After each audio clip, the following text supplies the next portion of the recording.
So this is Bruships. Bruships.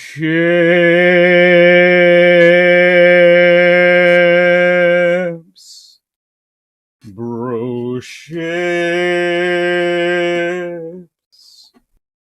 Hello everyone, how are we doing? Sorry, I had to go collect something. Ice. While I was there, I thought I must have cleaned my class. And the reason I've got so much ice on my glass is because, quite simply, after all yesterday's talking, and realizing that thanks to someone releasing something which is over 5 hours long, that I will probably be on here for a long time today. I've got a few books to go through, but I thought I haven't got 10 books. I decided for ship design that I wanted to put up in after doing what will be, no doubt, a lot of questions themed to do with yesterday's discussions. So I thought, well, I'll just make it a question. I just want to do some occasional books and chuck those books in. So let's say hello to everyone. Hello, Robert Luke.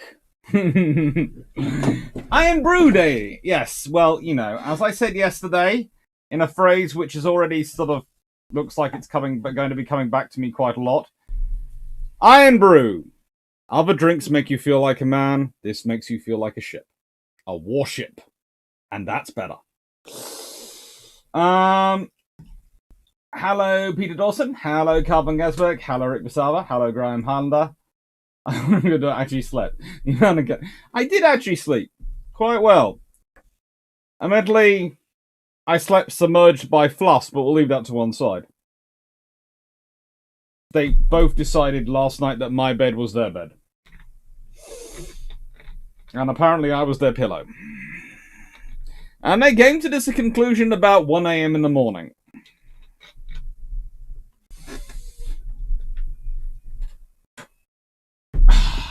Fluffs. Hello, Frank Sardo. Hello, Graham Highlander. Hello, Timu Luka.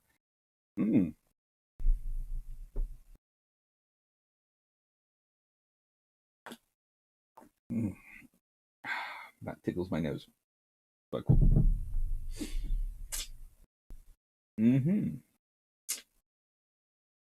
Johnny, dear Lord, can't believe it's another day with Dr. Clarke. Yes, I know, I was here yesterday as well. Again, 681. I realise you have 13 questions prepared. I have been watching the comments come in today. And there was actually an interesting comment from one of my friends, which was, is this person spamming you? Your system keeps going off, your phone keeps going off saying you've had a message from them. Are they spamming you? I went, no, that's just Knight 6831. They just like to they just have a lot of questions. Hello, DGB40. Hello, Matthias Slavic. Hello, Jess P. Hello. Hello, Stafford Thompson.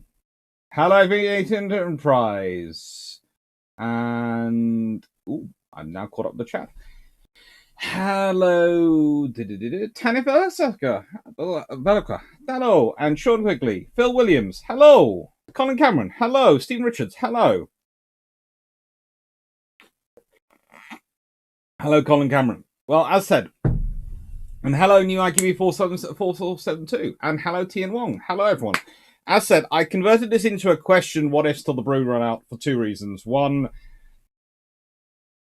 I thought I can add books in when I feel like then, and I can keep Dreadnought themed, but also, I did have a feeling I was going to end up with a lot of questions from yesterday. So, here we are. And you might have seen, there was a 60-second video put up. It's always fun to stick up a 60-second video. I'm told.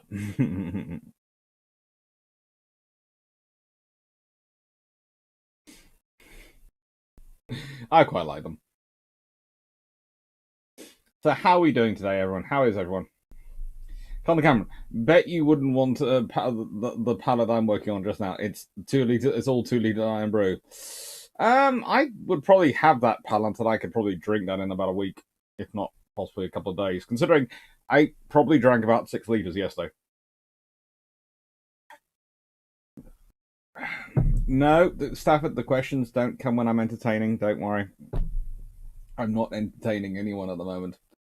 That's part of the joys of life. But, you know, at the moment, just got friends in the world. But I got all you as well, which is good. And, yeah. Naval history is fun. So, quick bit about a book. Consequence, I'm working on book review. Right, I've written book review. Any pointers? Don't try and rewrite the whole book in your review. Focus in on what you think is important on its good arguments. Ooh. New Happy of 2. I got another copy of La Locomotive à Vapeur in English yesterday. I'm very happy. You should be. Dr. C. Why didn't Fisher name the Dreadnought after him Fishnaut? Because he couldn't get away with that. And besides, of all the various names available, let's be honest, Dreadnought is a pretty cool one.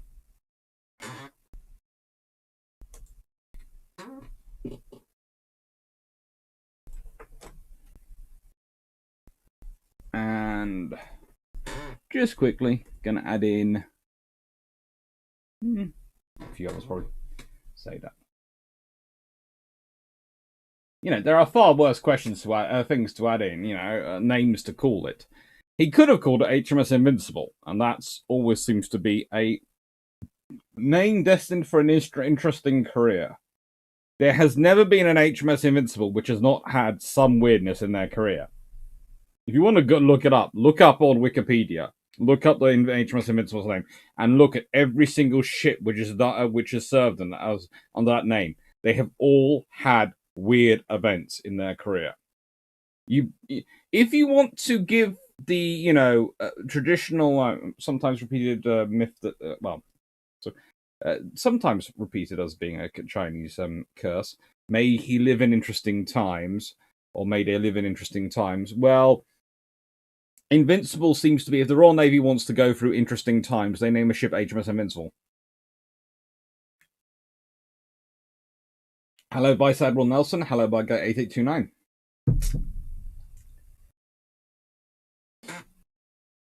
John Shea, does it come from the line Fear God and Dread Not?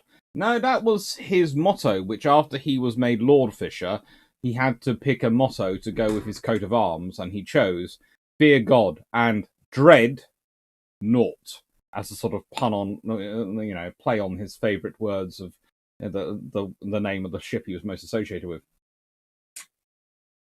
Examples of HMS Invincible. Let's go through them.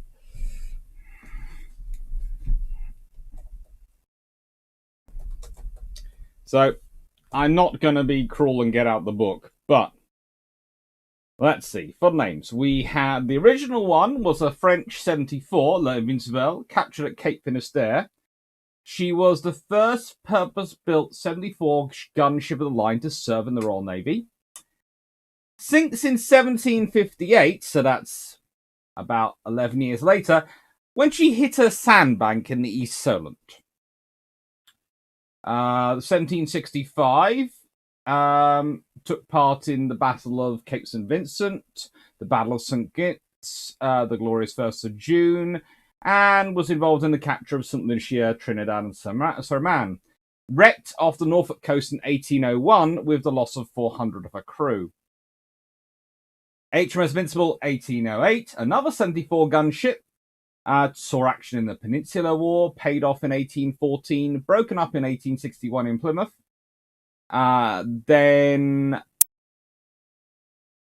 there is the fact that HMS Black Prince, as in HMS Warrior's sister, was originally going to be called Invincible, but they renamed her Black Prince because they thought that sounded cooler. Then 1869, Invincible was an armoured broadside battleship, renamed Erebus in 1904 and Fizgard in 1906, before foundering in a storm in 1914. Then there's, of course, the battle cruiser, which served with the 1st Cruiser Squadron in the Home Fleet, saw action at Heligan Blight, Falkland Islands, Jutland, where she's blown up, of course, by SMS Lutzow. And then there's RO5. She served from 1980 to 2005, and saw actually service in the Falklands War. Ends up being scrapped in Turkey. In simple terms, Every time the Royal Navy names a ship Invincible, there is going to be some weird stuff going down, and usually Invincible has a habit of ending in weird ways. It just goes with the name. There is like, of that list, I think 2 had what we would call peaceful ends. And even those 2 had a fairly eventful career.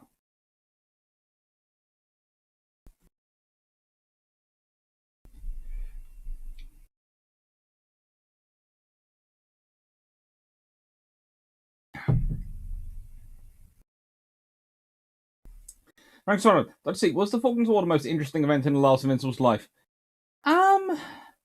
Probably it's the most major one, but she does do other things.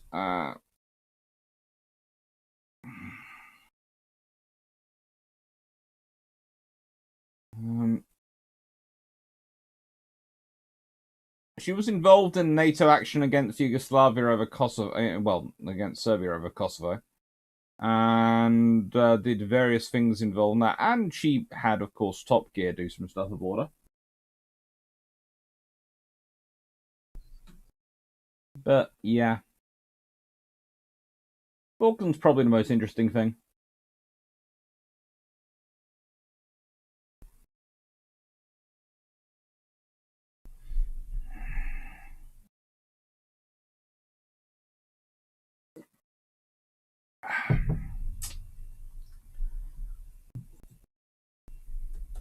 You're saying let's hope they never give a sub that name. Well, they've called, of course, the latest class of ballistic missile subs the Dreadnought class, and they've gone with Dreadnought, Valiant, Warspite, and King George VI. Now, don't take this the wrong way, everyone, but let's consider the naming history of ships in the Royal Navy named Warspites. There was a galleon, 29-gun galleon, as part of the launch in 1596. There was a 70-gun third rate of the ship of the line, which was renamed HMS Edinburgh, and rebuilt 3 times to be broken up only in 1771. There was a 74-gun third rate that was renamed Arundel in 1800 and broken up in 1801. There's a 76-gun third rate that was razed in 1840 and was lent to the Marine Society and destroyed by fire in 1878. There was an Imperieuse-class armoured cruiser, which had a very interesting 20-year career. There was, of course, HMS Warspite, a Queen Elizabeth-class battleship, which was well known for doing her own thing. There was the Valiant-class nuclear powered submarine, the Valiant-class SSN, that is still currently awaiting disposal, and also had a habit of doing her own thing and having a personality. Having a personality is really what you want your nuclear-powered submarine with ballistic missiles to have. Really, when I'm thinking of things I want to do, I want to give my ballistic missile submarines, it's a tradition of a name granting a personality. Yes, that is something. That is what, the Royal Navy. And let's be honest, the Imperieuse class. There again, there is the possibility that all of it is the name getting us back for making her at one point be born by a ship which looks like this. Yeah. Here we go. Here is. This is the Imperieuse class. I think Warspite is just getting revenge.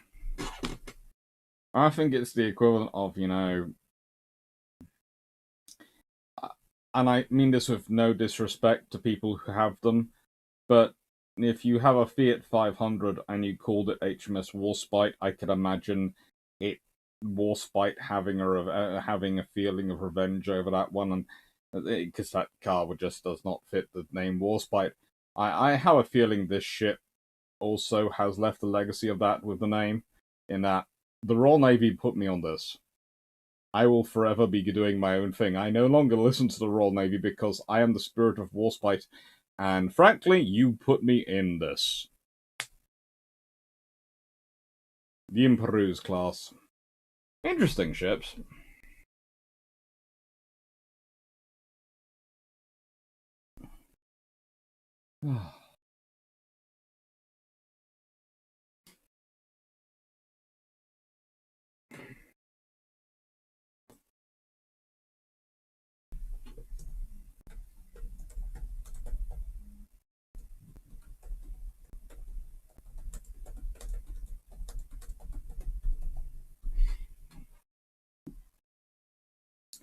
See what questions are coming through from chat. Okay. 9681. Is calling the Battle of Samar one of the greatest mismatches in naval history an understatement?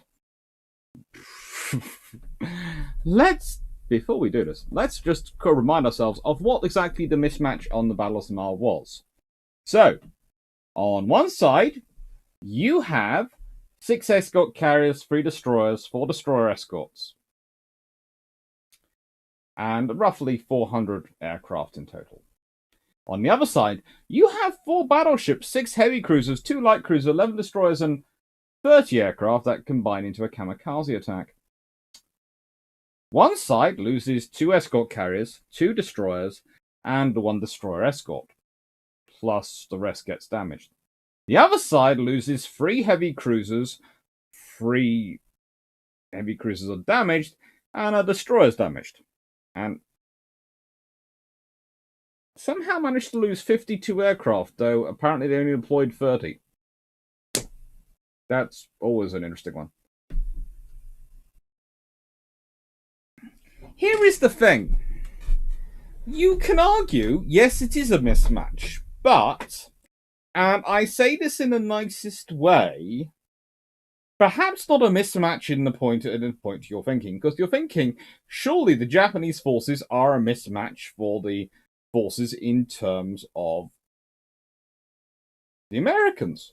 But we must remember that they are 3 Fletcher class, which are the closest the American gets to a tribal class destroyer in terms of personality. Americans don't really like their destroyers to have as much personality as the British do. They tend to consider them ships. They're supposed to behave and do what they're told. They're not supposed to have their own personality. That gets a bit freaky for most American admirals. The crews don't mind it, but the admirals do. But the Fletcher class are pretty much as close as the Americans have ever got to allowing their ships to have that level of personality imbued on them. And, yeah.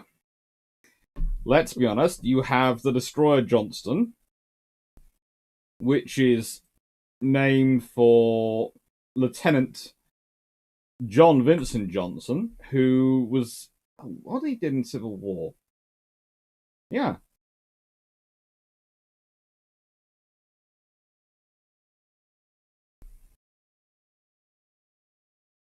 It was a freaking brave gentleman in the US Civil War and did some very hairy missions.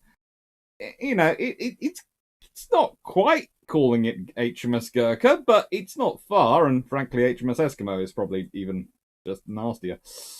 We'll leave that to one side. Then there's HMS Nubian. Whew, none of them are particularly nice to be in. Right.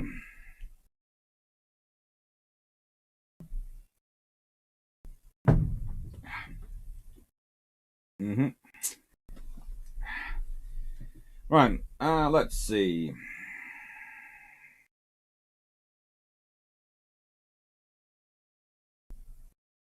Men 35 members, so let's just hope they never get a sub that name. We can always hope with Invincible.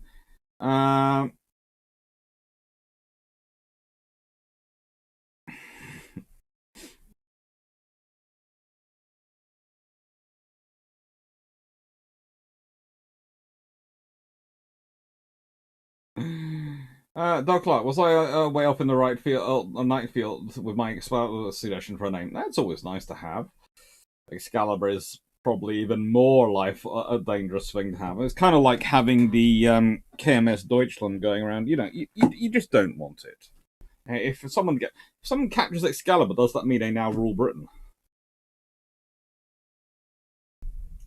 Callum Gazberg, HMS Warspite SSBN. Ain't we keeping SSBNs around so that they never fire in anger and name her Warspite? That's pretty much the purpose. They're a strategic deterrent, and I've always have the same argument when it comes to strategic deterrent. So I'm going to say this before someone does go. I don't mind if you have a strategic deterrent or not. If you do have one, have a submarine-based one and have it continue at sea. And I have this for two reasons. One, Britain's not that big. Two, I don't want nukes flying around above my head. I also don't think there's anywhere in the UK which I'd like to build land-based silos for it. And four, the most stupid thing you can do in a crisis is try and put a submarine to sea secretly. So if you want a strategic deterrent, you either have it at sea, so you set a ceiling of conflict, i.e. you push us too far, you're not going to like the results. So it acts as a ceiling, because if you have it so that you have, let's say, 2 boats, so you always have one available to be deployed, when are you going to deploy it? At what point is the Prime Minister honestly going to decide, you know what, we have to deploy the ballistic missile submarine? Because that's just going to raise the risk and raise the problems. So you either have 4 and keep one at sea the whole time, or you have zilch and you don't have it.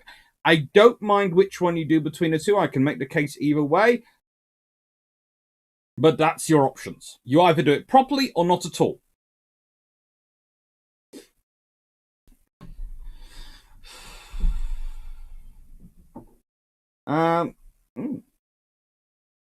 Kevin Ray, how do you feel about the second carrier being named HMS Prince of Wales? It's named it now.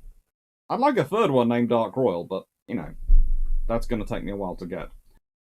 Sonakina, they named an SSN Warspite. Yes, they did. It was interesting to serve on. I have had friends who served on it.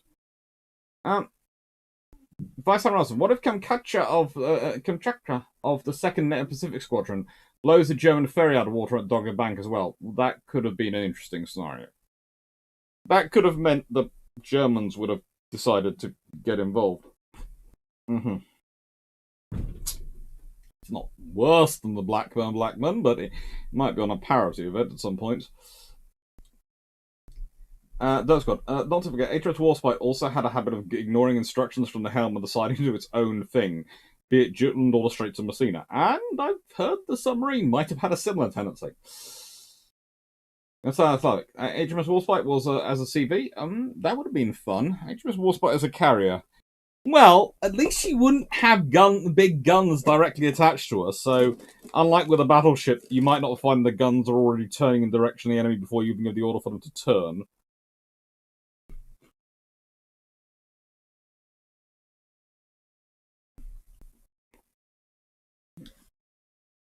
Dean Richards, the second Queen Elizabeth class carrier, probably should have been called Warspite. It should have been called Ark Royal. It's an aircraft carrier. Bugguy 829, how many other navies had a ship or boat named Warspite? I think the French had something, but I think that's about it.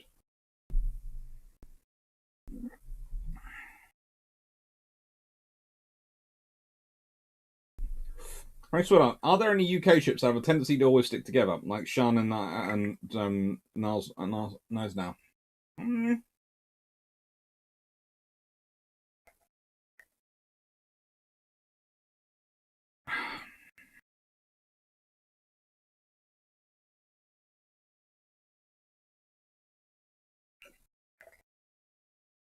As a rule, and I say this as a rule,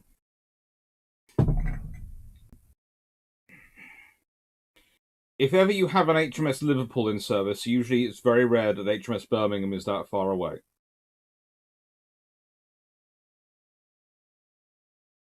In fact, quite honestly, Birmingham and Liverpool tend to end up in the same portions of the world wherever they are.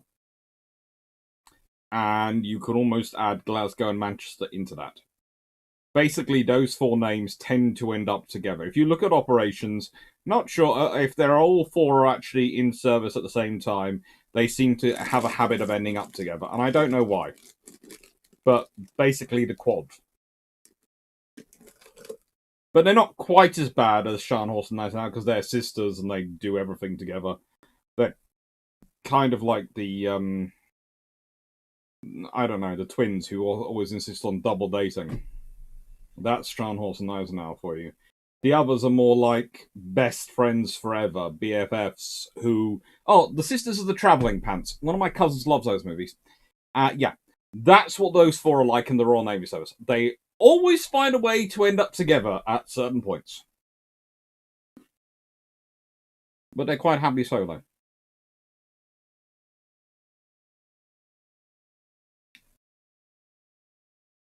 Cameron, any idea why Sea Tiger is a popular name with filmmakers for subs having been used multiple times? It sounds cool.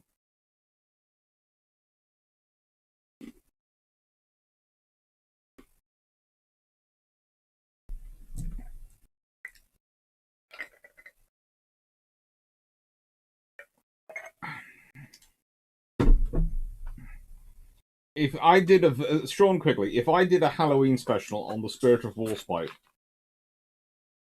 I can tell you now, if I did it and didn't invite Drac to come and do it with me and do it as a joint video, he would probably haunt me for the rest of my life. Could be fun.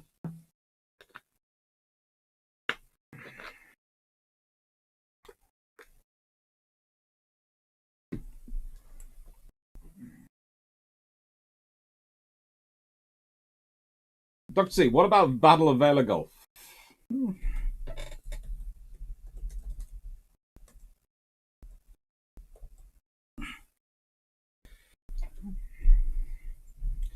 Well, the Battle of Vela Gulf was a pretty cool battle. But it is 6 destroyers versus 4 destroyers, and the fact that the Japanese lose 3 destroyers. Again, the Japanese are their normal borderline destroyer escort destroyers, and the American ones are Mahan, Gridley, and a Benham, some Benham class. Yeah, they're actually quite decent destroyers. They're not Fletchers, but they're not bad. And frankly, there's a Mahan class in there, and that's a very good destroyer. I like the Mahan ones.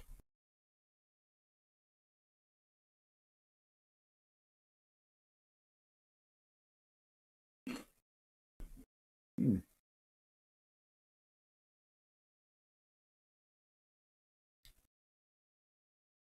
Academy 472.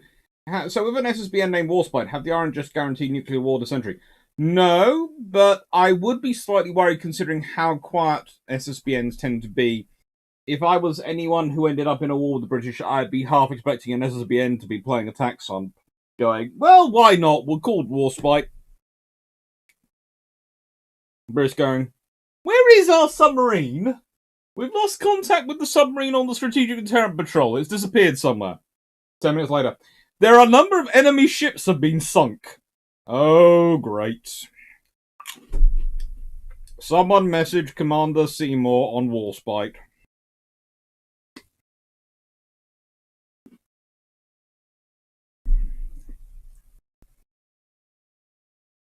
Given the UK is an island, should the British have kept the flying boats, and what would have replaced the P-104s when their replacement came? It'd be nice to have flying boats, but the only thing they really offer other than maritime patrol aircraft, as a maritime patrol aircraft, as a conventional one, is the ability to land and take off of water. And Britain has plenty of airfields, so it doesn't really need them. It's an expense which we don't really need. It would be nice to have flying boats. And I have a feeling if people start thinking more about operations in the Pacific, they're going to think about it again, but, you know.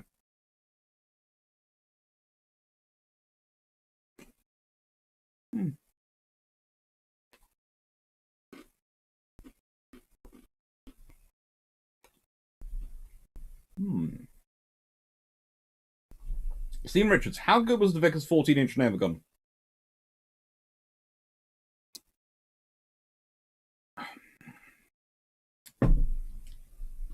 How do I put this politely? Okay. Vickers spent a lot of time trying to sell the Vickers Naval Gun. And the 14-inch Naval Gun.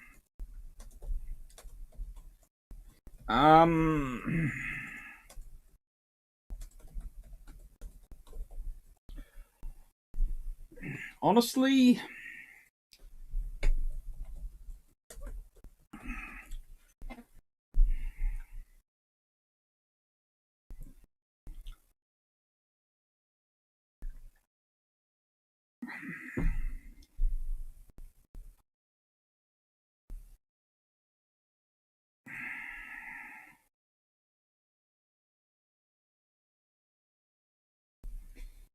Vickers kept with the 14-inch because they liked it. They liked the 14-inch in terms of what it gave them.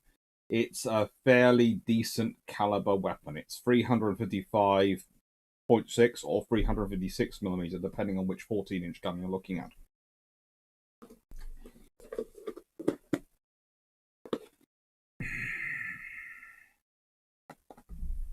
Rate of fire, 2 rounds per minute per gun. Muzzle velocity of roughly 2,500 feet per second, or 775 meters. And a maximum range of somewhere in the region of 35.5 kilometers. Or nearly 39,000 yards.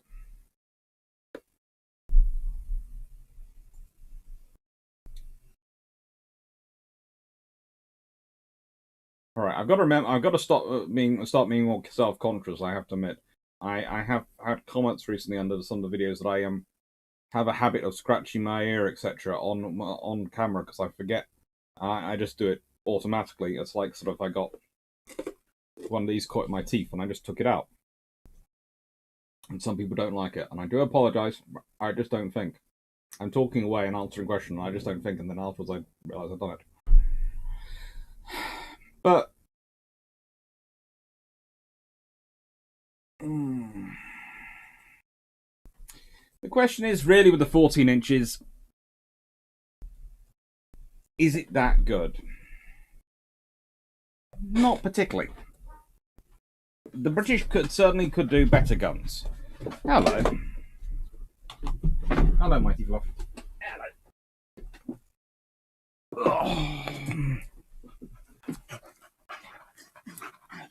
So, I got Mighty Fluff come? Just come for a visit. Oh, just come for a visit. Flying visit. Okay. Hello, everyone. The TAFRA's come to say hi. Apparently, you've been seeing mostly his bigger brother lately, so he thought he'd come and say hello and make sure you realise he was still around. He actually thought it was screw control, I think. Yes, tormenting purpose. Hello, hello, hello. Yes, you're cute. Yes, you're cute. Yeah, ow, ouch. That's just had his dinner. He's just had his dinner. He's decided my ears is soft this one. Hello. Obviously, you left your lunch in your beards. No, I didn't. I've been killed by a corgi. Send help. Can you just do that? Whoa. You mighty Fluff. You mighty Fluff. Go on. Go, you sissy. Go on. Go take care. Go on. Sorry about that, everyone. Got killed by a corgi. Right. 14-inch is...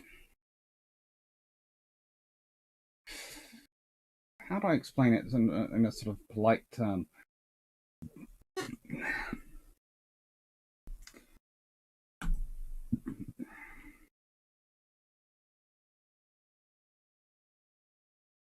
The fact is, the 14-inch gun possibly has, in the interwar period, the least development and the least movement. Okay? Because the one that's fitted on the Congos is really not that different to the one that's fitted to the King George V's. It's got standard charge. It has it's slightly slower, I think. Looking at the stats. 2540. 2483. Yeah. It's actually got a slower muzzle velocity. And same rate of fire. its sole advantage is you've got a quadruple turret you can put in it, and it was politically a good gun. But honestly, and I say this in the nicest possible way to it, if the Royal Navy had been actually any longer before war, if they'd been actually building the Lion class coming in, I can absolutely see, thanks to the way they designed the King George V's, the likelihood of them being upgraded with 16-inch guns. I can see that happening.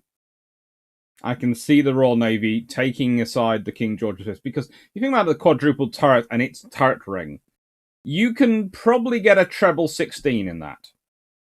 You can probably do another treble 16 up aft, and you can probably, with a lot of creativity, get a double 16, maybe even a treble 16 if you're very, very creative for your accounting, but probably a double 16 up into B position. And yes, that's only 8 16-inch guns, and American battleships have 9, but that's still a massive improvement over what they have. So, yes. Mm-hmm.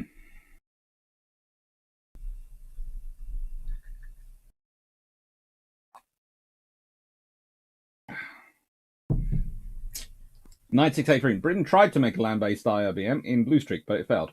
No, it worked, but they decided they didn't want to spend money on it, and they got offered Polaris, and that was a far more politically sensible route. Because they spent all the money developing Bluestreak, because that was a great thing for Britain's technology, and that's actually where we get a lot of our modern satellites program, etc., and other systems from, which do quite well. But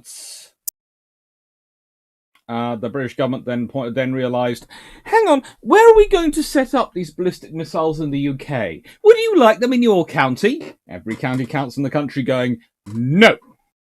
Absolutely fecking not. No way. No, no, no. And also, if you consider it, there are like 3 counties which in the UK which have suitable ground for what you would store, a heavy granity ground that you would put a ballistic missile silos in because they could be hardened.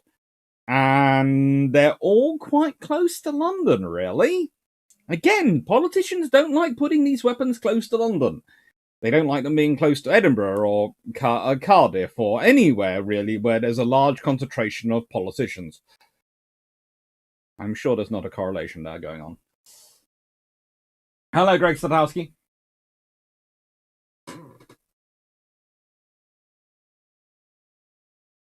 Sometimes, what will be the next Sovereign of the Seas? If you're building a Sovereign of the Seas, it's got to be something big and visible.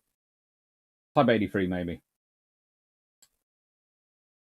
96831. Would the Falklands fleet have been better protected if the Sea Cat was switched for lightweight Seawolf? Yes. Yes, 1,000 times yes.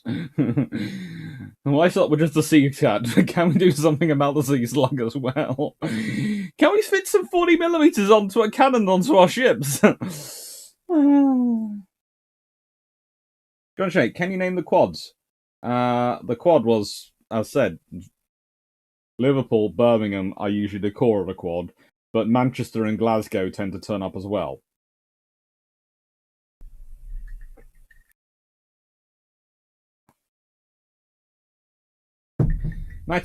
Realistically, how many Bristol Britannia C1, C2, and de Havilland Comet C4 did the RAF need to cover its transport needs?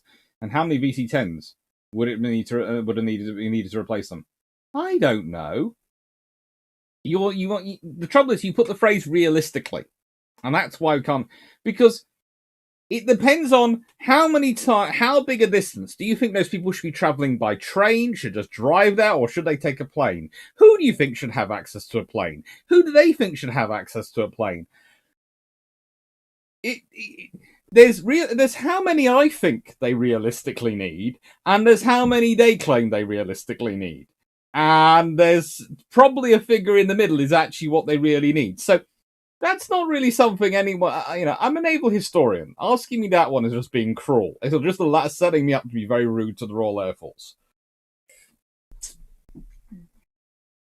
Frank Sputter, which admirals rose through the ranks the most during the war, i.e. from captain to full admiral? There's a few, but honestly,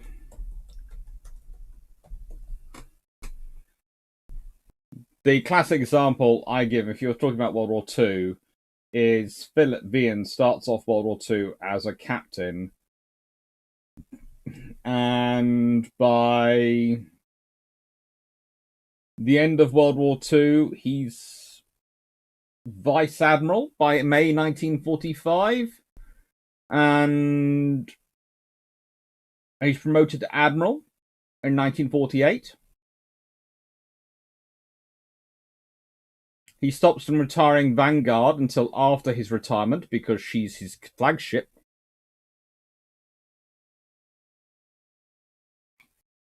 And he's promoted to Admiral of the Fleet in 1952. Despite never having been First Sea Lord, only ever having served as Fifth Sea Lord. There are a few other officers like that. There are a few who have quite dramatic promotion records through to World War II. Mainly because they also have other issues that come about. I realise I've had the Imperu's HMS Warspite up there for a while, so I'm just going to quickly change it. Change the picture for something else. Something which should give you all a lovely view. This is the actual drawing and lines of an Imperu's class. I honestly don't know. They're trying to call it a battle frigate, I think, or something. Just no. Let me just quickly check the name. Yes, they're armored cruisers. What can't I call them? Warspite in Imperu's.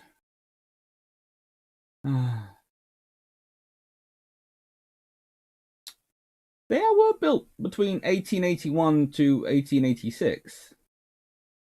Preceded by the Nelson class, succeeded by the Orlando class. Always cute.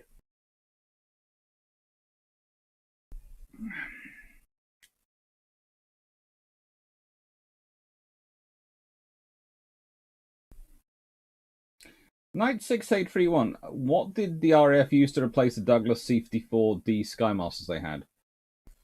I don't think they actually really replaced them on anything.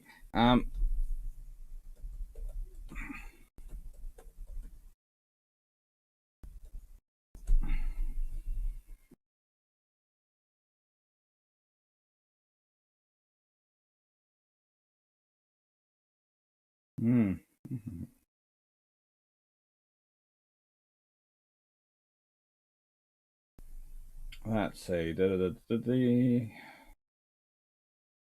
Well,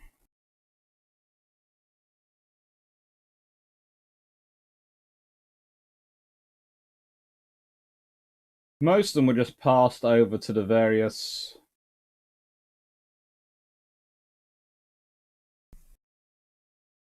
Well, most of them were just passed over to the various airlines.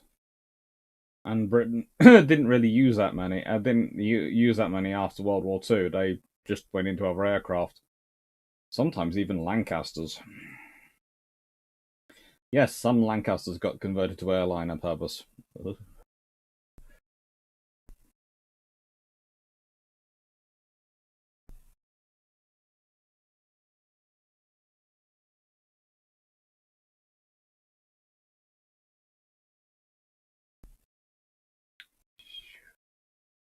Okay.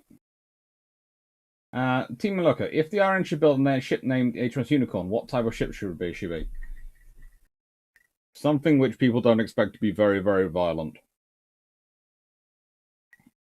So let's be honest, she's the support carrier which bombarded Korea.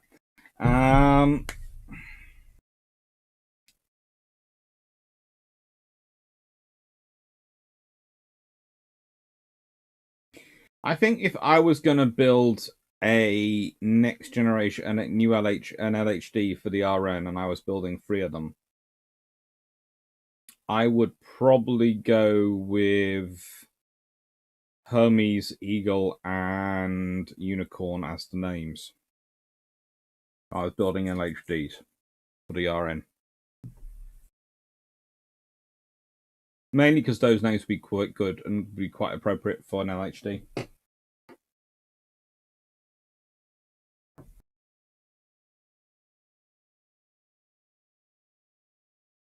Thank you, Peter Dawson, for responding to the C-54 questions. Night 6, hello, Paul Beswick. Night 6 Adrian, why did the Shackletons replace the Sunderland flying boats when the British had the Saunders Row P104 proposal? Because they preferred the Shackleton? You have a proposal. It looks lovely, but we have a Shackleton available.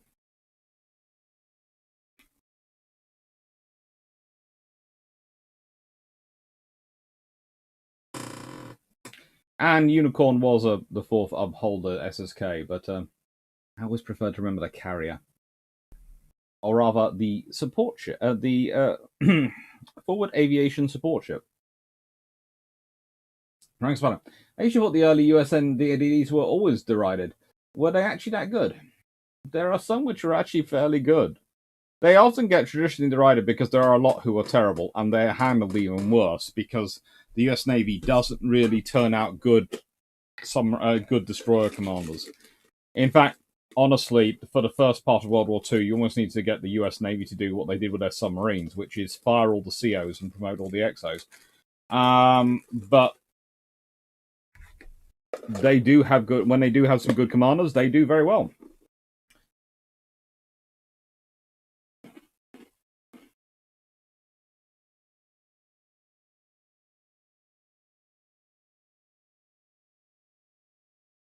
Given the tendency of the Royal Navy to troll any other navies, can we expect to see HMS Golden Hind as a fishery protection vessel trailing the Spanish fishing fleet? Probably not Golden Hind. Maybe HMS Drake.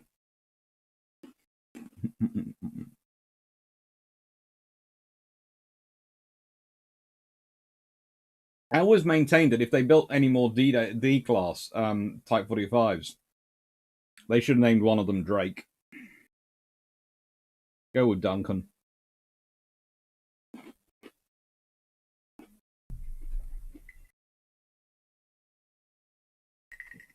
Rapid Razorback. Are there any other plans to give other ships the Dreadnought day treatment?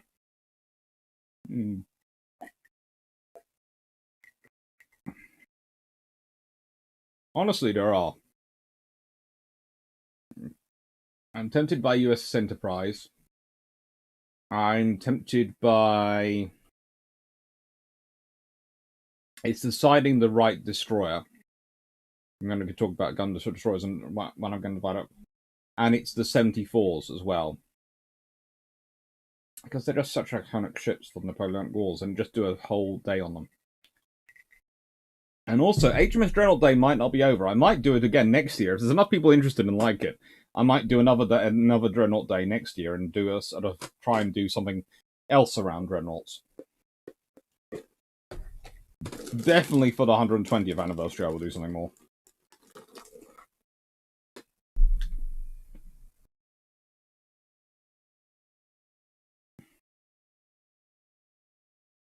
Precisely. The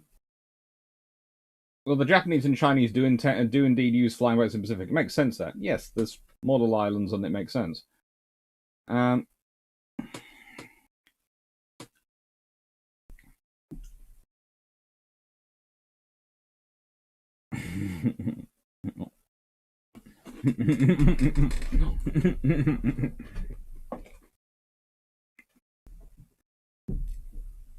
Thank you, Stafford, for admining.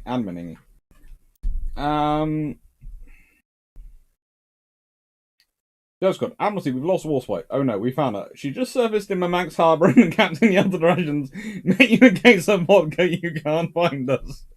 Again, I wouldn't. If the captain's name was Coward, then that wouldn't put me. I wouldn't put that past them. Yeah, they allowed a coward to command a Warspite SSBN. I could see that happening.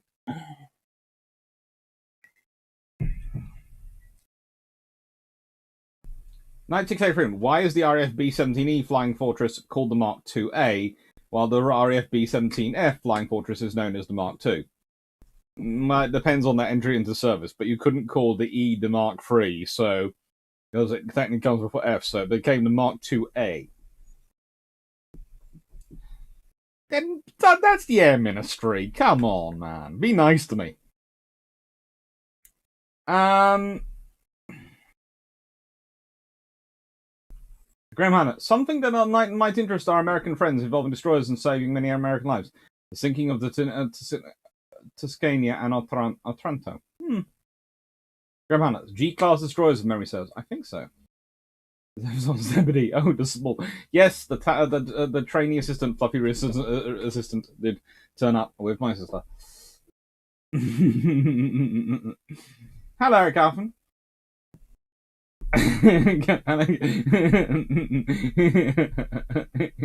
How goes the teething? As you can see from earlier, he's still after my ears. Paul Beswick, will the current first SL become CDS? Who gets promoted to which position if this happens? If Radkin does become first Sea Lord, then my bet would be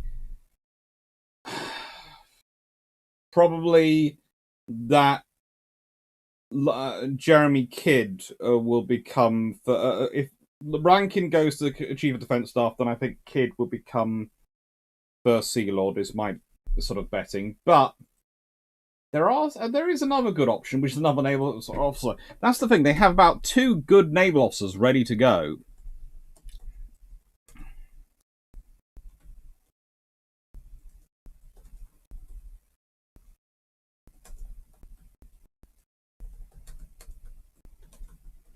So that's the real problem at the moment. The Royal Navy has quite an embarrassment of riches.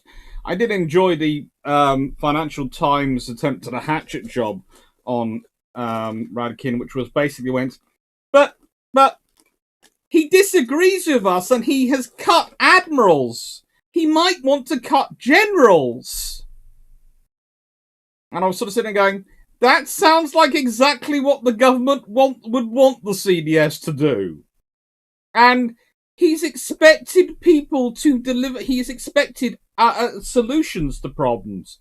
He's overspent on projects, yes, but all his projects have been delivered on time.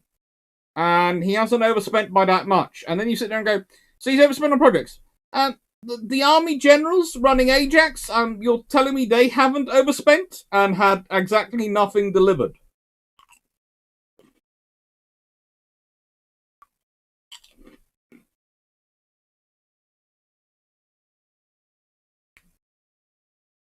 Robert Luke, when the RN is 15-inch, why buy the 14-inch Vickers? Because they thought that they could get everyone to drop down to 14 inches. Basically, it's why are the admirals cancelled before the Washington Naval Treaty?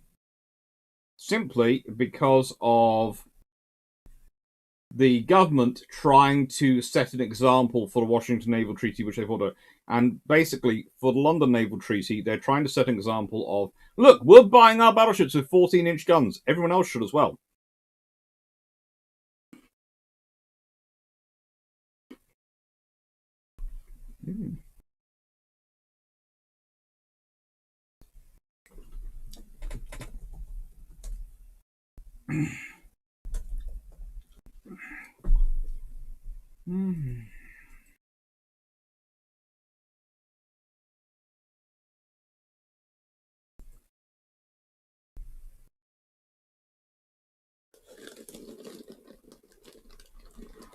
Let's see.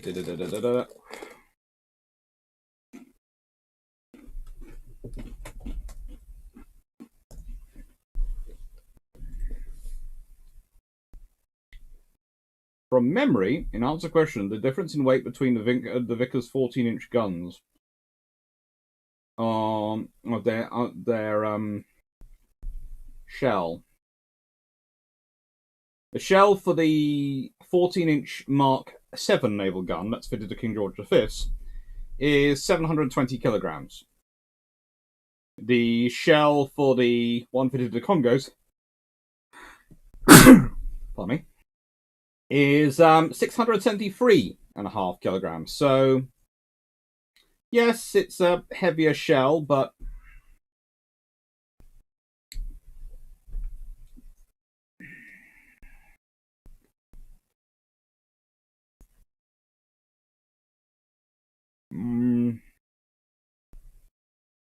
let's put it this way.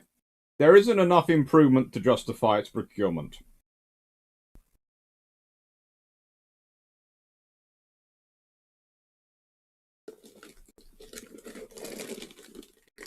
Why was the Lincoln and the Shackleton not tasked with weather reconnaissance when they were proposed models for this role to replace the Halifax before that was given to the Handley Page Hastings?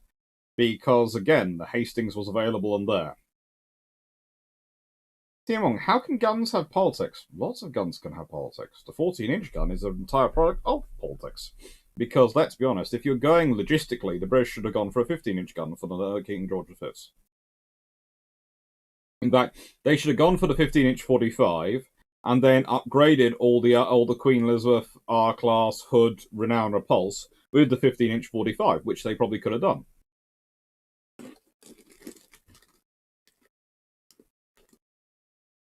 And it would have been a logistically sensible and strategically sensible maneuver.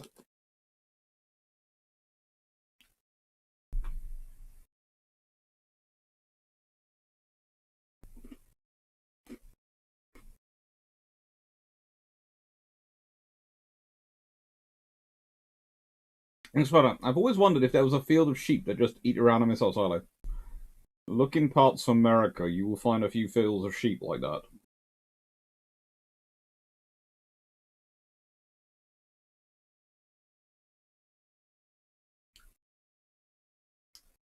Kangaroo, it just occurred to me, could the Congos use British 14-inch ammunition or vice versa?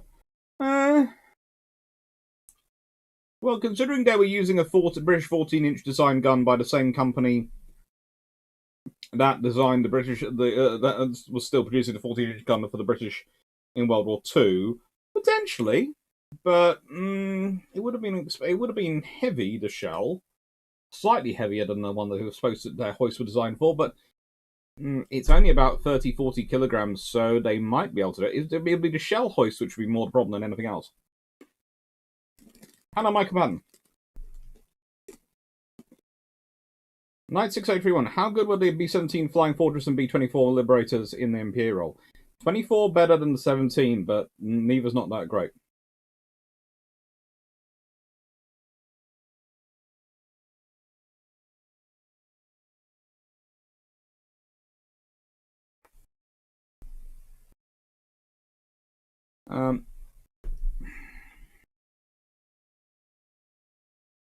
Yeah, British politicians in the 1930s weren't exactly necessarily the smartest bunch of the lot, or the best of politicians in the world.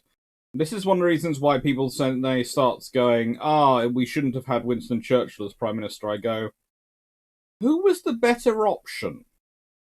He's not. I never claim Winston Churchill is the be-all and end-all and the best of the best. But who is the actual other practical option who is well enough known that the whole country will support them and has enough experience that they're going to stabilise and give the country confidence? Oh, and hasn't been part of the disastrous decision-making of the treaties, of some of the more recent treaties, and of the rearmament scheme and of the appeasement scheme. You are down to about 3 names, and Winston Churchill is by far the most prominent of all of them.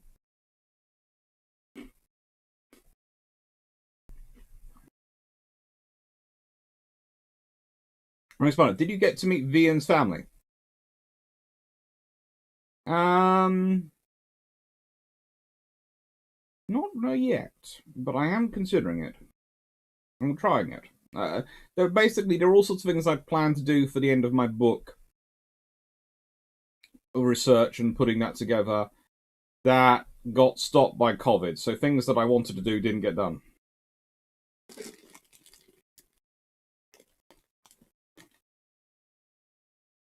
Senator, would the highest rise in rank be in war during Napoleonic Wars? Well, yes, there were several admirals who went from sailor rightful to fruit of Admiral Napoleonic Wars. Not in a individual war, but as the wars kept going on, they could get promoted quite quickly.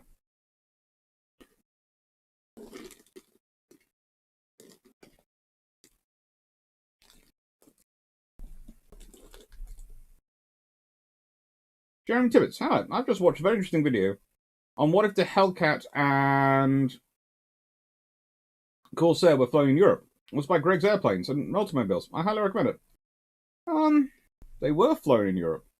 This is going to sound strange. They weren't flown, a lot of them weren't flown, but there were a few which ended up with the Royal Navy operating in the Mediterranean, etc. at certain points.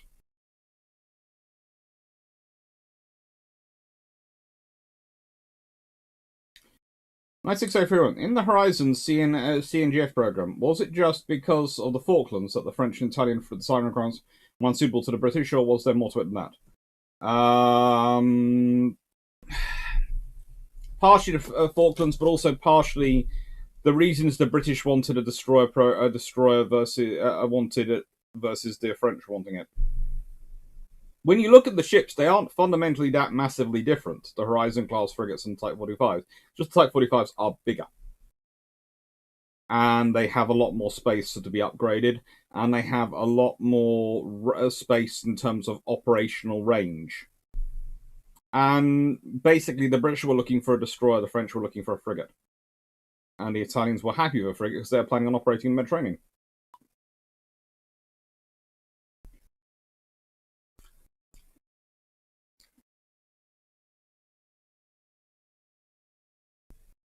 Rolik, what good is London 2 when everyone knew IJN wasn't following London 1 and Chamberlain was writing love letters to Hitler? Pretty much London 2 is about politicians trying to buy peace on any chance they can get. And then 1937-38 is about basically politicians trying to appease to rearm. Because you have to remember, the government had decided that in 1932 there was going to be no war for only in 1932 did they decide there could actually be a war in the next 10 years. But at that point, they still were structuring things on the thing of they didn't want rampant naval expenditure and rampant defense expenditure. Which you can understand, because if you rearm too quickly with the stuff you already have available, you might well find yourself without outdated equipment by the time war rolls around. If you look at a classic example of that is Germany. And to an extent Italy, because of when their point of taking the technology and turning it into reality. But actually, what could be more interesting is if there are certain things you could have started doing. You could have started building large anti-submarine warfare escorts of using Article 8 without interfering with the treaty. You can also, to an extent, bigger ships you can build and upgrade far easier than you can smaller ships.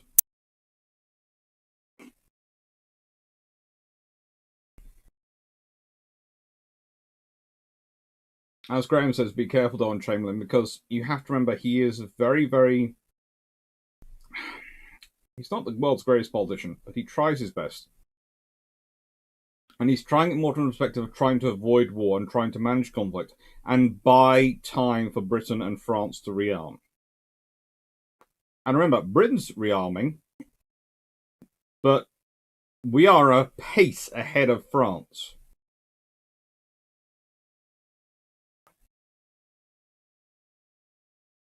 Rolik, history is a mite harsh to judge Hamlin than anything that can be said in this chat. As said, I try and defend Chamberlain to an extent. I don't consider him the world's best politician.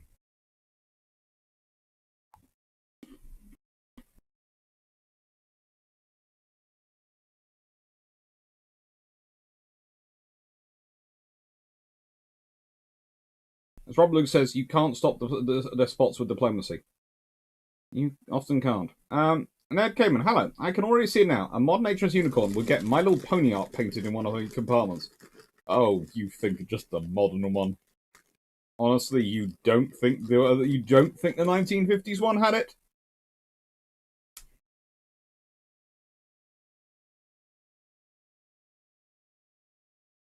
Can we at least have a single-marted version of an Impruce, please?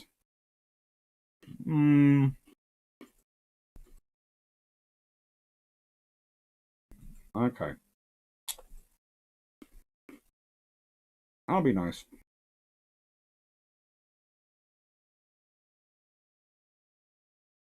I'm just basically torturing. Here is HMS Impruce herself.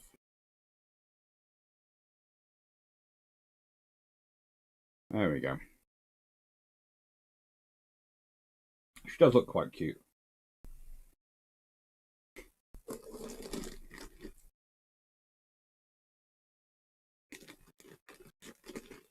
Hmm.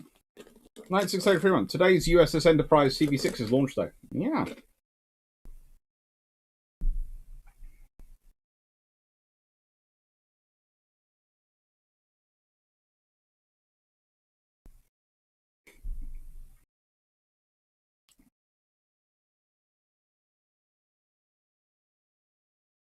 Hmm. 9631. What could have happened to the Saunders Row Lenwick L7263?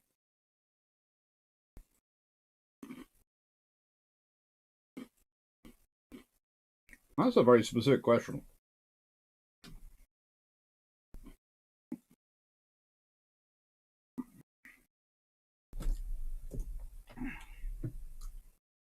Hmm.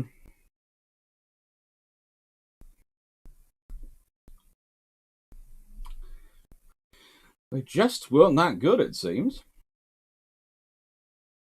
Ah, I remember these ones. Yeah.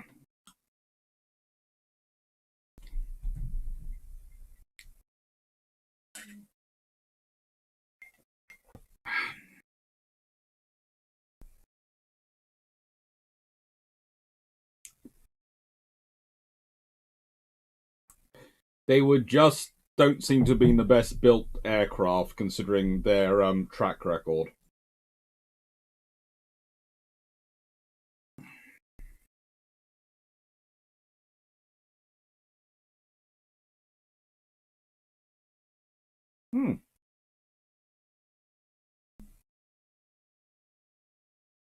Sorry, I just got to send an update message about my order for designing Battlestar Galactica ships, and it's running late again. Yeah, it's running. I can't remember. Captain Cad was which ship Captain Cad was driving in Falklands? Maybe Brayson? I felt it was Broadsword. Coward.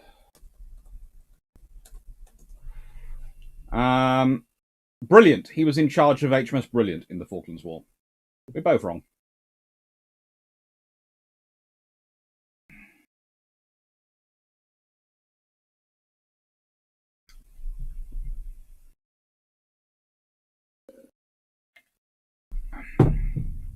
Duckland95, do you think the Type 32s are going to be named after the air refusers? We can always hope. Anything better than the current class. I am really not... I can understand the names. I'm not sure about Formidable being demoted to a frigate, but okay.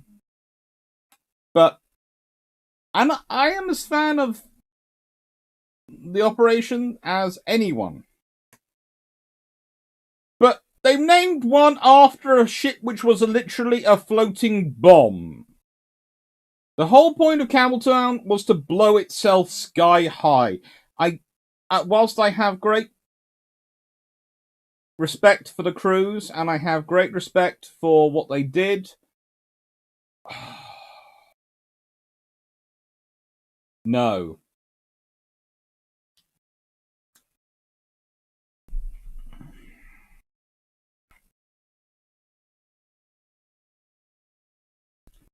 Nightingale, if the Alphabet class destroyers hadn't come back, what would have followed the destroyers HMS Amazon and Ambuscade?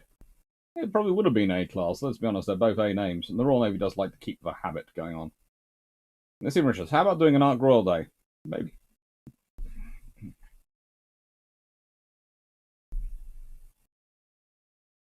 Next one. Is there any land today that has remained in the possession of a nation that took it during World War One? Large chunks of Italy.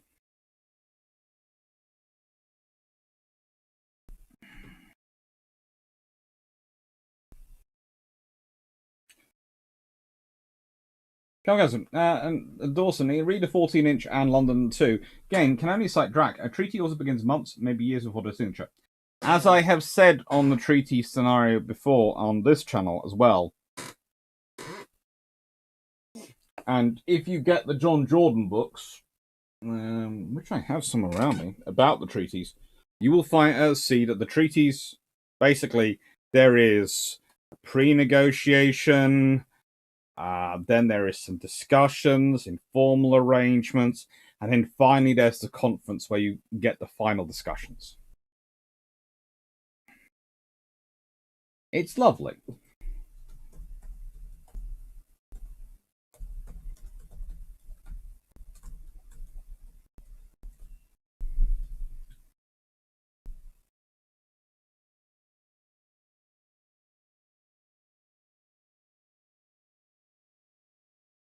It doesn't, but true. But the KG's design assumption that the treaty would have been ratified. When Japanese said no, it was already too late. The ships had already been designed and stuff ordered.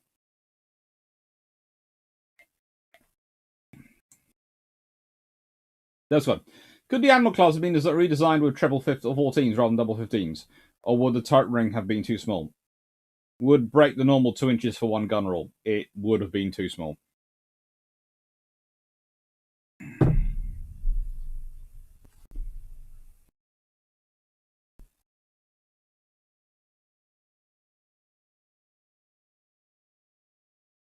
Tobias is GR3. Complete and total tangent, but today is the anniversary of Operation Gothic Servant. Army man like me is unhappy. Oh. Right, the trouble is, the moment I say that, I'm going to have to talk about Gothic Servant. Now, that's, of course, the Mogadishu... how do I put this? Well, so...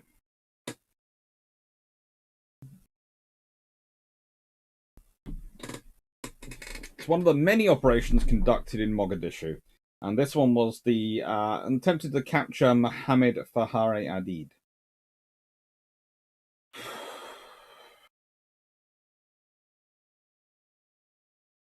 And pretty much this is the operation we talk about when we start talking about Black Hawk Down.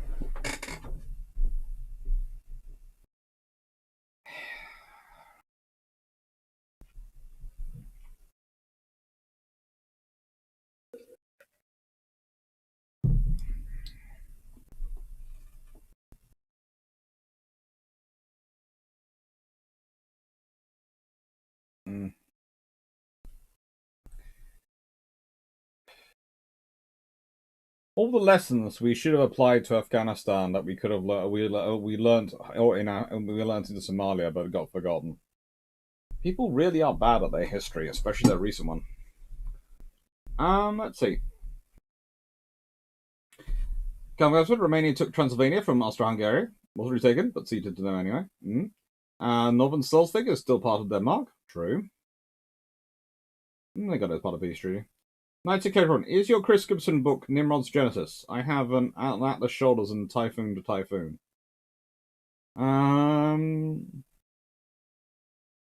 Potentially.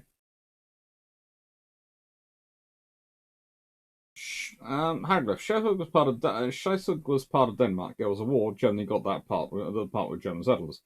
It was part of Denmark well before German unification. Oh, Geo guy.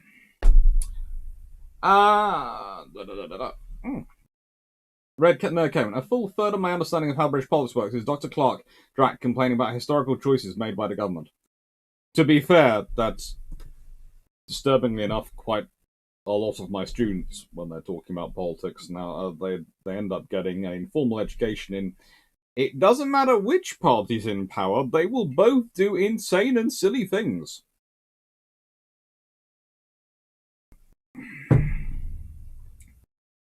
But Doctor, don't you belong to one of those parties? Yes, which is why I can critique the system fully, because I take part in it. So no one can turn around to me and say, well, you know, if you can't change the system if you don't get involved. I'm involved. It's nutty. I get to say that.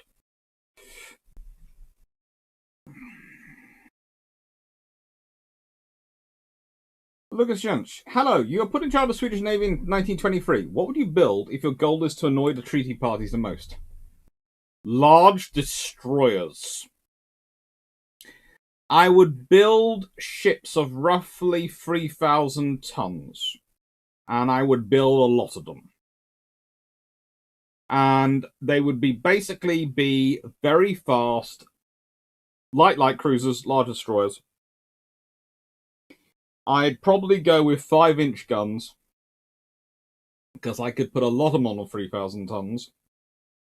A lot of 40mm, because I'm the Swedish, I make great 40mm.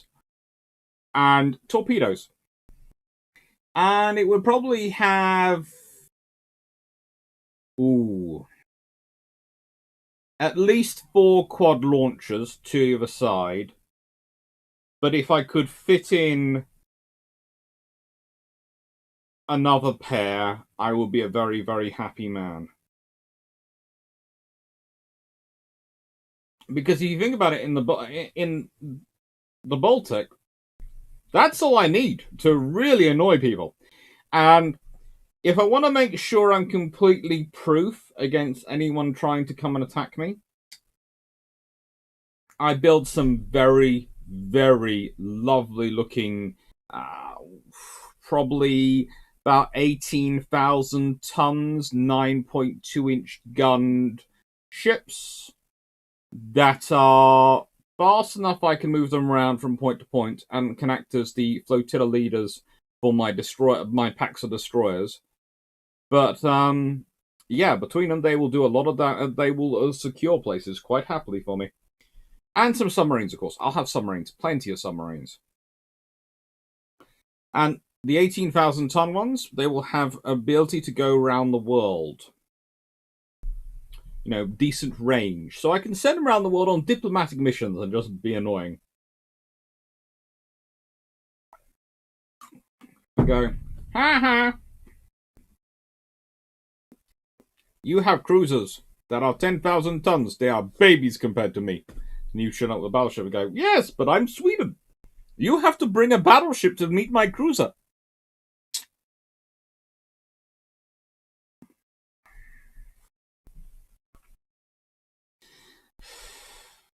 If a Marquis had been converted to a carrier, would it have made any difference in World War II?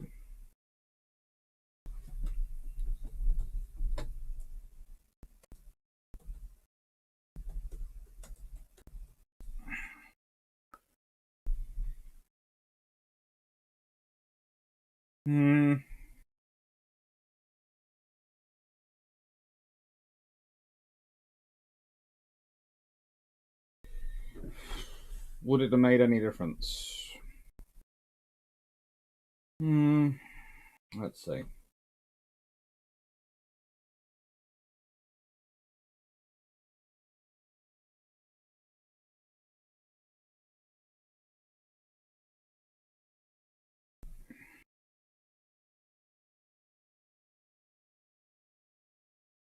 If you really want to make a difference for World War II, the Japanese need to find a way to get not just a Magi and a Kagi, and not just a Kagi and a Magi, but also Atago and Ataiko as aircraft carriers. You know, the point for Japan really in World War II is they don't have the infrastructure to do rapid construction. So they need to try and get big, versatile ships as early as possible. So their main hope would be that if they could have pushed the British and Americans to push up aircraft carrier tonnage. Although in 1920, they don't realize this.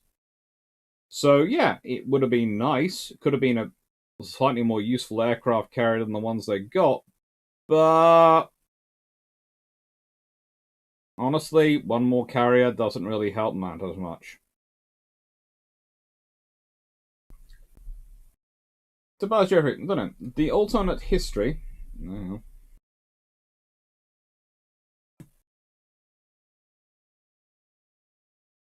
Good lord, I'm quite behind. Alternate, I don't know. The alternate historian in me says Lord Halifax, but I'm not one to actually know the answer. Unfortunately, Lord Halifax was known to be three things. One, a very, very nice, very diplomatic gentleman who'd been thoroughly involved in all the negotiations with Germany, etc. And two, was not as good a politician as Churchill, because, let's be honest, Churchill kept his mouth shut in the meeting, and Halifax said, well, I'm happy to serve under Churchill, expecting Churchill to say, well, I'd be happy to serve under Halifax. At which point Churchill went, well, that's good then.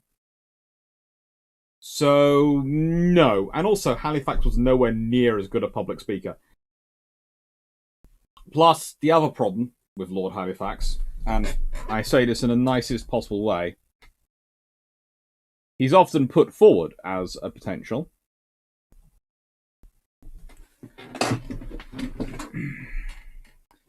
But there is a small problem with him being, how do I put this?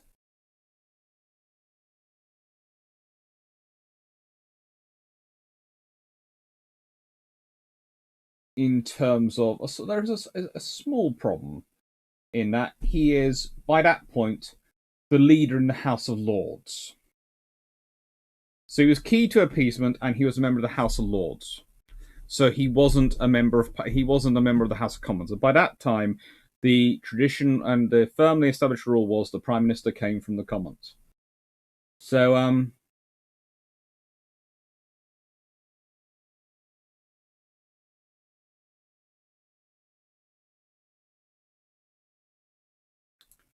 and he ends up being sent as ambassador to Washington, where he really doesn't matter, because Churchill spends most of his time making out personal relationships with Roosevelt. Sorry, ever since someone's commented on, well, a couple of people commented on the fact that I play with my ears occasionally when I'm talking, I now notice it after I've done it every time. So I do it anyway, but then I notice it and go,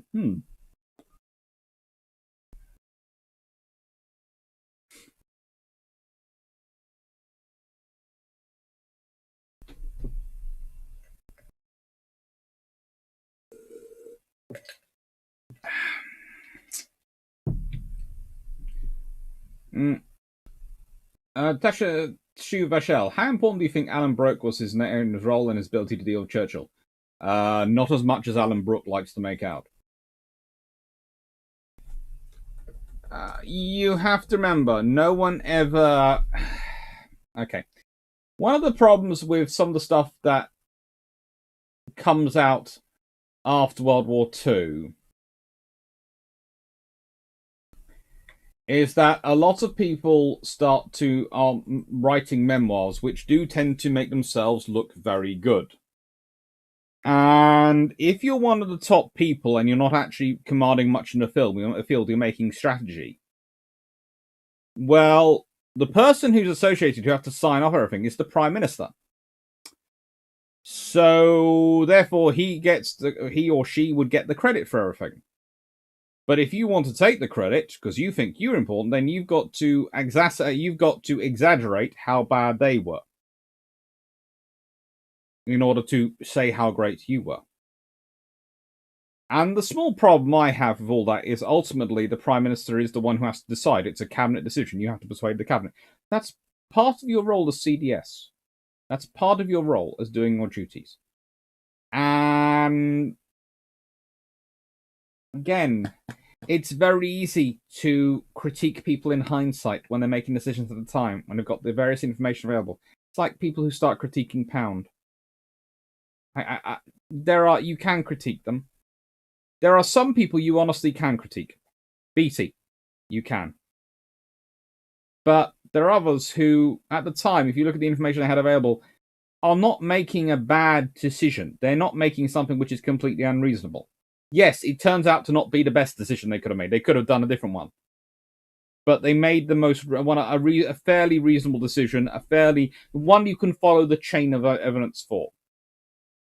And you also have to remember that, yes, Churchill has a lot of ideas which are bad, but he also has some good ideas. And that's also one of the problems, because when some of those accounts you read, they basically go, all the bad ideas were Churchill's, and all the good ideas were ours. And it's kind of the similar thing you get with Hitler in that, and I don't like combining two ears, but the amount of times you see people going, oh, all the bad stuff was Hitler, and all the good stuff was this person or that person. You go, no, that's not the way that government worked. And it's not the way British government worked.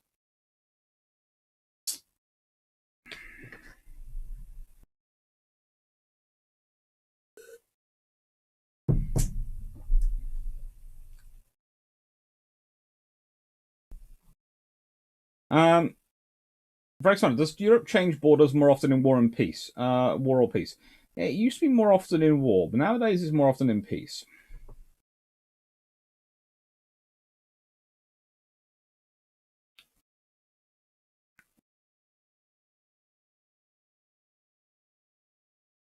Knight 631, would you make a video on British arm plan from the 1930s? I would. And I will probably at some point. It probably would have to be a long patrol, because it wouldn't be one I'd be able to... Let's put it this way, it would be a long patrol, and then I might do a live later on about it, because it would be a case of it wouldn't be gun one which was be quite good for interrupting and chatting and the conversational style I tend to do in the lives. Andrew Camp, I do sometimes start filtering out topics by what can be chatted through as a conversational style presentation and what require a more formal style presentation. And that one would definitely be more of a more formal one. Andrew Camel, what if instead of a complete building holiday at Washington, your fleet wasn't allowed to be under X years old, or was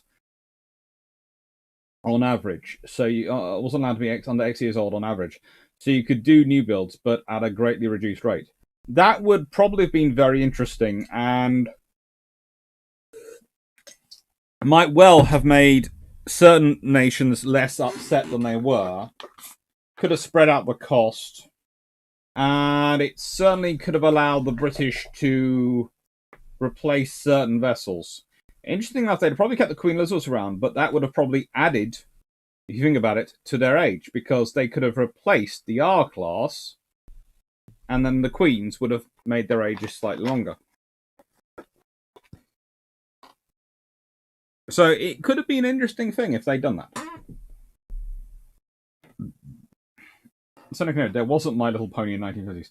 There wasn't My Little Pony, no, but there were still plenty of very interesting drawings around HMS Unicorn. Of unicorns.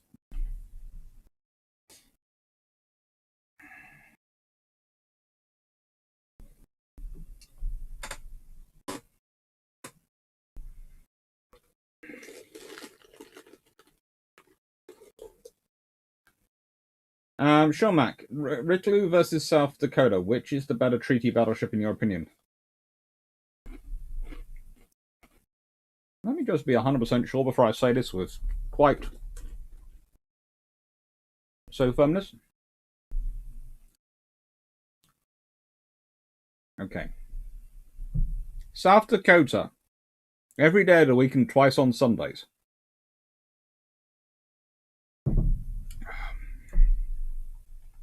Because, let's be honest, Richelieu has 8 15-inch guns pointing forward. South Dakota has 6 16-inch guns. So, I suppose Richelieu does edge it from the front if they're doing a front-on-front engagement. But,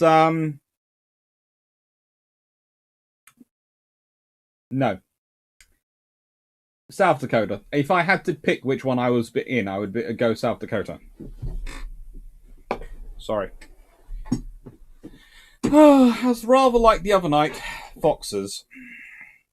Back in a second.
Oh, that's fun. That's going to be fun for me to fix later on.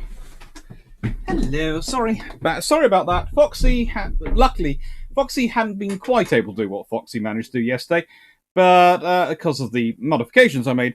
But Foxy had managed to almost do something else. Foxy and me are going to be having a long conversation one of these days.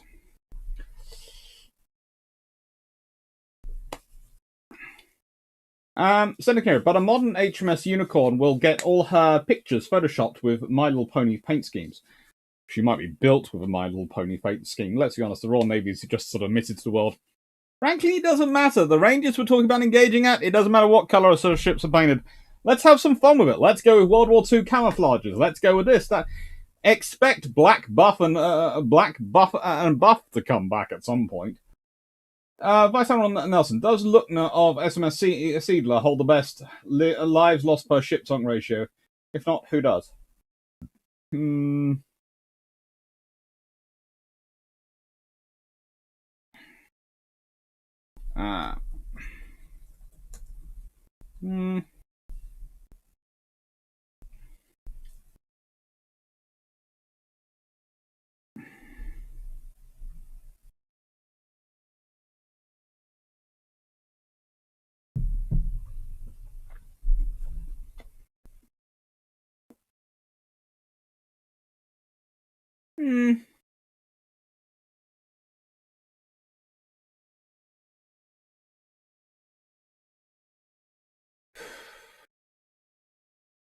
Certainly quite an interesting career she has.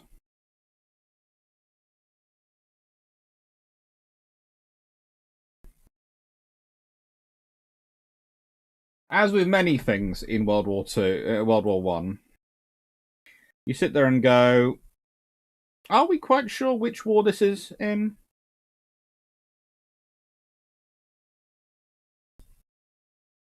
Because, of course, Seedler was... Ooh, that's gone weird.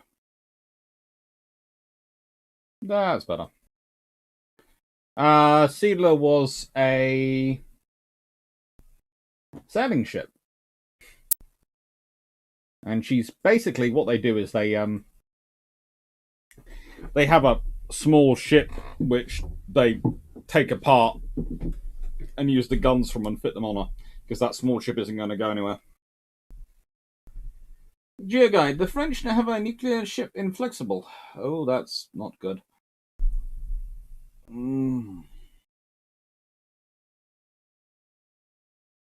Geoguide, is Britain really going to name their new SSBN King George VI? Yes. Cameron, the Lion and the Unicorn have to be the first two vessels of the Royal Space Navy for symbolic reasons, if nothing else. Oh, good lord. That could be quite scary. That could be quite... I have to agree. Though, let's be honest, Chamberlain has the idea put in his head by the wonderful Chatfield, who was BT's flag captain in World War One, and he was first Sea Lord at the time. So it's not all on Chamberlain. Some of it is quite firmly on Lord Chatfield, who is an absolute...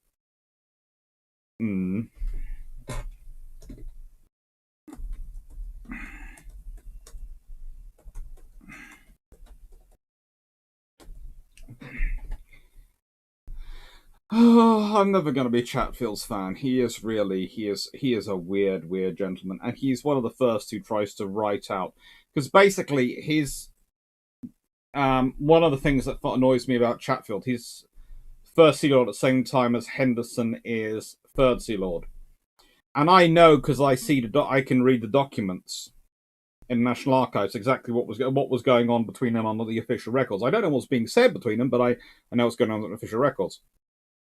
And then the autobiography he publishes basically goes, I did this, I did that. And instead of going, you argued against that. You tried to stop that happening. It's the third Sea Lord who basically goes round you and gets that stuff done.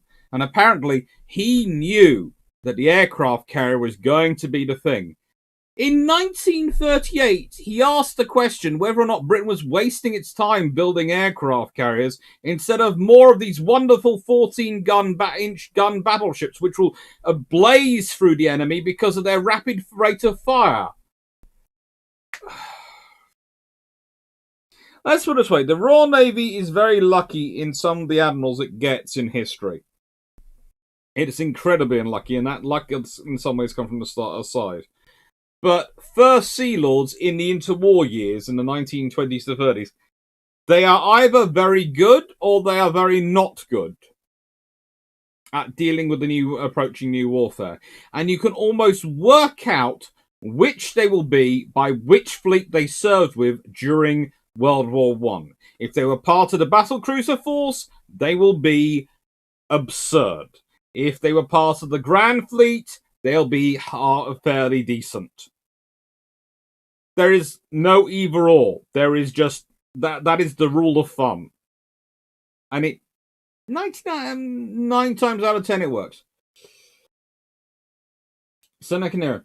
Let's see. Cameron, the Kuril Islands are still held by the Russians and not returned to Japan. Yeah. World War II.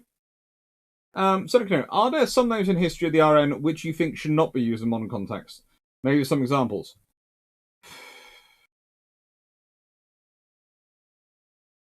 I do understand why perhaps some of the tribal class names would not be used again. And I think there are a few issues on some of the names in terms of their connotations. But honestly, they're all... You have to remember, most ship names are not out-and-out rude things to anyone. Mostly they are, if they are sort of rude, that's because the context of the name has changed from what it used to be. Descott, treaties are like sausages. If you want any confidence of content, don't investigate how it comes to be there. True.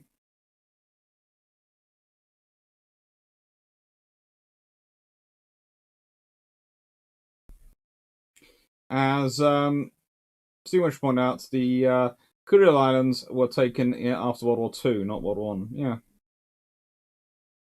Andrew Camel, HMS Cockchafer. Yeah. That's probably never going to come again. I can get away with that joke just about.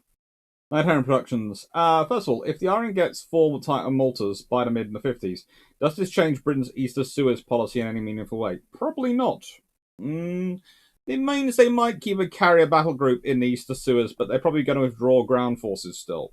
So they might, instead of parroting that they are withdrawing from East of Suez, they might say, we are going down to a sea-based presence east of Suez. Probably base it Aden? Maybe Singapore? Probably Singapore, actually. Aden's a bit of a nightmare to base stuff in.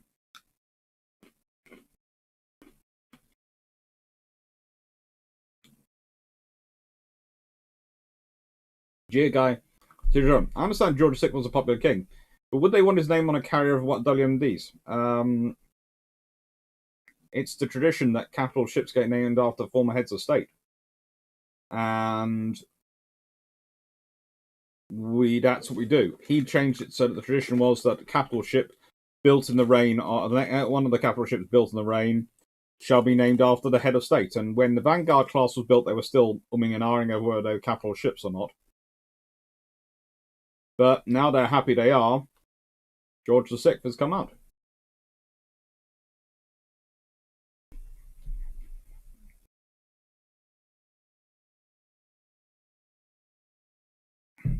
Thanks for that. Sorry, Dr. C, how did Napoleon escape Egypt after the UK blew up his fleet in the Nile? We gave him a lift. Captain Sidney Smith.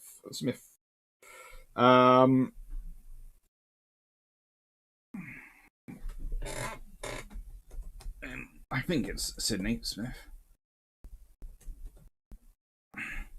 Yeah. Yes, he gave a lift to Napoleon and got him home.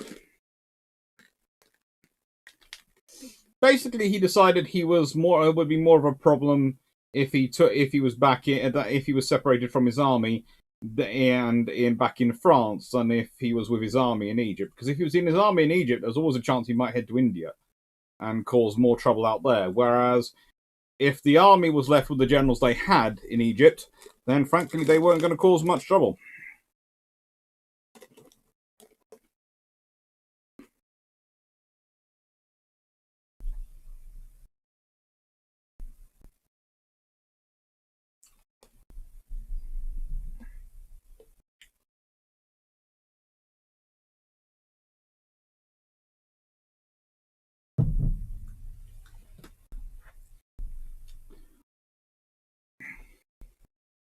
Take care, Timmy Loka.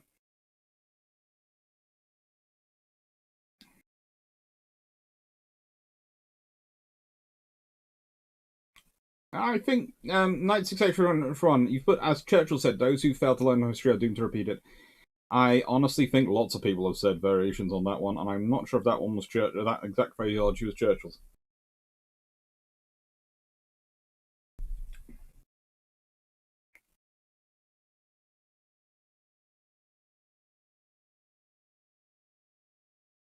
Good guy 001. On the other hand, a lot of American SSBNs were named after US presidents in the 1960s. So what do I know? That's the US Navy. They're weird. They name everything after people. The Royal Navy just doesn't like that. Just isn't as attached to people as the US Navy are. That's good. Both parties do silly things, but on the most part, make the best choice given the decision limitations and knowledge before them. I'd say that holds to the mid to late 70s.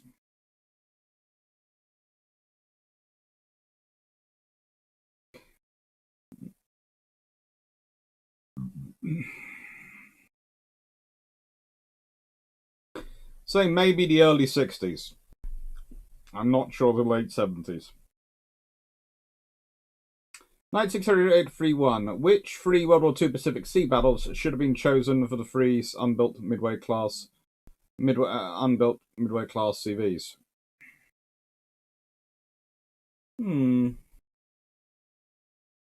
It's always fun to think of that one. What I would do if I'm looking at the Midway Class. Let's remind ourselves of the ones that are there. I'm fairly sure Coral Sea is there. I'm trying to remember what the third one is.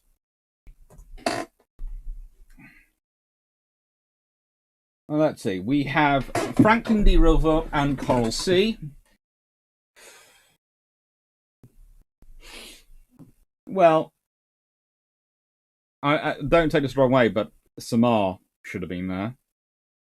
The fact they won that is amazing.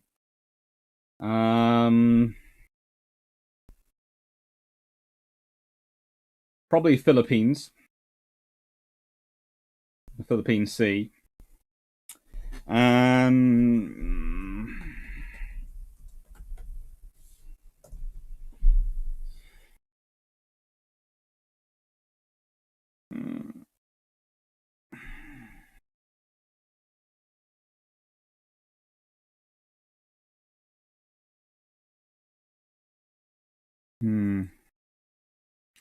Maybe Guadalcanal.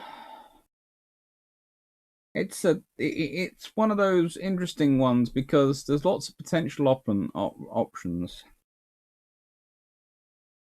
but it's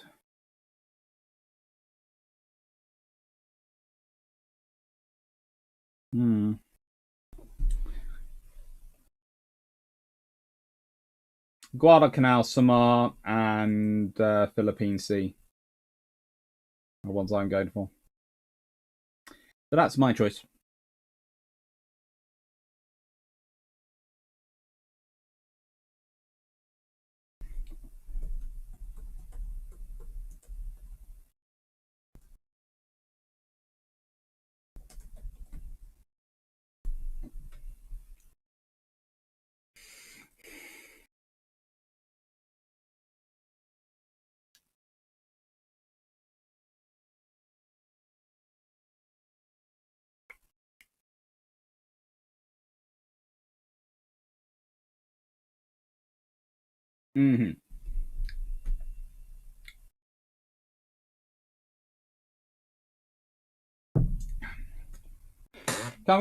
Swedish 3000. Both has made nice 120mm, 4.7-inch tube. Ooh, I might have gone with them then. That'd be quite nice. Ooh, an 80mm flak. You see, the thing is, if you've got a 3,000-ton ship for the Swedes, that's quite a practical vessel. Yes, it's bigger than most destroyers by about 1,000 tons, but it's not so big that they're going to be that worried about it.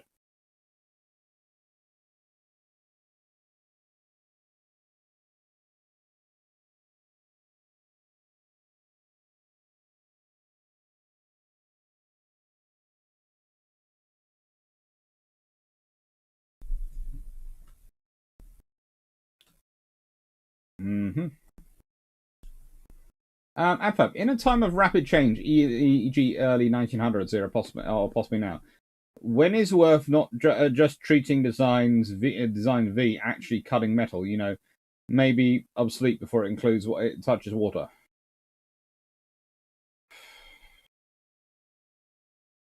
Honestly, you're often forced to make a decision. Okay. Let me use a good example of this.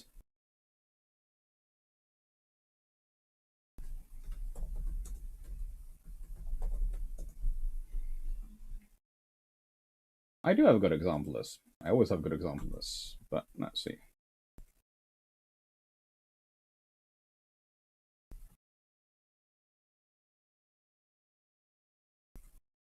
Let's use a very appropriate example, actually.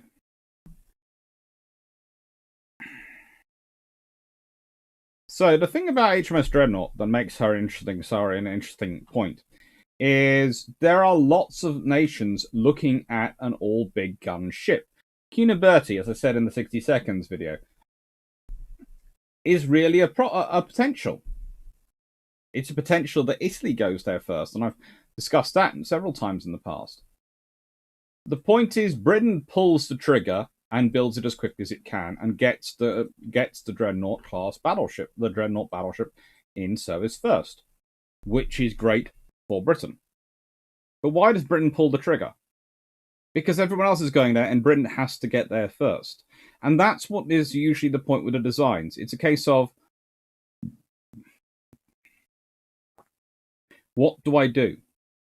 If you think about it, Britain has the same problem in the run-up to World War II. And the armoured carriers are often, especially the illustrious class, are often critiqued because they have a small a small wing compared to other carriers being built time. But of course, they're armoured. And so people tend to say, oh, they're built with the idea of fighting in the Mediterranean in mind. Actually, as I pointed out on many occasions, they're also built with the British idea of fighting in the Far East in mind, and i.e. maintaining a carrier group fighting over there when they're probably going to take damage. But the thing is, the reason the British are building them as they are is because they can't build anything bigger. When you've got those tonnage limitations, you have to build within the tonnage limitations. So you have to make a decision, armour or aircraft. That is your decision. And when you put off, if you delay until after the treaty, Britain's building those and starting those constructions and getting those things in place and not stuff ordered as the treaties are still going around. You know, HMS Illustrious in World War II is ordered in 1937 and laid down in 1937. She's literally ordered on the 30th of April 1937 and laid down on the 27th of April 1937. Now, don't take this the wrong way, but ships don't go in 2 weeks from being ordered to being laid down unless everything's already been decided quite a bit before. So basically, you're dealing with a design that's actually pretty much decided and ordered and procured in 1936.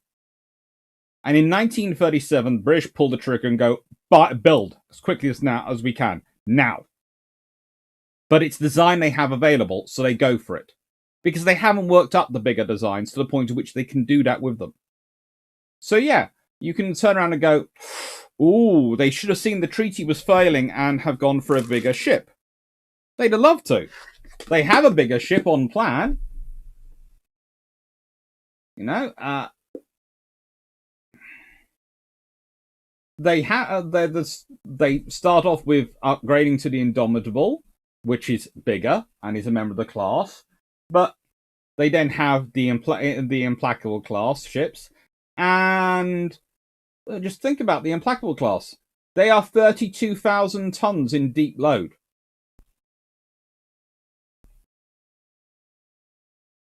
The Illustrious class, 23,000 tons in standard.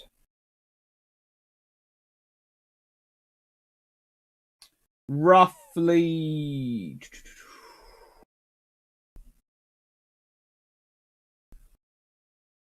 28,000 tons from memory in deep.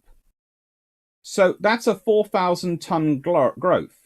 Audacious class, well, as they're originally designed, they would have been another 4,000 tons beyond that. So the thing is, if you don't have the treaties, you probably get something closer to the Implacables to begin with.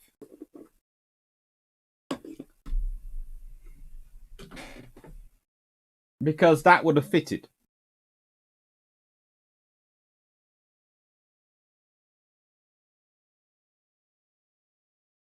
So no, there's a reason why asking your opponent why they are holding their iron on a certain way in golf is considered one of the worst fouls possible. And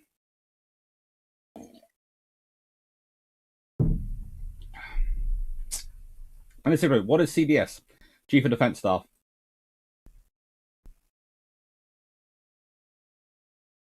Have you ever seen a photo or picture that is truly black and white? A huge amount of information is lost compared to one 256 grayscale. The same is true for history.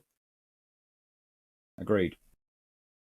First thing, I believe in recent history, Gordon Messenger would have been a fantastic CDS. What other generals do you think would have made decent chiefs? There have been a few, but they have had a recent history of picking people who are best described as yes people.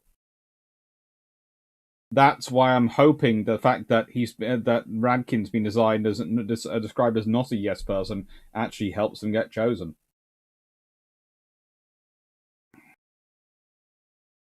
That's good. On average age of capital ship treaty, would HMS Victory, HMS Warrior, and USS Constitution count towards the average age?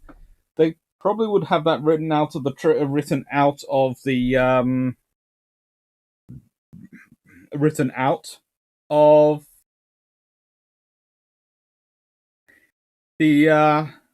treaty, but I wouldn't be surprised if they tried for it. That would allow the Royal Navy to build all new ships whenever they felt like it. Right, so which two admirals do you like to compare what had the two longest running rivalry and friendly and enemy navies? In the same navy, it's probably Fisher and I always forget his name. Fisher.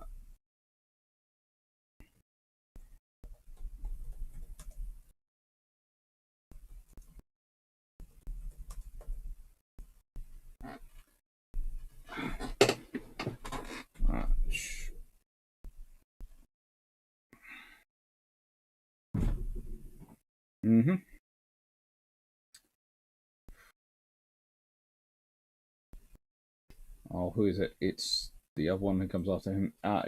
Written there. Bedford. Oh, no.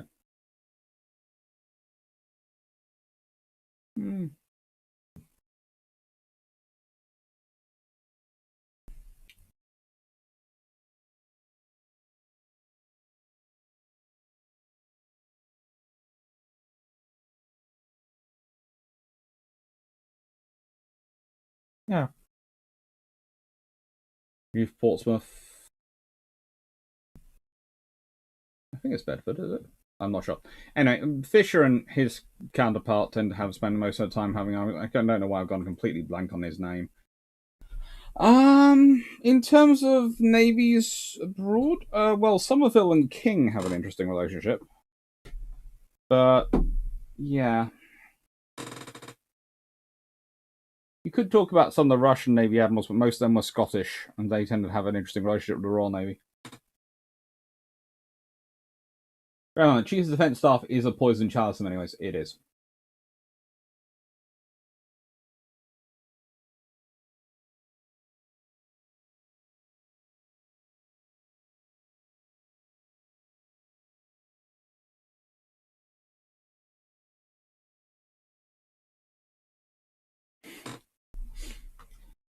Something. Were you interested in history and on naval history as a kid and focused on it throughout your education, or did you pick up the interest later? I was interested in history my whole life. Naval history has always been part of it, but I was interested in all things.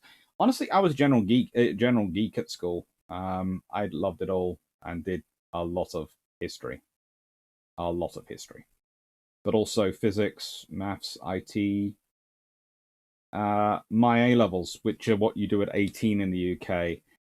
If I talk about them, they are physics, they are ICT, and they are history, and I did maths as well at one point.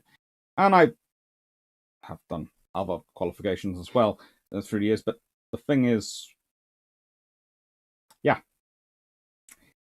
You would really, from that mix, you would not think historian coming up. You'd think STEM field, definitely. Oh, look. What one? Horses, infantry, mass chargers, machine guns, and dreadnoughts. Very confusing war technology. It is. John Shea, if we can place any kind of paint scheme on ships for the US, would be a great right way fleet. But if I were to choose, I would go for Space Marine chapters and Imperial Guard for 40k. Ooh, that could be quite cool. Cascading. I'm reading a book which is currently stating the uncomfortable interiors of the German ships in the High Seas Fleet in comparison to their British counterparts. Is there a reason for this? Yes, the Royal Navy were designing ships for actually long-range duties. This is another thing that happens. The Germans can design their things to be very sparse and Spartan because they're going into the North Sea and then coming back. The British are sending them around the world. They're going to have to host diplomatic events, but they're also going to have to be a long way away from home. That's always a factor in British design.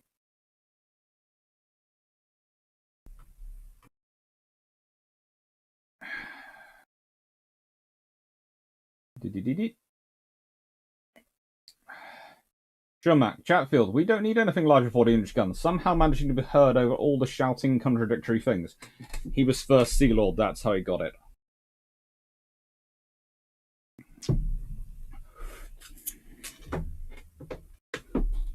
Luke Strange, never before used names in the RN. What about a USS Google? The USS Google could be quite cool, but it would have to be an intelligence ship. Shaman, what did did Chatfield think that battle cruisers did well with the rapid fire strategy? Yes, he did.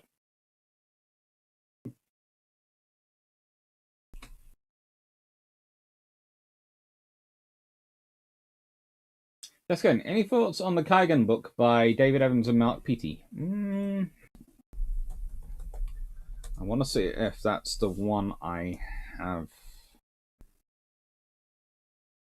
That's the one which is currently on its way to me. I've got a paperback version of that coming to me at the moment. Because the copy I did have, I loaned to a friend. So I haven't read it in a while, and that friend's now back in America. So I last read my copy in 2014, so I'm going to keep quiet on that book till my new one arrives. I don't know. This is the thing. Before we'll get slightly worried, my Amazon, and this is you can ask Drac this question as well, and you can ask Jamie this question. So, my Amazon account currently has a shopping basket which has £670 worth of books in it to buy. Hello. What are you doing here? Hello. You come back to say hello to Papa. All right. You wanted something. So I brought it. Hello, I am the TAFRA. Papa might be talking about buying books, but my view is he should be buying biggies. No. Antler bones. Oh, yes. Antler bones are key. I like a nice reindeer antler bone. That's the best. Hello, everyone. Thank you. Thank you. Thank you. Right. So, Right, if you just leave me that, I will do that. I will fix that in a bit. Michael, go on. Go look after girlies. Come on. Oh, The other one is asleep. that doesn't surprise me.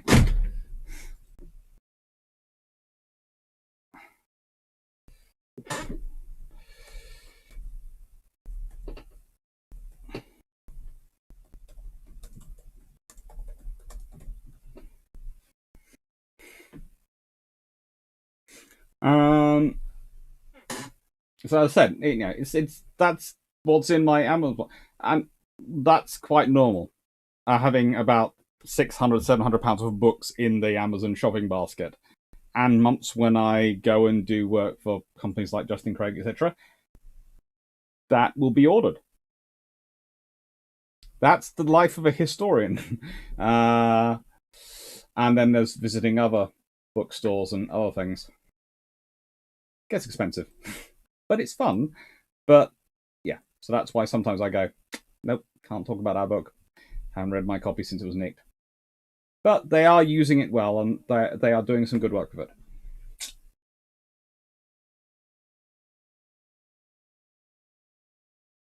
I'm hoping you all can't hear my sister singing from next door, because if you think mine's bad, that's nothing.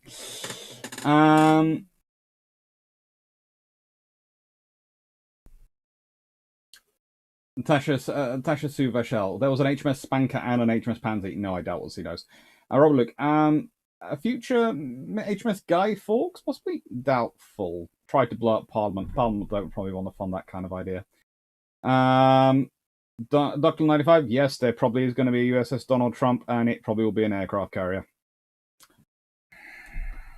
So, someday there will be a crisis, and the US Navy and the President will be going, what carrier is available? It'll be, sir, it's the Trump. It's the Trump.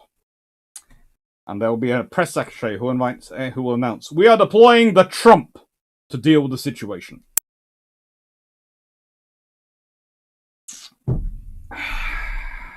We can all be worried.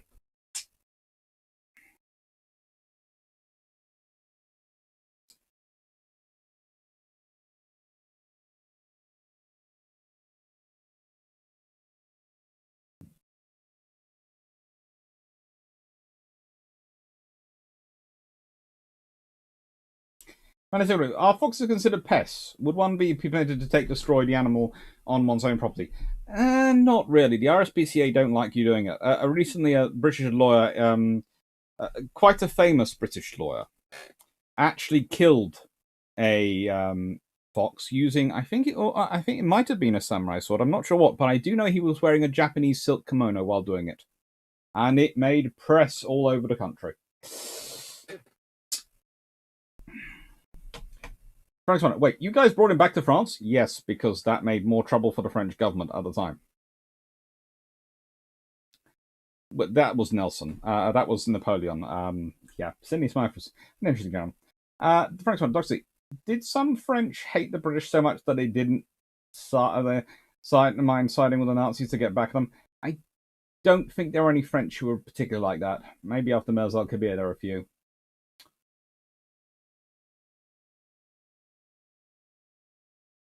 And as Dope Squad points out, also giving Napoleon lift back gives the impression that he's abandoning his soldiers to the enemy. Never a good look for a general. Nope. Look, USN has a Winston S. Churchill destroyer in commission. Yes, and I find it annoying that we don't have Britain doesn't have something like that. There are some people who we should have it, but there again, if you had a Winston S. Churchill, you might end up with slightly less popular MPs getting a ship named after them. Next one, what was the best ASW platform World War I? This is probably going to sound terrible, but probably the Flower Class sloop. They probably did it about as well as anyone. Yeah, Graham Hunter, weren't both Jellicoe and BT dead by the time Chatfield was Sea Lord, or was BT still lingering on? I think BT was dead by that point.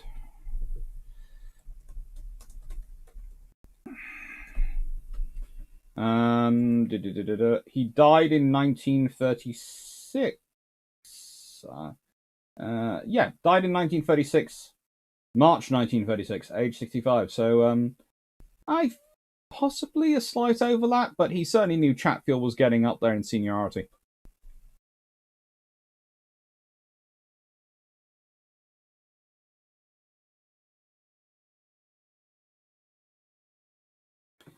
But I don't know, wasn't there an Essex named Philippine Sea?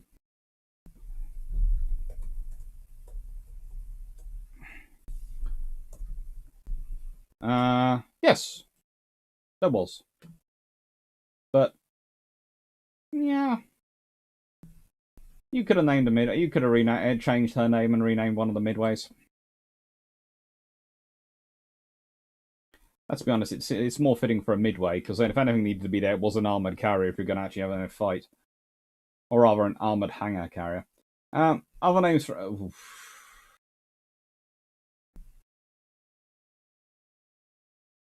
9683, could the US Navy have sustained a fleet of 6 Midways and 32 Essexes if they had got the planned numbers? Yes.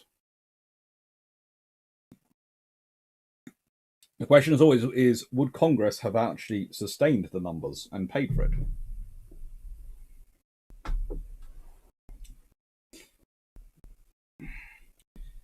How many Essex class were originally planned before World War II set it up? Well, that's an interesting question.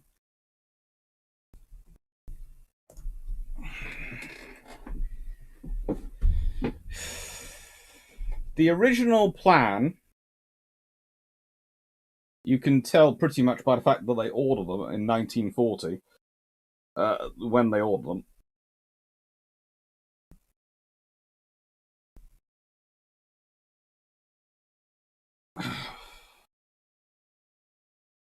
Well, they originally have plans for CV9 to CV19, so they have plans pretty much for 11. All the rest of the Essexes get ordered in December 41, so it would have been 11. Give me a second. Box again.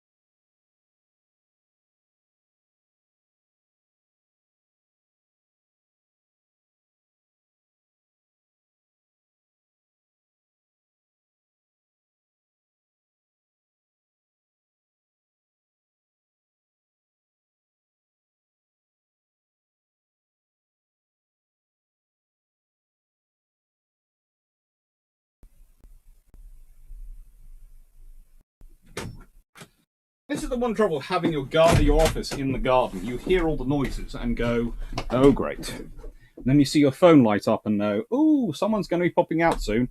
Better go just deal with it myself, because otherwise I'll just be disturbed by them as well. But no, originally they had plans for roughly 11. And they are all ordered after World War II has already begun. So pretty much they have originally plans in 1939 to buy about 4. And you can tell that by the names they pick for them. And because the first 4 are Essex, Yorktown, was originally Bonhomme Richard, Intrepid and Hornet, which was originally Kearsarge. And then they basically go, charge. We're going to build these as fast as we can.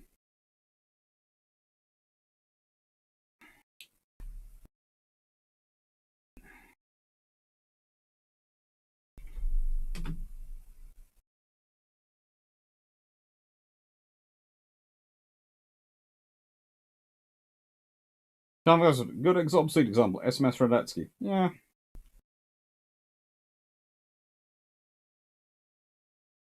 Right.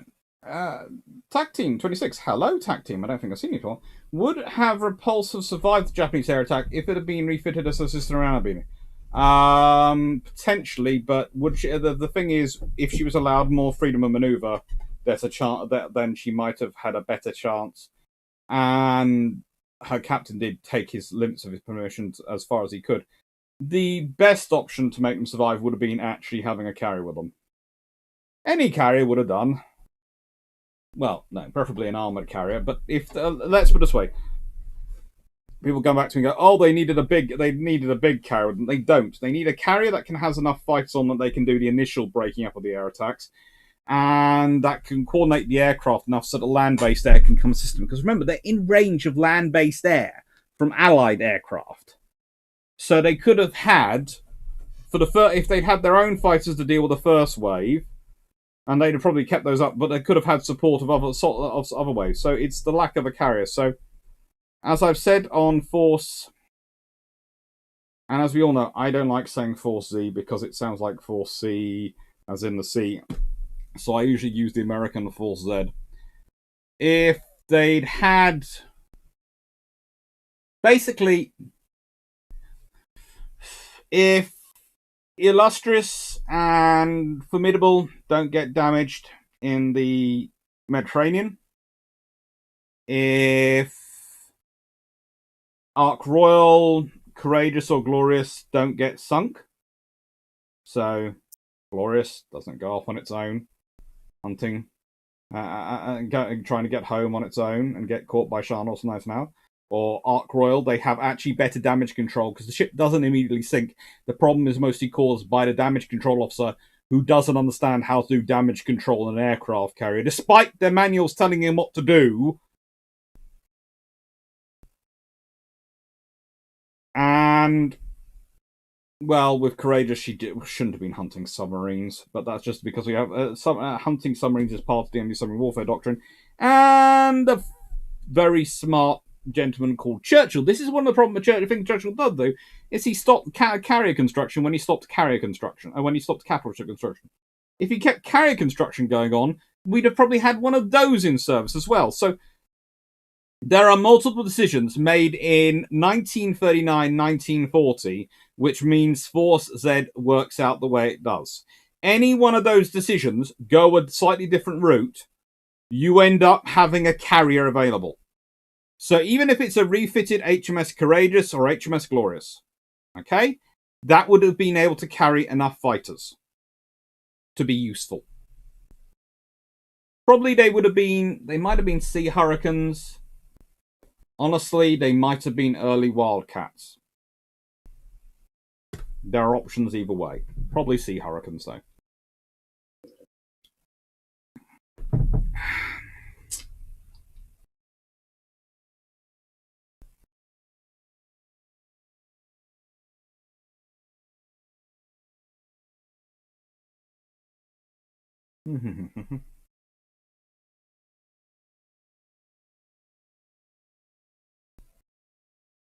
I've done the story. There's current discussion going on the story of the USS Shangri-La.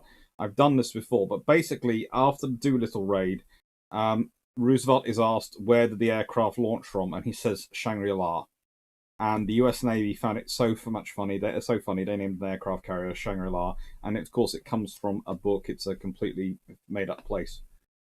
And it's one of the reasons why I think the US Navy should always have a Shangri-La in service, because it's just ultimate trolling of their own political system.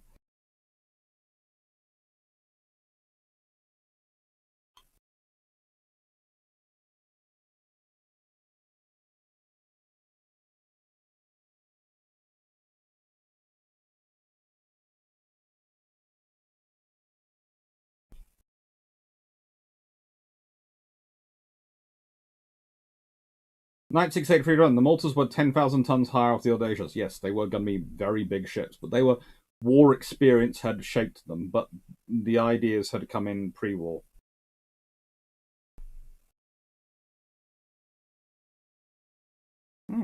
Beresford. Yes, that was the Lord Charles Beresford. That was who Fisher Constant was having a war with. Mainly because Beresford was an idiot. Hi, Dan Freeman. Hi, sorry, I was watching No Time to Die, and starring HMS Dragon. The trouble is they have human actors in there as well. It's like Top Gun. If they could just get rid of the soppy romantic story and all the weird human stuff and just had a movie about the F-14, that would be a wonderful movie.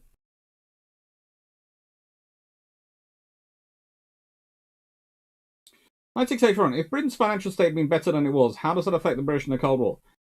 Basically, if Britain had I don't know, managed to be better prepared for World War II, so it had a little longer beforehand. So it hadn't had to do crash emergency and has got into as much debt because of what it had to do in the war period as it did. And had managed to escape World War II with less damage than it took. It would probably be in a stronger financial place through the Cold War, and probably would have de facto taken the sort of China role to America's Russia, in that it would have been the second leading, and it was for quite a lot of the Cold War, pretty much de facto this anyway, the second power within the bloc.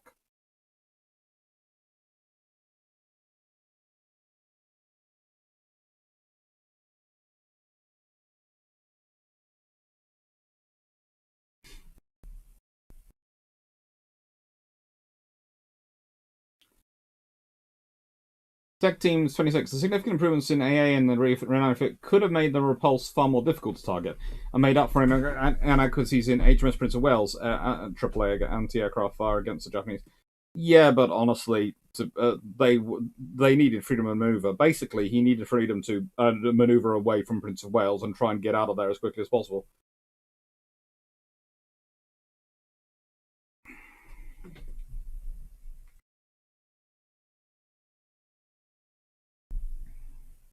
Oh, Charlie, so that's about 10 books. Maybe 12?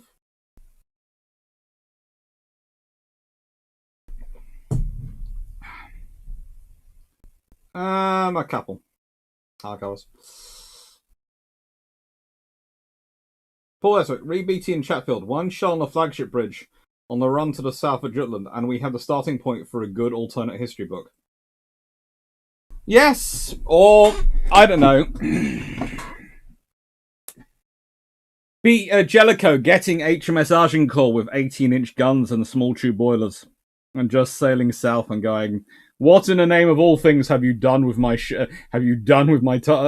my scouting force, BT?"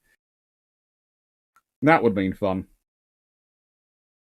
Someone actually pointed out that apparently in one event, Thrawn did that to one of his subordinates, and I could actually really see BT, Jellicoe doing that to BT. There you go. This, of course, comes from the live yesterday with the Dreadnoughts, which were the Dreadnoughts that were. And all credits go to Ultimate Admiral Dreadnought. Go to that video for the link to Ultimate Admiral Dreadnought, because they did give me a very nice link to give you all. You can go through to it and find them, and find the game if you want to design your own Dreadnoughts. It's a cool thing. I've been playing around with it again today. I have designed, well, people kept asking about 20-inch gun ship. And my ultimate conclusion was this.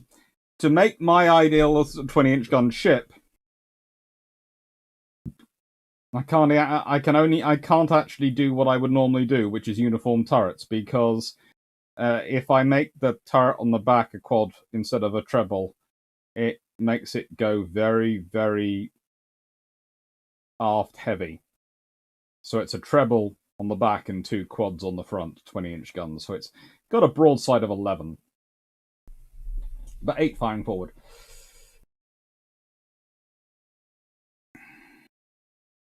Hello, Ralshat. The Grace says, I like how that Corgi has an nasal oral accent. He does, doesn't he?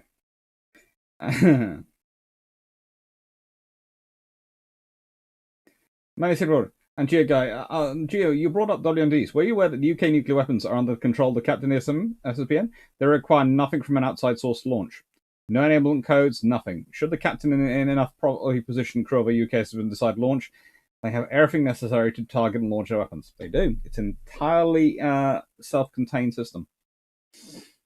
We can all be slightly worried. We can all hope they have these well protected. Cosmos, you do know they have a wish list on Amazon. I know, but no. That's not my style. As much as it might save my bank balance. Should France have not cancelled the PA2 aircraft carrier? I personally wouldn't have, but they did. They want something more French.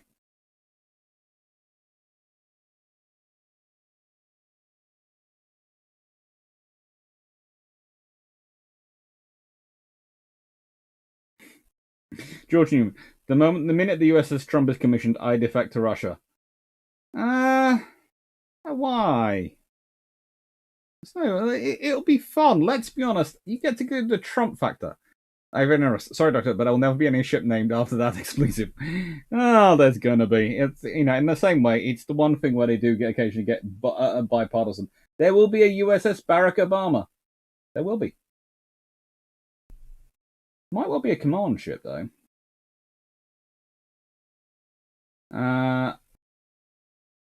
Same reason, for the same reason there won't be a USS Clinton. Clinton, because he went away in disgrace, they can get out of it, but they can't really get out of Obama or Trump.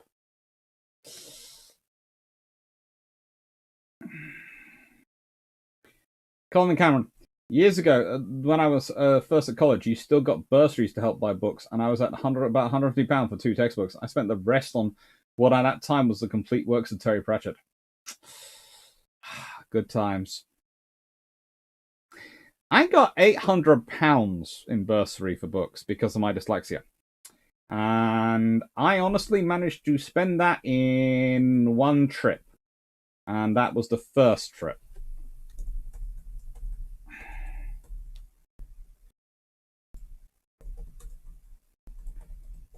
And then...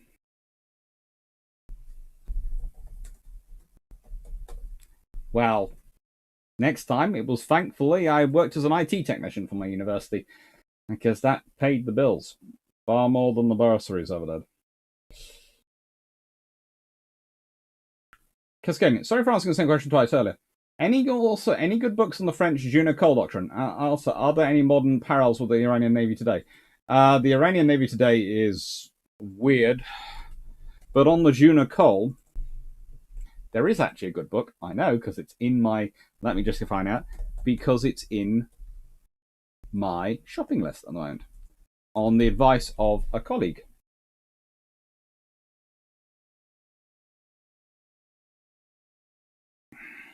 Now, I should warn you.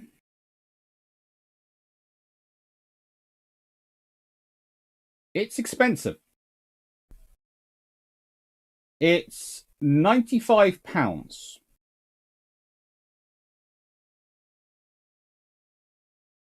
It is called Jeune Ecole, The Strategy of the Weak, History of Warfare series.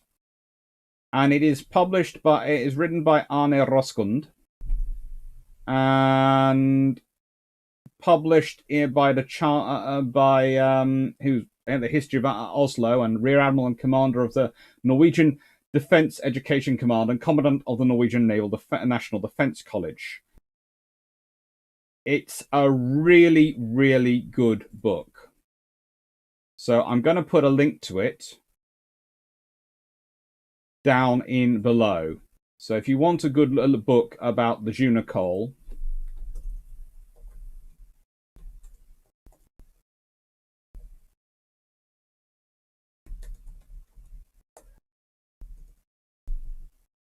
the link is going to be down below. But I warn you, it is expensive.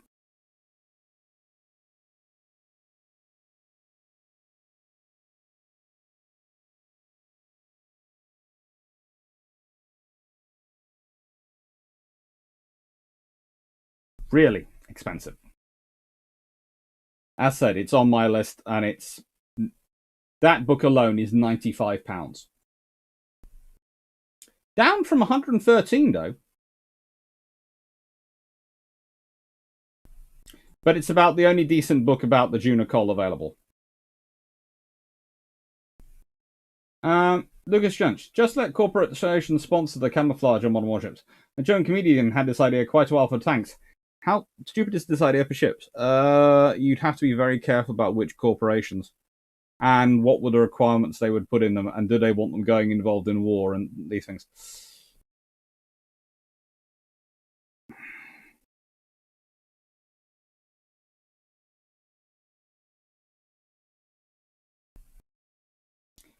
Schumacher, I think there are ways to get a ship named after Churchill, but not on a standard about naming ships after foreign leaders.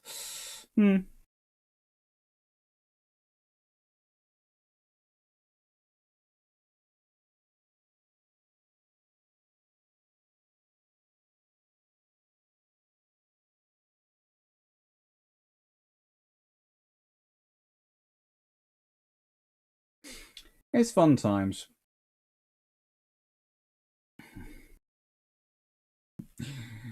Schumacher, people are straying into dangerous waters. Well, don't make me use the hammer. Sean will, though. He's very good at keeping this chat good.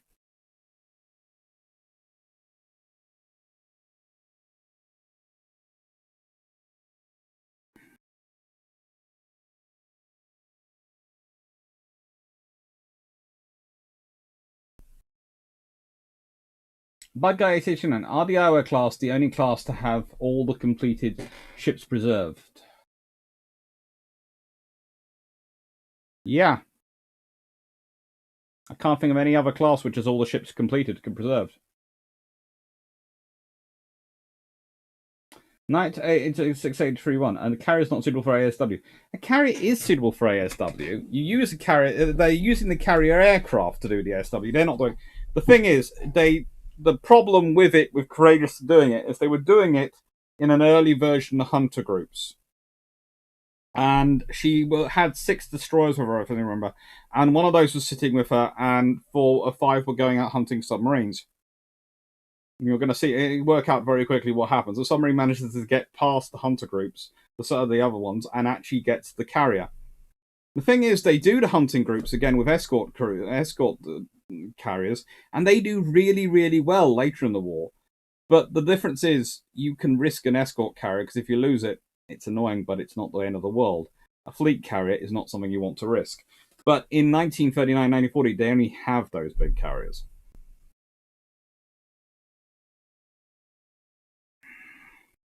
That's good. Prince of Wales and Repulse. If proper testing of the pom-pom ammo had been done so it didn't expand and release the projectile above 35 degrees centigrade, and they'd had tracer included, it'd have helped. It would have helped, but it wouldn't have ultimately changed things, because the thing is, to stop the attack coming through, you need to break it up. That's the problem. The AA can deal with the attacks if the attacks are broken up, so that the aircraft are coming in 1s and 2s. If you've got aircraft coming in squadron level formations or those things, that is when they're going to be. That's going to be a problem, because you can't do it. Robluke, Graham never before believe the press. History is not. These sources. The U.S. press created the U.S.-Spain War of 1988. Imagine what they could do to it in the information age. Yeah. My advice is usually to read all the press and then work out the solution is somewhere in the middle of it all.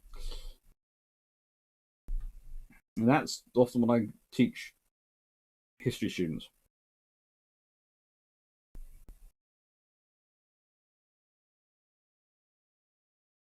Timon, to add to the trolling, China actually named the town Shangri-La. It's a town in Yunnan province, China.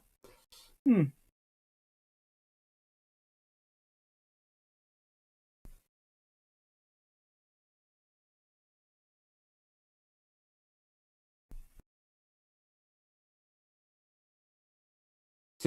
no women would let their boyfriends choose the, I'm presuming you're referring to my much improved Top Gun. Who cares? It'll be the ultimate guys' night movie. Actually, no.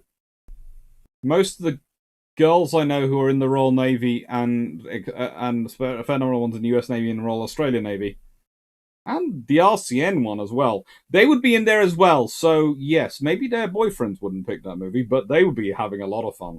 So yeah, I reject that. There are many, many girls who would love that movie.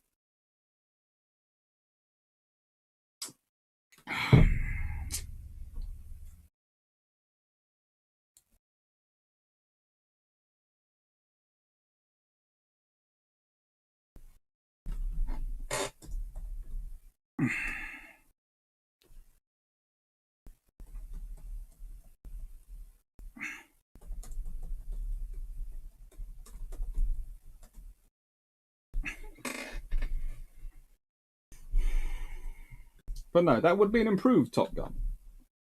No weird storylines, just a nice F-14 focused movie. Graham Hanna, and Sturdy wasn't that why he got sent to deal with Grass Bay? I'm sure Fisher and he didn't like each other. No, Sturdy got sent to deal with Grass Bay because Sturdy's great strategic plan had led to Grass Bay winning the Battle of Coronel, because frankly Craddock was under-equipped because Sturdy was sure nothing would happen, so there was no point in sending anything, and Fisher had actually told him to send something. So Fisher, in a very classic Fisher move, and Churchill agreed to this, so we're going to give you some ships, you're going to go fix the problem, or you're going to die trying.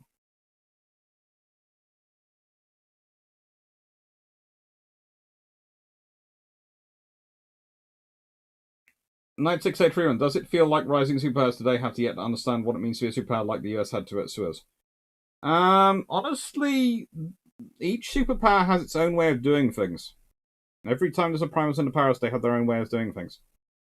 So don't presume just because one of the superpower that you are most familiar with, because we are most familiar living in an age where America is the superpower. Most of us watching this have been living that for the last couple of decades, 2 or 3 decades. That is always going to be, that is the way superpowers always react. Look at how France and Britain acted when they were superpowers. They were both quite different in their approach to things. Britain ended slavery. Napoleon wanted to reintroduce it. Yet Britain had arguably profited off slavery far more than France had.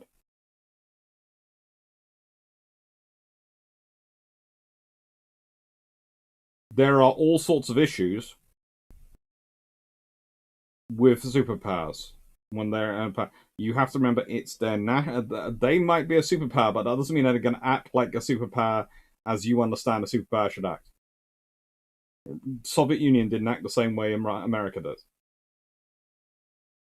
I mean, don't expect them to.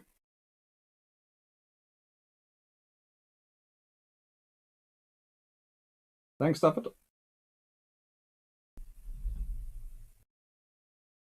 No, Roosevelt was a Seneca era. Shangri-La is from some 1933 novel. Roosevelt was obsessed with that novel. Jellicoe could have sent a signal, but where is the battlecruiser force? The world wonders. Again, if he'd been in this ship sitting there watching the battlecruiser force, he probably could have sent it. There again, Beatty might have thought that this thing coming up on him was something coming to take him out. Might have thought he's got trapped between the German fleets and God knows what he'd do. Tech Team 26. Repulsor's captain did have a certain degree of freedom of movement and dodged quite a few torps. Described as maneuvering her like a destroyer, but the Japanese got wire and sent 2 waves from opposite Ys and sent 2 waves from opposite sides. I agreed. He did very well. If he'd had more free maneuver, he could probably have done slightly better. But I doubt he'd have done much better.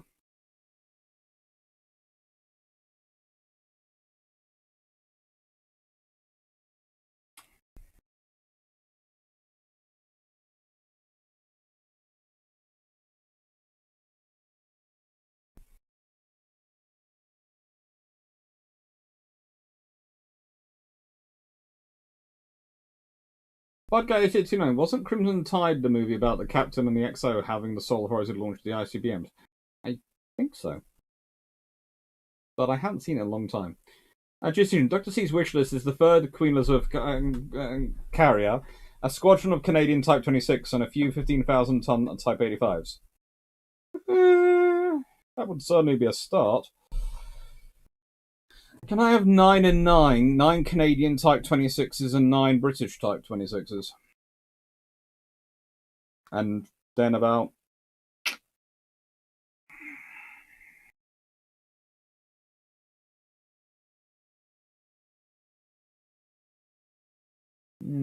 probably a dozen Type 83s.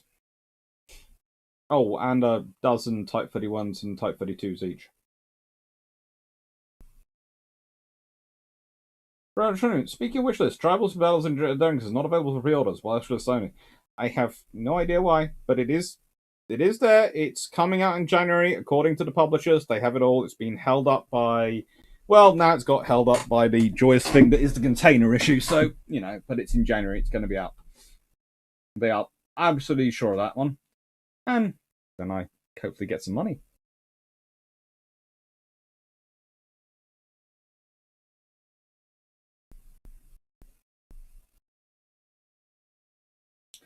Too much. What would be good to see? USS Samuel L. Jackson.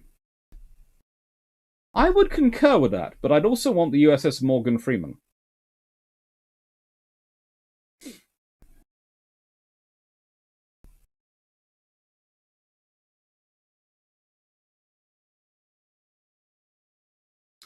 Stafford and Stafford is having to get very pragmatic on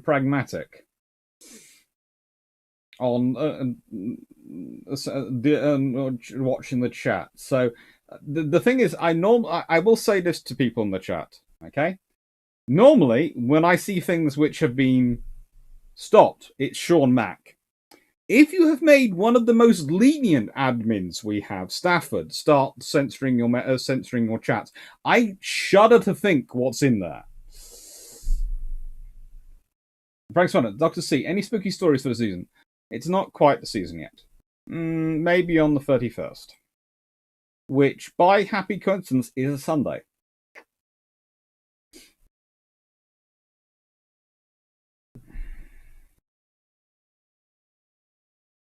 Graham Hamlet, could you imagine gunboat diplomacy with Jellicoe's baby? Oh, I want to chat with us, but a bit like if Commoner Clapp had a Vanguard. Yes, it would have been interesting. This is...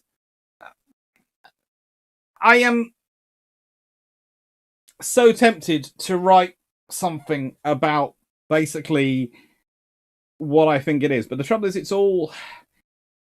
As I try and explain when I'm just talking about this, I cannot put this in a book or a journal article because there is nothing I can point to as a smoking gun.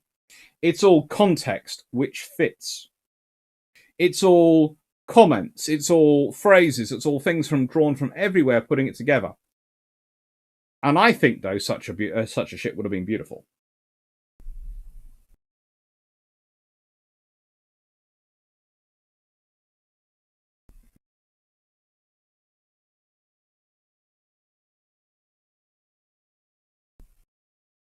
That's good. The aircraft has to vessel. The air gunner has to make the pilot hit somewhere else.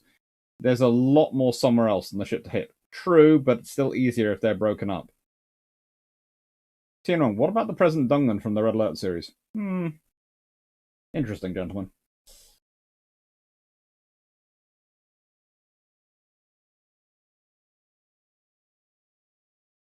Frank Swanner, what was the IJA's best fighter? Ooh. Well,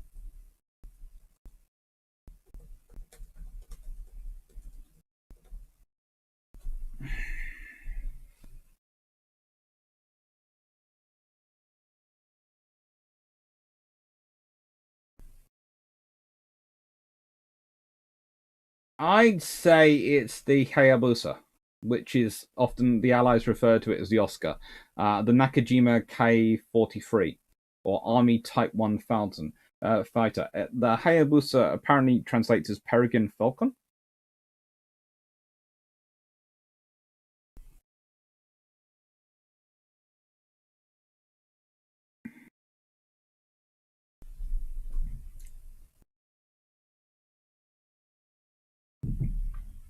But it's a pretty cool aircraft, and I will try and get a picture up for you. Let's see if I can find one of it flying. I don't want one of it on the ground. One of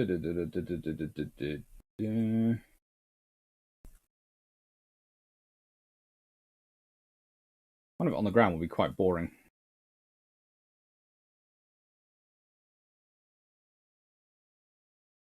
Stop and... This is a captured one in flight over Brisbane. That's cool, isn't it?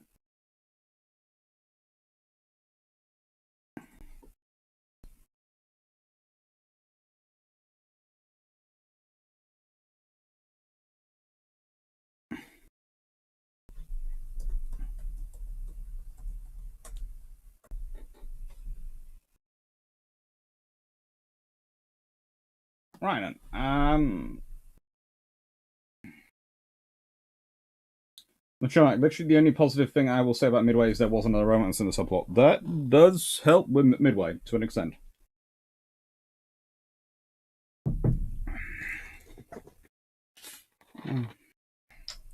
Down for him.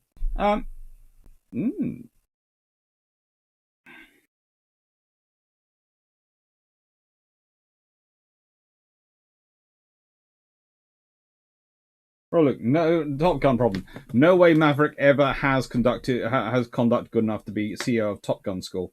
Actually, I see that as a good place to stick a difficult officer.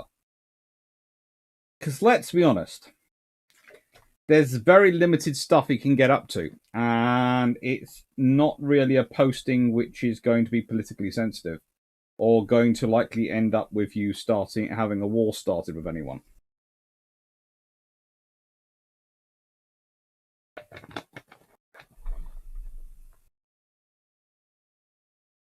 Let's see. Are there any lessons from ABDA that you are not well considered today, and that you believe are more important than previously considered?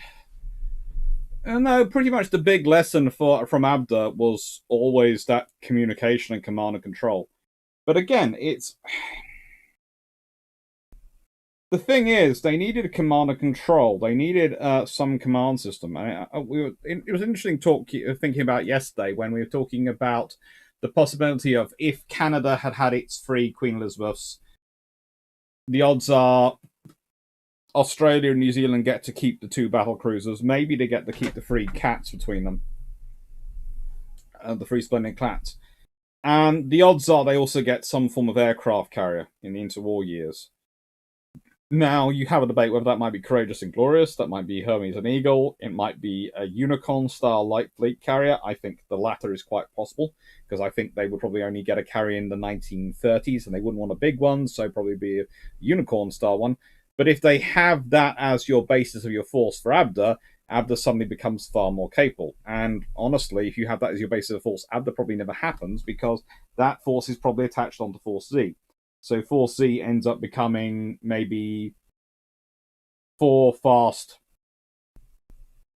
capital ships and 1 to 2 of these light fleet carriers.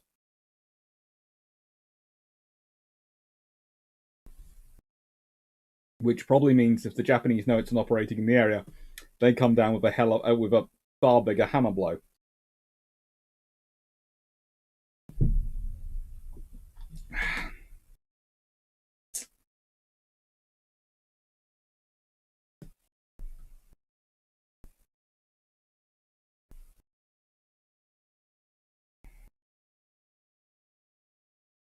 Jellicoe opening fire on BT. Where is the downside? Jellicoe probably not want to sacrifice a ship. He might send a very interesting signal and say, "I'm taking command." 9683381. How far-fetched is it that the European Union is the next superpower? Oh, they would have to do so much. The European Union is both marching towards the aim of trying to be a superstate and is a long way off being there yet. At the same time. And the real question is, do they manage to hold what they have together to reach that point? Because the more they lose, the more they lose. So you have to ask yourself, does France at the moment currently is having the most interesting presidential election going on. There's really quite, there's even the guy called Barnier, who was the negotiator for the European Union in the Brexit talks, seems to be talking about Frexit as a potential. i.e. France exiting the European Union. So it's an idea, but honestly, you'd have a lot of work to make it into a reality. So I don't think it will happen anytime soon.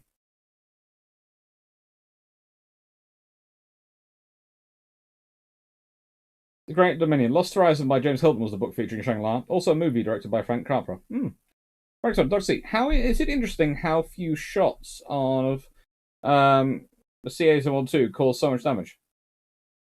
Of light on light cruisers in World War II cause so much damage, but how that so many were still needed to sink them. Okay, well, that's not unusual. They're fairly toughly built ships. But the trouble is with... Let's put it this way. With aircraft carriers, light cruisers, and cruisers, the thing all three of those share is that they have, especially in the US Navy, their structures above their hull are quite lightly built to try and save weight under the treaty limits. And then on the carriers, you have the added bonus of the fact is the hangar is a bomb. It is. It's got all sorts of things in there you worry about. And I often try and explain to people that the reason one of the British ideas behind the armouring, where it comes from, is I go, well, look at it. What the British are looking at their aircraft carriers going, so you mean the hangar is sort of like the magazine? Yeah. It's where all this highly explosive stuff is stored, which will be launching at the enemy. Really? So, shouldn't we armour the hangar like we do a magazine? That actually makes sense, because the enemy are going to be coming after it. Oh, what are we armouring it for? Air attack and probably the possibility of a cruiser getting through our lines. It's happened a couple of times in exercise. Really? A cruiser got through? Yeah, we didn't have enough. We didn't have enough destroyers. Really? No, we didn't have enough destroyers. So that's why we decided to design the Tribal class and the Dido class. Why? You didn't have enough destroyers? You're the Royal Navy. You have tons. I know. We didn't have enough. You can never have enough for war. Armoured carriers explained.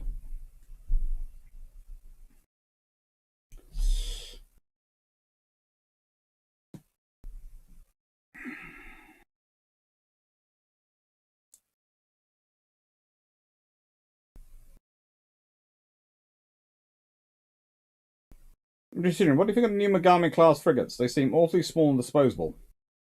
So worth committing to an action.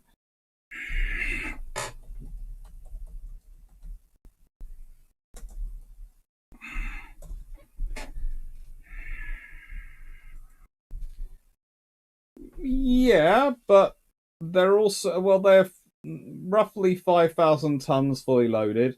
And honestly, they are something which Japan can probably chuck out in quite large numbers. They require a crew of 90. They have everything they need to form the outer ring of a task group.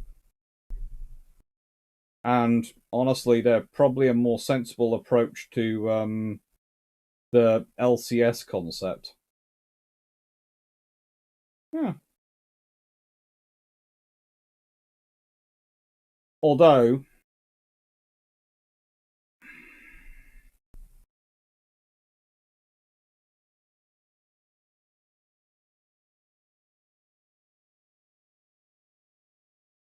I personally would have preferred them to have slightly more in the way of air defense missiles, but I can understand why.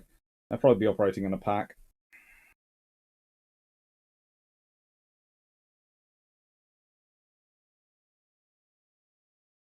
Georgian Midway, 1976. All the Japanese are played by Japanese-American or other national actors, unlike Tora Torada, which was a joint production about Pearl Harbor.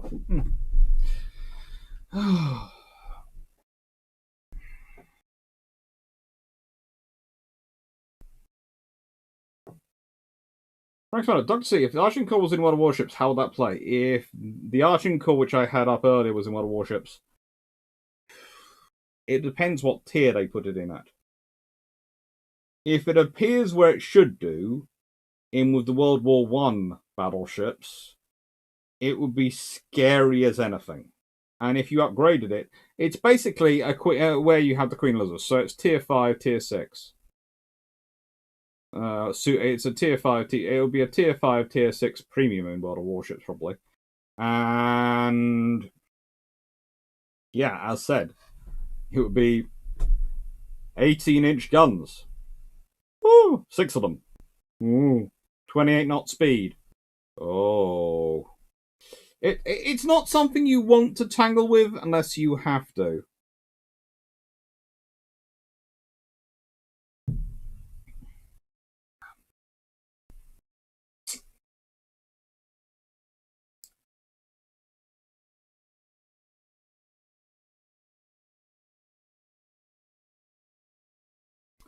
Well, thank you for all you've been doing, Stafford. Tech Team 26. Crimson Tide had Gene Hackman and Denzel Washington taking different sides about a garbled launch command for their SSBNs. Captain says fire. XO says wait to be sure about the message. Guy, Agincourt was in model warships. Yes, but that's the Agincourt that was built and into service, not the Agincourt that was planned.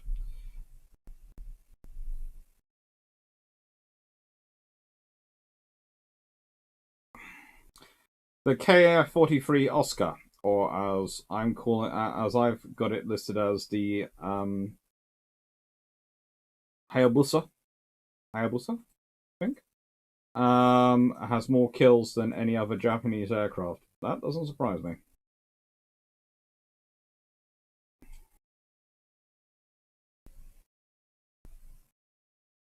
Grumman, I wonder if Jellicoe's grandson has any of his papers on that. I might ask him next time he's up there. Please do. Because I call that Jellicoe, as I said, I call it Jellicoe's baby. And it's my strong suspicion, because Jellicoe was the one who was pushing for the 15-inch and then was pushing for... The 18-inch guns are procured under a system called the 15-inch specials. You don't procure special guns for HMS Furious. I'm sorry. She comes into existence too quickly, and there just ain't time to build them. So those guns aren't being built for her. They're being built for something else. And the only project which fits the criteria is as a one-off ship that they could be building is Agincourt. It's this strange extra Queen Elizabeth ordered. And then all these small tube boilers appear from places which are put into Renown and Repulse and various other ships. What? 9603, why does the Queen Elizabeth lack SAMs? And if you can get a SAM battery installed, which would it be? As I've talked about this on several occasions before, okay, the argument you normally put about SAMs, about missiles on a carrier, is FOD. However, Sea Scepter does a cold launch. And that gets rid of a lot of your issues of FOD. That's it, fragments on the deck.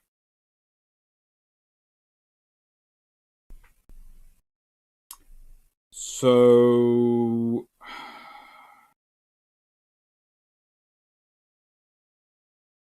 I would probably go with Sea Scepters because honestly, you don't want to use that much space on them. And also, there's the fact that they're going to be using a version of the CAM missile, which the Sea Scepter is from, for the fighters, air fighters on them anyway. So they've already got the maintenance facilities, etc., all there. And I would probably have 4 or so 16 launchers, so 16 cell blocks put in there, so that I could launch. I had 64 around on the quads. I'd also like to up her gun armament. I'd like to stick 40mm and 57mm on her. She'd have 4 and 4 of each. 4 and 4.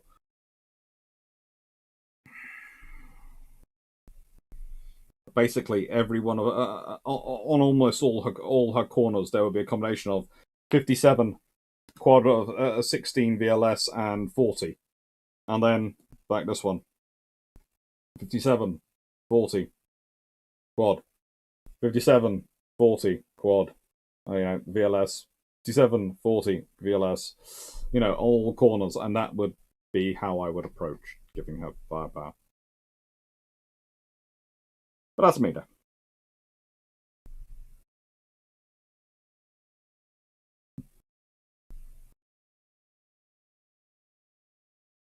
Oh, thank you, Stafford. Frank's on it. Which nation got the better use out of their battleships? The RN with the R class or the Italian with the old BB's classes? probably the Italians are the old BBs, considering the damage the stuff they managed to get up to them. Whereas the R's were very much put into second positions. But it is one of those interesting scenarios in that there are things you could have done to upgrade the R's. And it's one of those things, I think if you'd had the 1545 come in service on the King George V, I think the R's and the Queen Elizabeth would be upgraded with that. And I think that while they're doing that, they might have done some other stuff as well.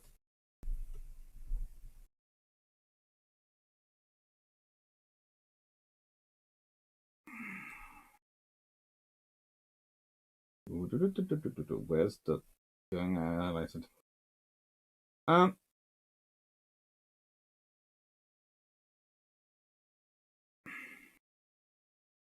Knight 684, is the Fire and Forget Seawolf the UK answer to the RIM 162 Enhanced Sea Sparrow?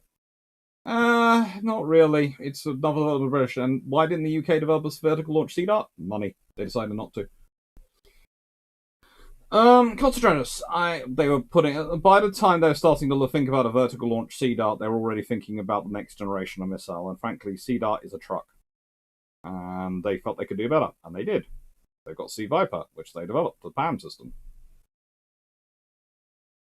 I heard a story how a guy was acting captain in Pensacola for years because he was not nominated by someone else who'd been involved in Iran-Contra. That probably wouldn't surprise me. No, probably as acting captain in charge or something, but not actually in charge of the base. I think the base is not run by a captain. I think it's run by someone senior than Pensacola. No, Cayman. In war, you don't rise to the occasion. You fall to the level of your training. And regarding that, the Americans had no training of other navies. None of them did. The only ones who had any training with other navies is probably the Bruships. And for some reason, it's 9 o'clock. All my screens have gone into night mode. That was weird. That felt almost like I was in a simulation. All the lights suddenly changed.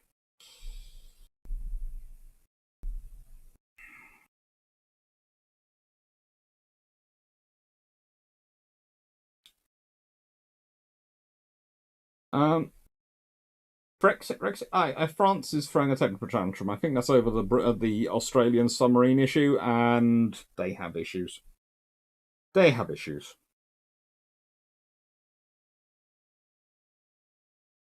Knight 6831. How many SAMs could have been put in for the 55 Bofors AA guns and 8 twin 4.5s on the rebuilt Malta class?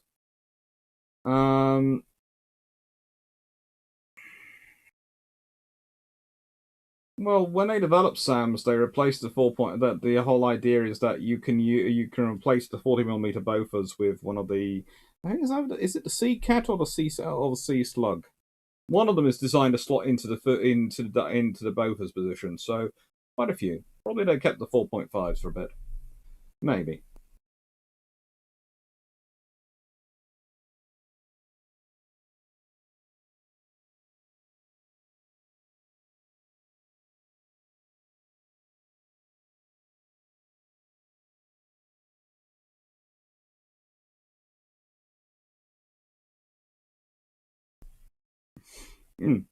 Next one, don't think. So, where is the best placed armored hangar? Sides, roof?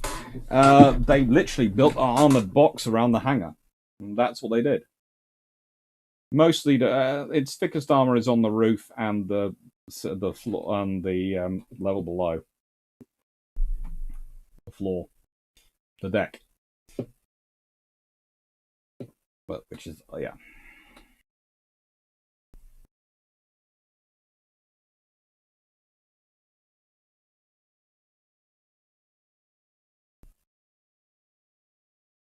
In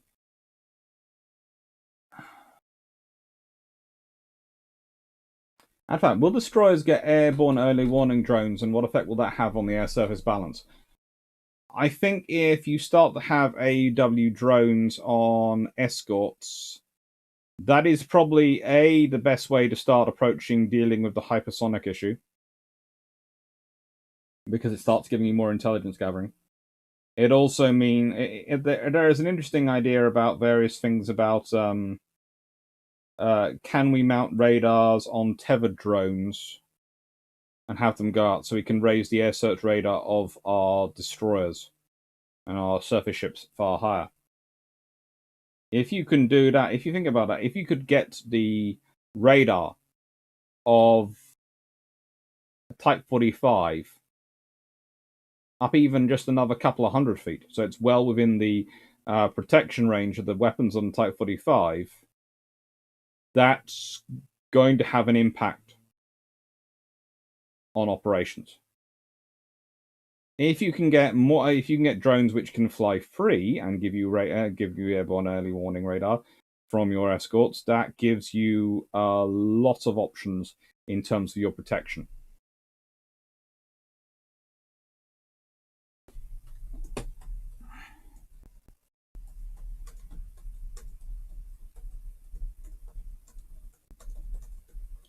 But honestly, it does depend on what kind of drone you can build and go. And the trouble is, often there are ideas for drones are not things which haven't already been looked at, but it's also is the pace and the funding for them there. Where is the money for the drone? So the more you want a drone to do, the bigger it's going to get. And then, arguably, the bigger ship you're going to need to operate it from. And eventually, you end up needing to operate from an aircraft carrier.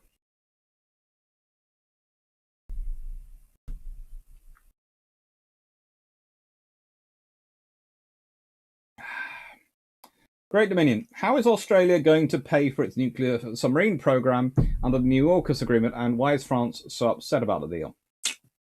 Well, probably they'll be paying in installments, and we haven't yet had those sort of details announced, so we don't know.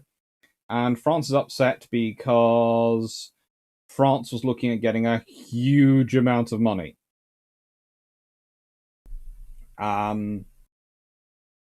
The latest thing,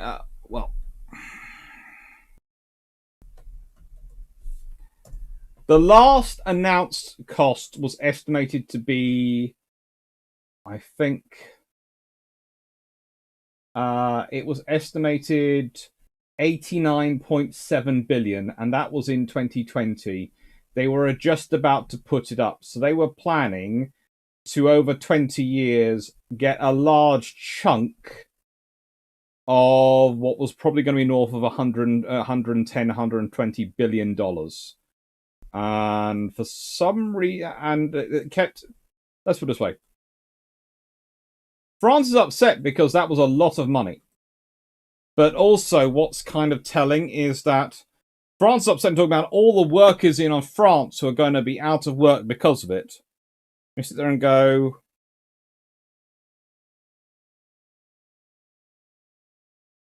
but the whole point was it was supposed to be built in Australia with French guidance. Well, yes, but there are bits that need to be built in France, because there's not the capabilities there in Australia. Well, that's true. That's why the Australians signed on with you. You're supposed to be building the capabilities for them in Australia. Well, we can't do that. And it's not cost effective. We're having to build a subs in France. And eventually, the Australians have gone, well, if we can't build them here anyway, if we can't build what we want here, then why are we getting we're getting a sub which is substandard for our needs? In that what we need is an SSN, a nuclear-powered submarine, to deal with the distances involved. And the whole reason for us going for an SSK, a diesel submarine, was because that would be allowed to build in Australia. And if we can't get that built in Australia and it keeps being delayed and cost goes up, why are we doing this? So France upset over money, basically.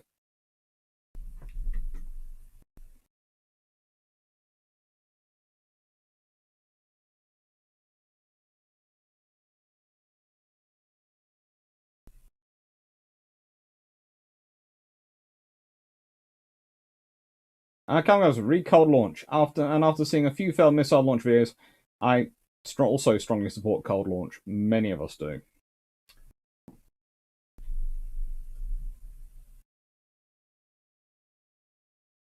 Adfab, if there had been an 18-inch Agincourt, would the RN have held onto it in the treaties?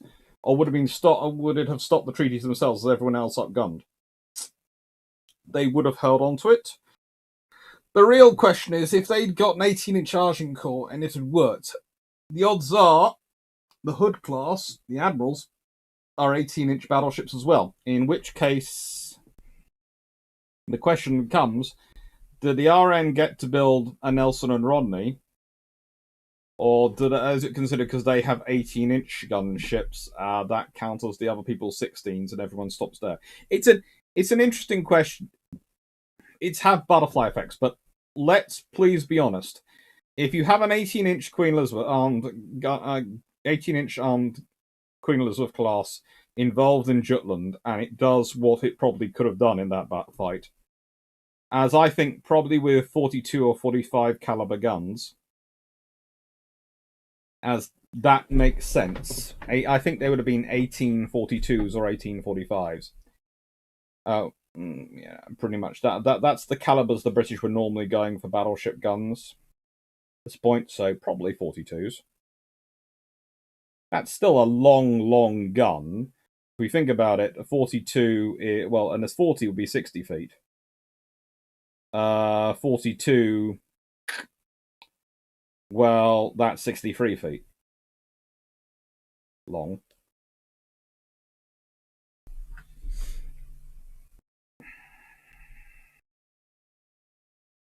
And it would be interesting. It could have caused a lot of damage.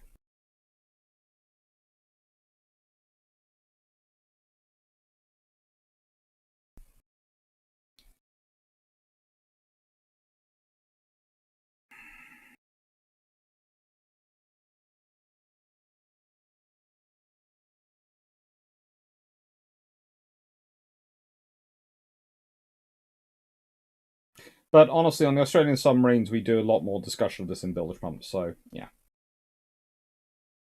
Carl Gasmic, Seacat was designed to be placed into dual or quad 40mm position. And he was one of them. Thank you.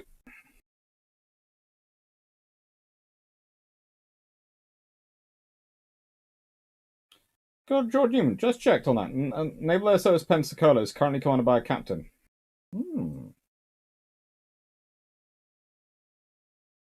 I always thought it was a Commodore for some reason, but okay. It might be because they're usually fairly senior captains. It's kind of like the captain on a carrier, whereas there is usually someone with captain rank who's the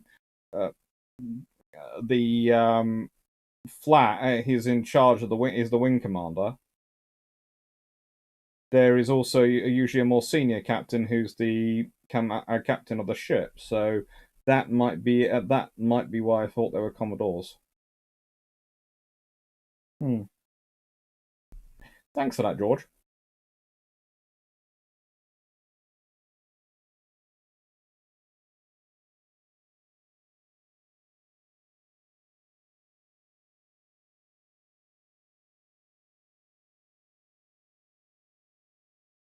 Current politics is usually debated in the joyous thing that is bilge pumps.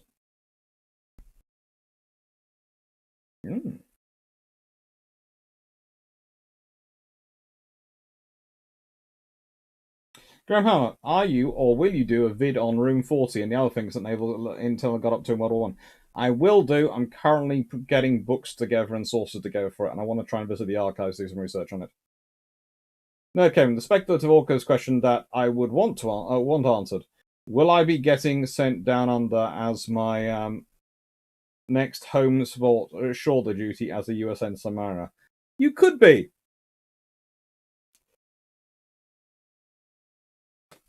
Night Hen Productions. I know this is a bit outside your field, but do you know what the American reaction to the V bombers were? I kind much as the USF. I can't manage what the USF kind much as what the USAF's reaction was. Kind much. Sorry, Night Hen Productions. Honestly, they were quite impressed with them. They quite liked them. But it was more a case of, oh, Britain's done that. That's cute. How many bombers are they actually buying? Like I said, France should have tried harder to keep the contract instead of messing around with it and forcing Australia to look elsewhere. Honestly, France even seems to be suspecting they were looking elsewhere. The more the deals comes out, the French seem to realize they were looking elsewhere, but just didn't know what to do about it.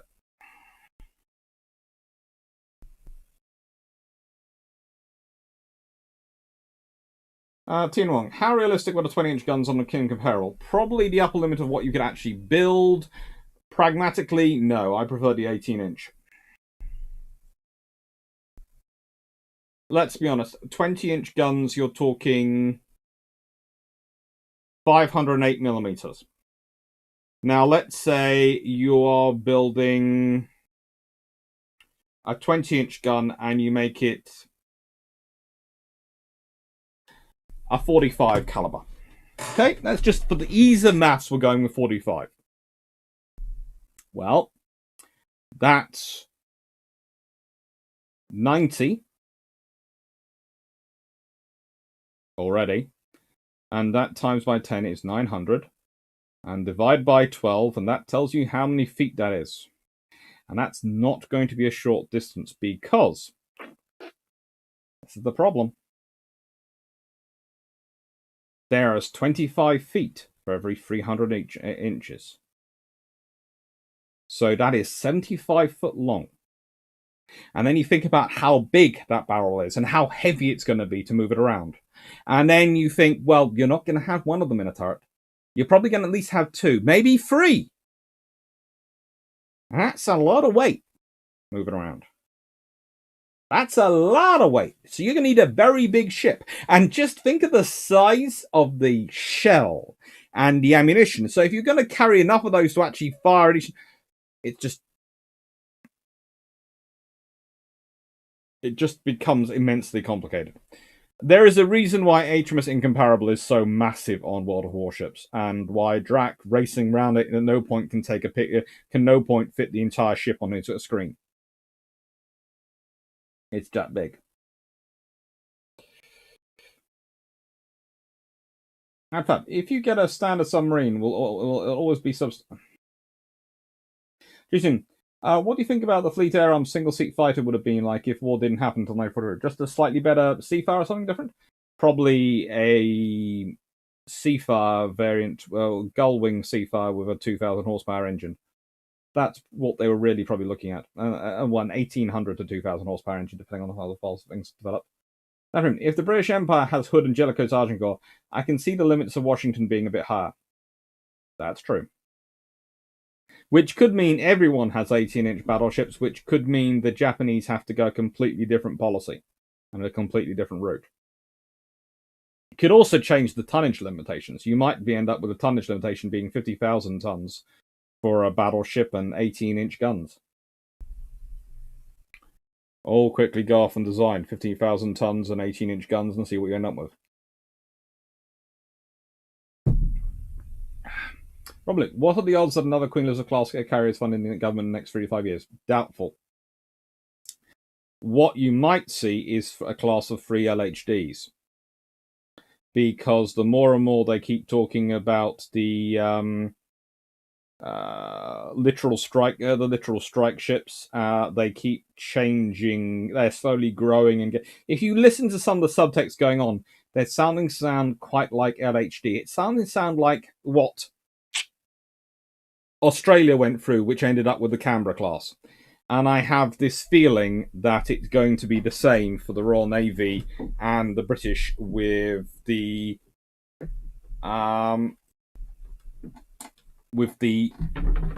LHDs and what's going to happen. And they'll have ski ramps on, so they'll be able to take F-35Bs, but it'll be a case of we'll have 3 of those and 2 Queen Elizabeths, and that should always guarantee at least 2 flight decks available. Excuse me, Fox again. I'm going to go and deal with the Foxy right now. Where are you, little? Oh, you've knocked that out.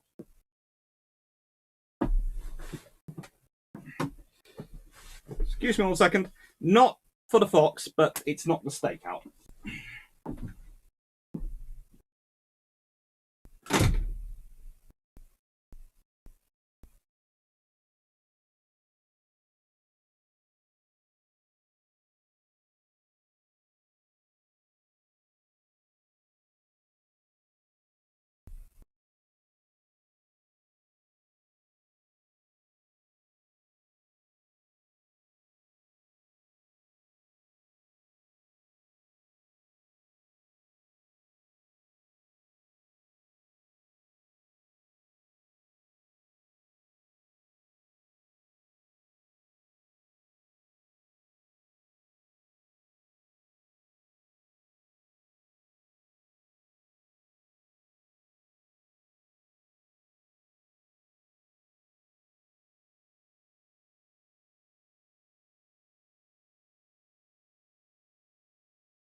Hi-ho, hi-ho, it's off to work we go. Hi-ho,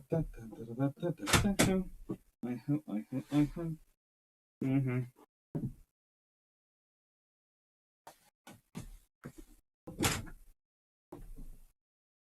Sorry.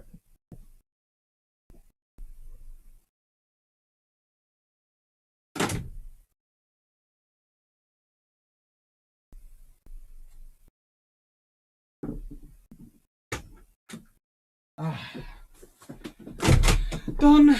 Hey, good lord, foxes. I think R1's a budding civil engineer. I think the reason it's coming here is to try and get my sister to give it enrolling in at a university. Mm-hmm.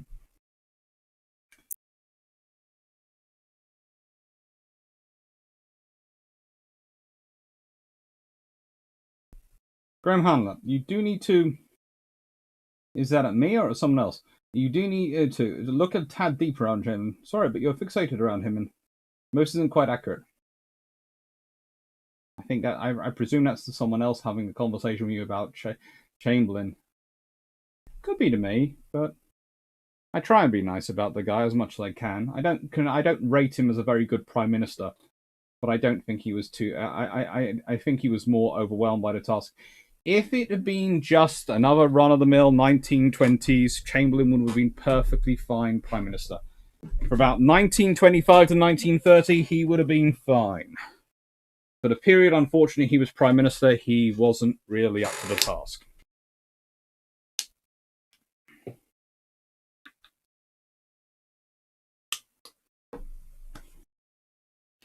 New Activity 4472, what is a cold launch? Right, so... Cold launch is always a fun thing to do. Let me see if I can find a picture of it for starters.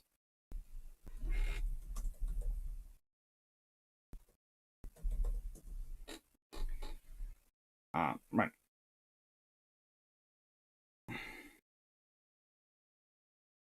The cold launch is basically the missile is ejected without heat. So, how do I put this?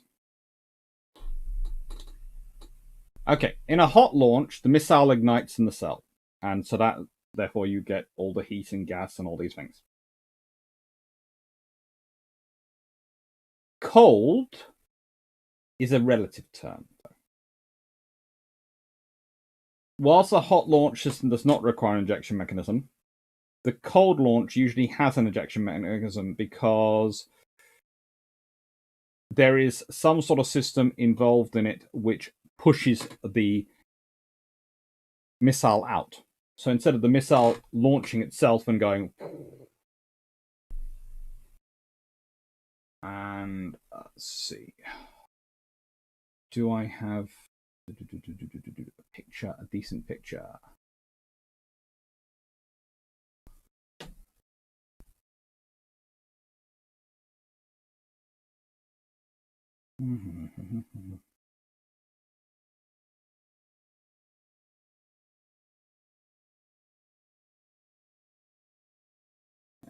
Yeah.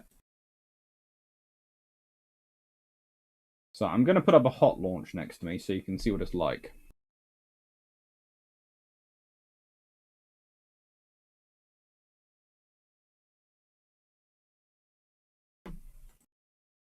This is a block floor of 4 SM2 block 4 launching. That is a hot launch. Right? As you can see, very fiery.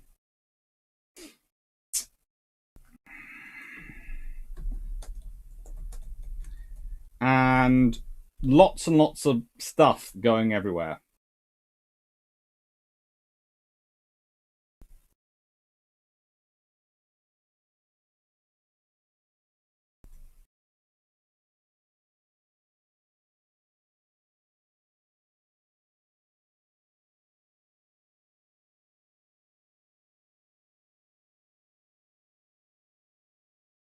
And if I can find it, add source, media file.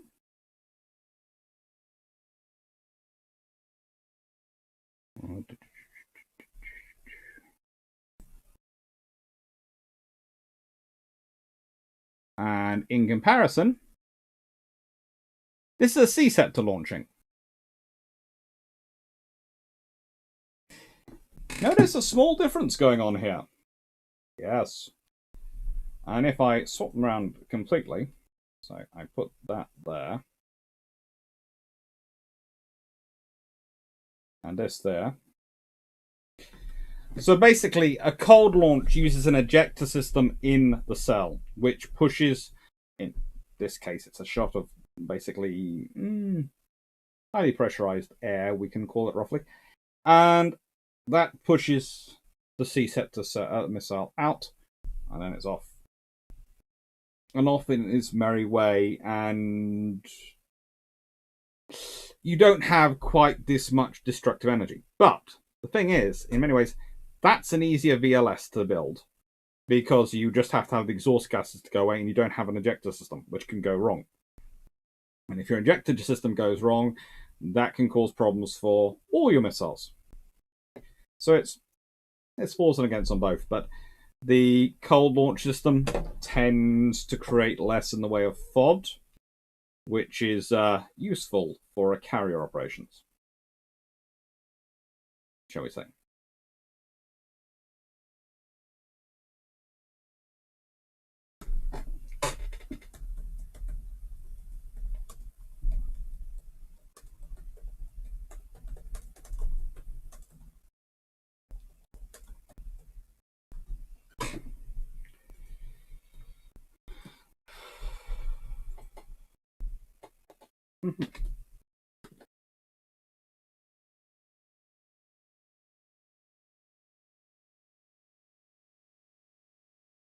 Thanks for that. Dr. C, if Jutland convinced the Germans that they should go with subs, what did it convince the Brits to do? It convinced the Brits that they were doing pretty much the right thing. They were containing the Germans. It is kind of interesting to note that what comes next in terms of the production line is the Renowns and Repulsors coming through. Then it's the 4 Admiral class battle cruisers they're pushing on with, and next is the G3s. It does kind of convince them that maybe the future is not going to be a grand battle.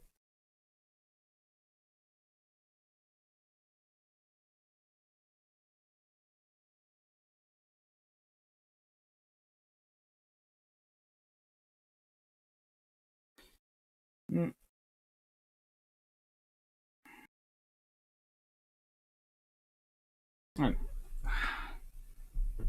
Peter Dawson, radar on drones need drones large enough to take the radar. AEW radar is long range, so metric wave bands, so large aerials, so size would be similar to an E2 Hawkeye.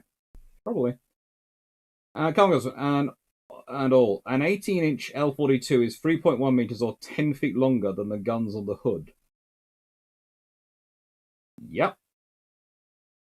Nighthawk Productions. The YouTube channel Subbrief has covered the Australian sub saga. I believe he said the French deal was signed on the understanding that there was a design. There were many, many parts there. Subbrief has done some interesting, good stuff on that one. I have had many people writing into me going, no, there have been problems with what he's done in the past, and possibly. I haven't seen all the videos, but the ones I've watched in the Australian saga were certainly good. Carl, let's see. Strong Cooking, Dr. C. In regards, drones have a question. 1. Do you think it's possible to use them in ASW to ping and overwhelm the subsonar computers so they have so many threats they can't track them all? Do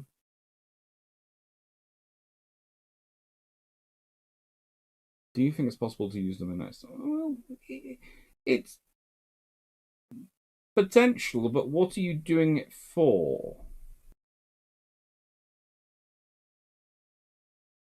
If you're going to ping users, if you're going to have a drone go on active sonar, well, that's great. That means you're probably going. If you've got your passive sonar, you will probably hear where the enemy submarine is, but they'll also probably hear where you are.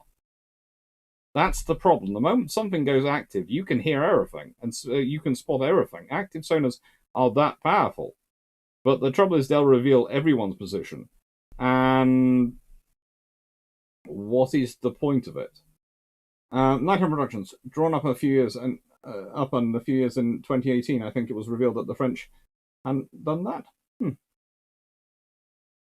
Bilge Pumps has gone into it several details on it, and at one point I did sort of message Subbrief and see if you'd come on to discuss with Bilge Pumps, because you want to get as many submariners on as you possibly can, and people, different interested parties, to listen and talk about it, because it is kind of interesting the way the French have acted as they have, and you wonder what else is going on behind here. Is it just a relic of the elections, or is something else going on?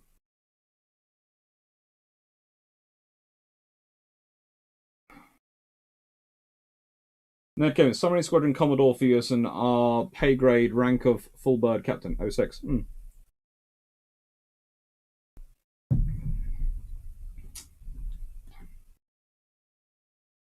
John Craven, do you think they could be used to essentially make massive targets to confuse radar guided munitions?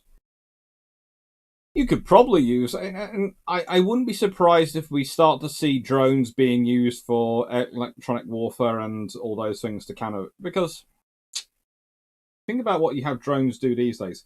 The aerial displays we do them, like that are replacing fireworks. You can do pretty much, if you think about it, if you can run that sort of circuitry and that sort of pattern with drones, you can probably replace the light displays with other things that emit various forms of electronic radiation. And in enough numbers, they can do all sorts of things.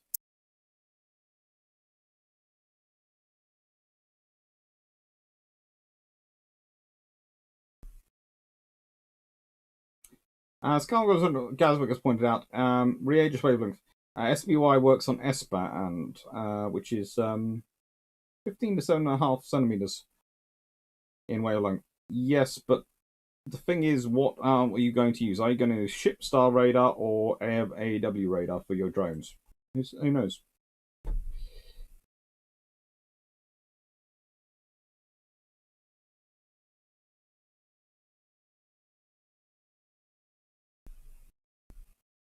Paul Burswick, Requeen as a class carrier armament. I expect 40mm to be fitted to the unused 30mm louts, along with replacing the phalanx. So, by my count, that is 7. They just need to come with a twin turret for it. I doubt the phalanx is probably going to stay. I would love them to replace the 30mm with 40mm. And if they're going to replace the phalanx, then I think it should probably be the 57mm. It shouldn't be the 40mm. The 40mm would be a great secondary, but if you're replacing the phalanx, go for the 57.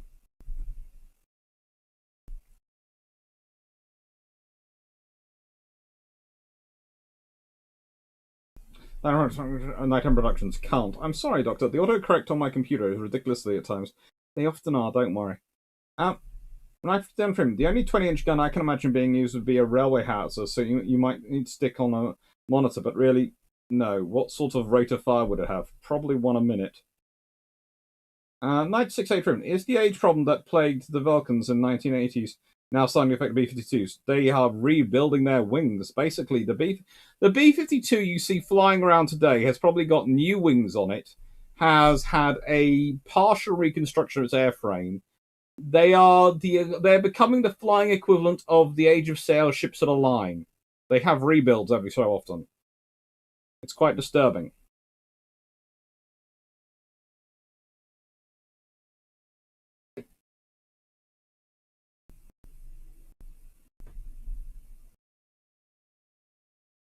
Frank Simon, Dr. C, can you go with the LCS project? Sorry, no, that's definitely in the bilge pumps area. Definitely, I will leave it for bilge pumps because we do have that quite a lot, so often not.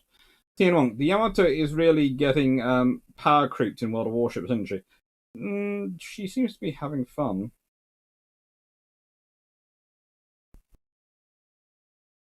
Sean Quigley, it doesn't seem any future invasion will be faced with fortifications. What do you think? CS combat air support drone of smallish, maybe Predator size or small, armed with 240 Bravo and 100-pound bombs. I think if you don't think it's going to be faced with fortifications, then you're missing out on human history. I can see why people are saying it won't.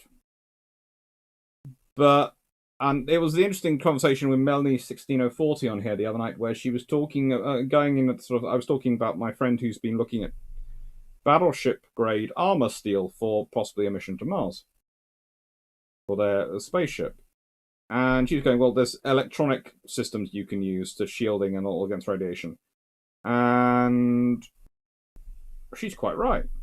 There are things against radiation you can do with that, and that's quite true. But they're also trying to look at sort of the idea of maybe protecting against asteroid hits. But of course, there's the speed of an asteroid is going at so much in space, so fast in space. There's almost nothing you can do which can protect it. But let's see what they can come up with. But that's also the thing I keep looking at with weapons, is that we are sitting here going, no, you can't produce armor that can beat that and all these things. But what happens if you end up being able to produce a strong enough electromagnetic field? Or rather layers of fields. If you have it polarized in one direction, then polarized in another direction. So you have two fields. So any weapon which comes into it goes and gets shaken, and maybe ripped apart by the force of the electromagnetism or the gravity. And we sit there and go, well, yeah, we can't do that. There's lots of technology we can't do, but there's also stuff which, well, I sit there and look and go, it could be working on that, and it's a potential possibility for the future, because as a rule, usually what happens is we develop an offensive capability, then the defensive capability starts to go up, and then they reach parity, and then people go, oh, our offensive capability's not going to work, so they then go and develop something else, and it goes up. And it just happens, it keeps sort of happening like that. There's a constant seesawing of capabilities, because people both want to be able to take places and say protect it, so they tend to invest in both.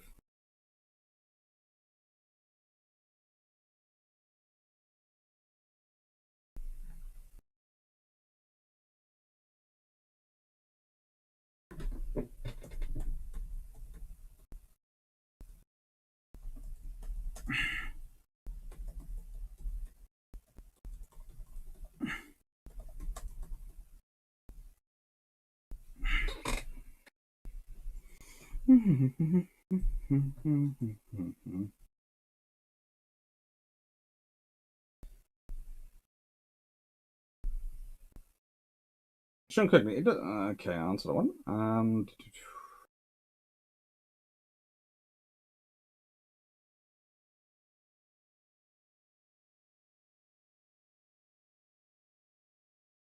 Robert Luke, 50,000 tons, 18-inch guns equals 6 guns in 3 twins.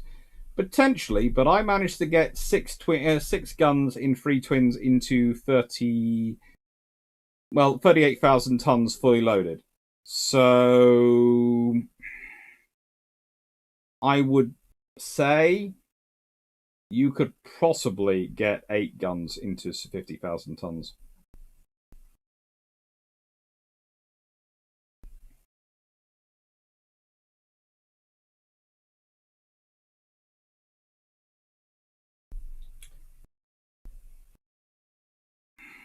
Tactum 26. I would concur about the 64 VLS for the C-Sept on the Queen Elizabeth class.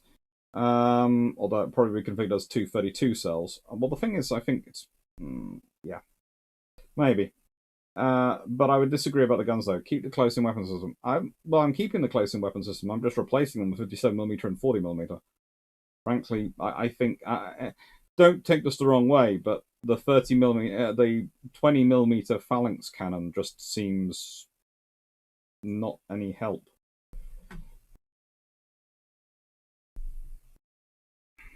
Well, look, no way to have 9 18-inch guns in 3 triples under a 65,000 ton, unless they are slow or have no armor. I think potentially, as said, I got 28 knots and 38,000 tons fully loaded, so especially as it probably be standard displacement, you're probably talking about 56,000 tons fully loaded. So possibly 4 twins. Possibly 4 twins.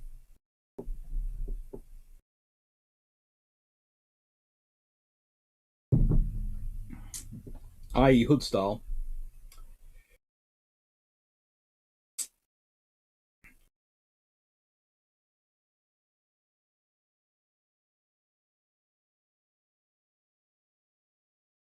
I did not touch the fox with the hammer. The hammer was literally used to put in some steak, put in the steak back in because the steak had come out, which was holding up, the pot.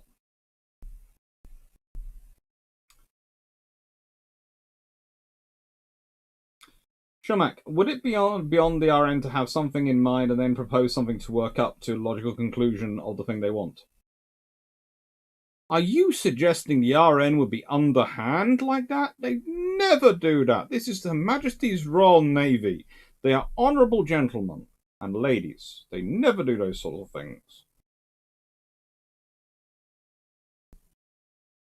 But if due to mission and capability requirement growth, they have another solution waiting ready at hand to propose, that's just good preparation. That's them going the extra mile and being helpful. Yes, it was. Not at you, Dodo. Thank you.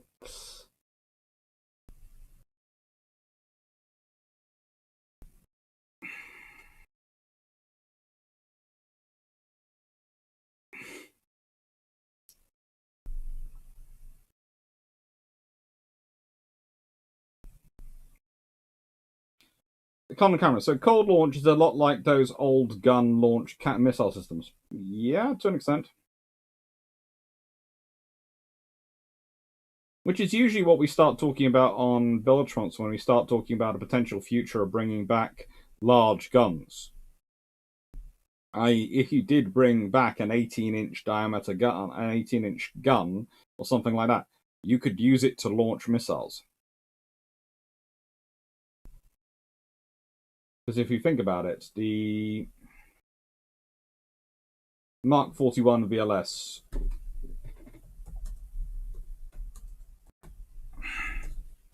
or the Mark, let's go with the Mark 41.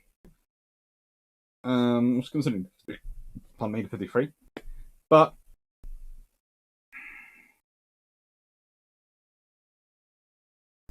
it has a canister width of 28 inches. In the Mark 57. Yeah, I knew it was that. Wrong one. The Mark 50. That's the Mark 57. Why do they have the details of the Mark 57 underneath the Mark 41? That's just no help. Seriously, I look it up to check because I'm trying to be a good and polite academic who gets things correct. By the way, that was an interesting comment I had recently. Someone complained that I looked things up, and I went, of course I look things up. There is only so much I can keep in my mind permanently. And believe it or not, the size and of the 57 of the Mark 41 VLS is not in it. I think we'll go with the Mark 57 because I've got that right in front of me. And that is 28 inches in width, on a canister width.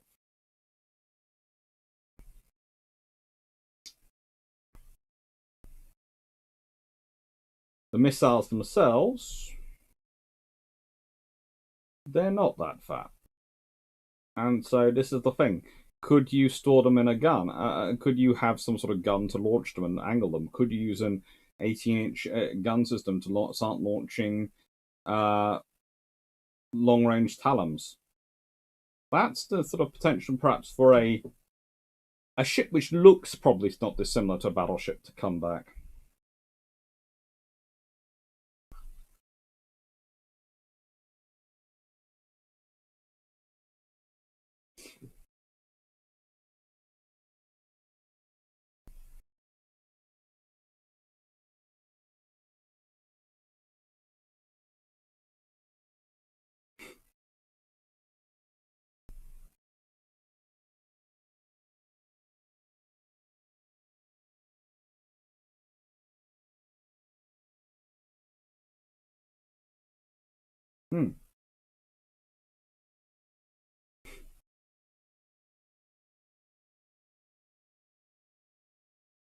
Let's see.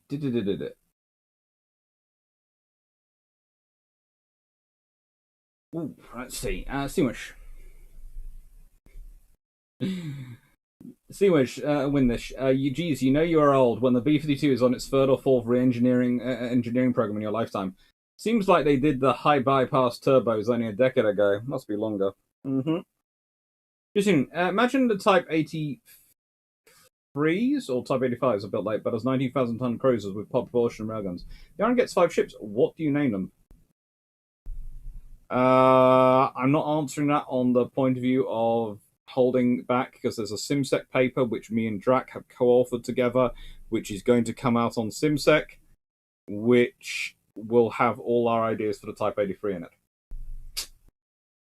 including names.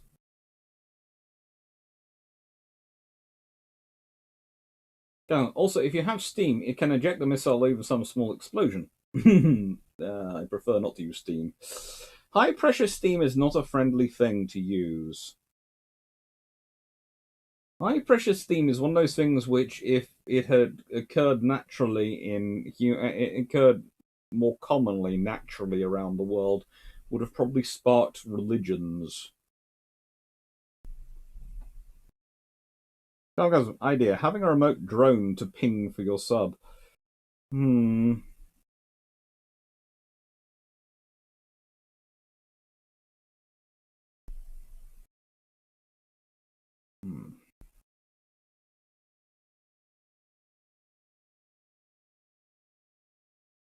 Alex West, France thought they were gaining a permanent close strategic ally in the South Pacific, since Australia is their closest aligned neighbour in the region. Agreed, that was to an extent, but France was doing that whilst also, how do I put this? France was claiming they were getting a best friend in the region whilst also trying to get as much money out of them as possible. How do I put this? That's not the way you treat your friends if you want to build a strong relationship with them.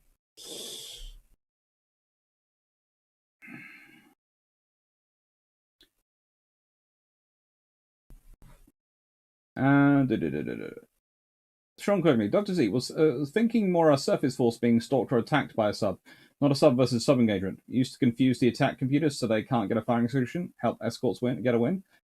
If the surface force are using them, then that's a real problem for the submarine. If you ping from... But again, it's a real problem for the submarine if you ping from the ship anyway. Yes, you reveal your position if you're in the ship, but active sonar on ships is also pretty darn powerful.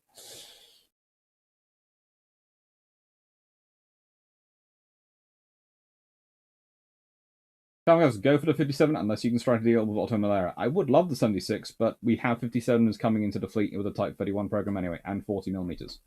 So basically, my idea would be each carrier gets 4 57mm and 4 40mm. So it basically gets a enhanced version of 2 Type 31s for each side.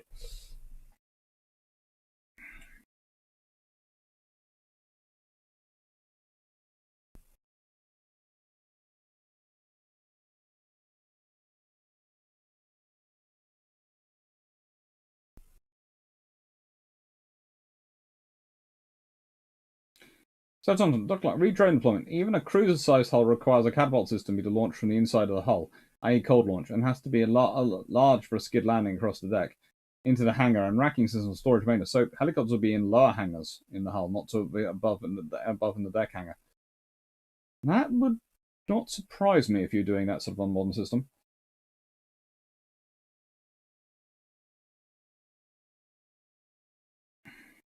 Knight 6831. Would a Rolls-Royce Convoy turbofan powered Vulcan be more efficient than the Olympus powered Vulcans, especially when it came to Operation Blackbuck in 82? Potentially, but they were never going to refuel. They were never going to re-engine them. They weren't going to provide the money. Their wings were in bad enough state.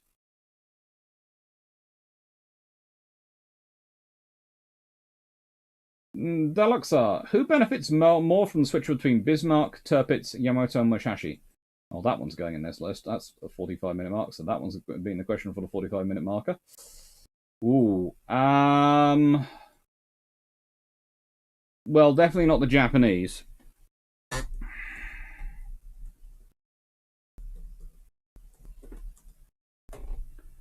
Definitely not the Japanese. Probably it is the Germans, but the Germans to support those ships would be having an absolute fit. There again,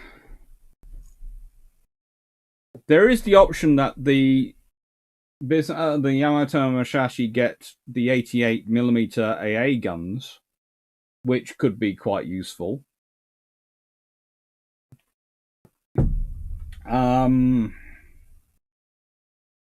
If Germany produced something that size, then the Royal Navy is having a panic attack to an extent, and will be getting the Lions. They would have been built. There wouldn't have been any question of we've paused them. There would be a question of we will build them now. They have 18-inch guns. Get me something that can equate to that. There'd be people probably searching the archives for the design of HMS Agincourt, as I think she was, and going, shall we build this? But no, it would be interesting.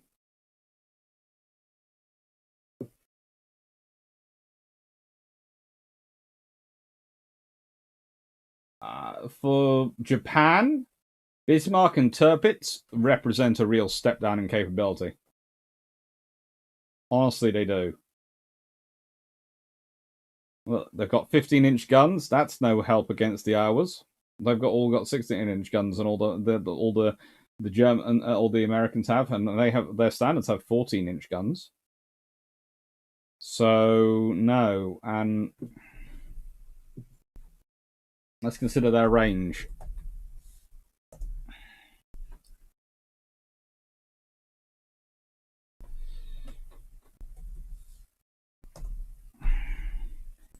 So the Bismarck class have a range of, let's say, they have 8,525 nautical miles at 19 knots, or 8,870 nautical miles at 19 knots, depending on whether they're Bismarck or Tirpitz. Yamato class are 7,200 nautical miles at 16 knots. So, range-wise, yeah, Bismarck can actually work out better. Cute. And top speed is 30 knots versus the 27 knots of the Yamato. But, this is the thing.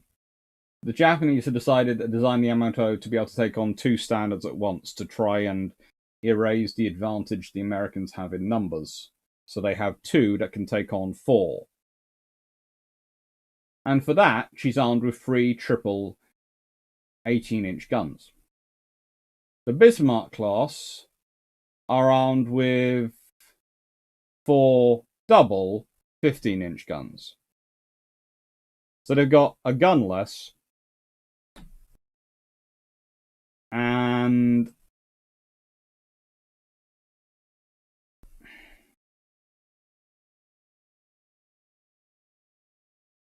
yeah. Ouch.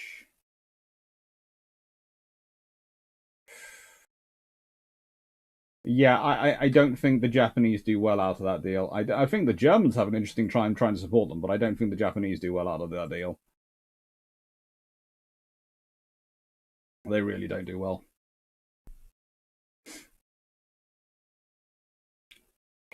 Space steel or titanium depends on what asteroid you can mine.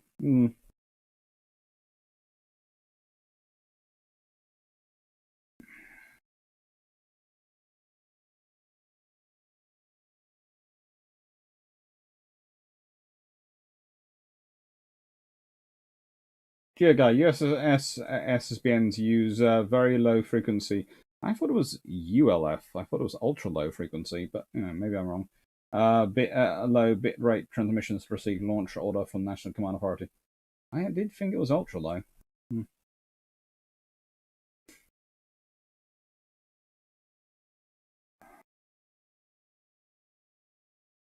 And fact, deception will probably always be better than our best armor, much like stealth. It always has been.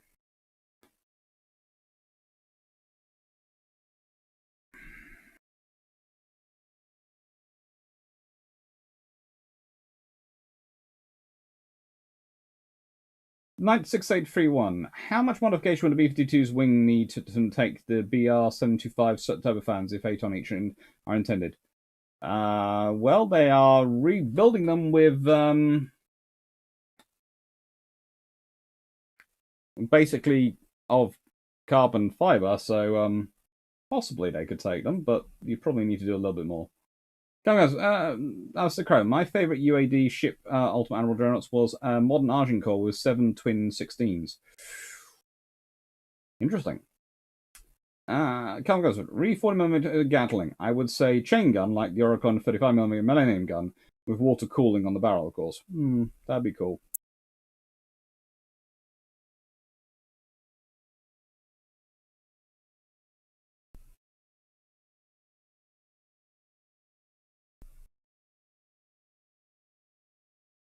Yes. Yes, but a drone tether cable is a table more complicated, likely provides power too. Yes, it is a bit more complicated, but it does provide the power and all sorts of things.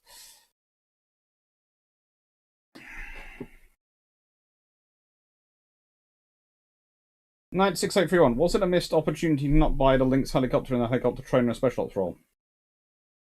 Potentially, but I'm sure someone had a reason that made sense on a PowerPoint.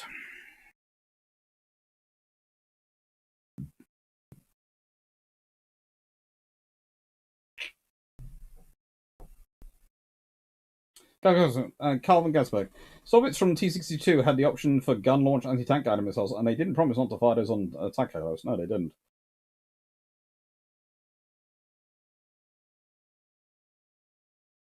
As the Crow, enjoy the motorbikes. I'm glad I'm in. Yes, I will. I'll accept the phrase in your head with the spirit you intended it.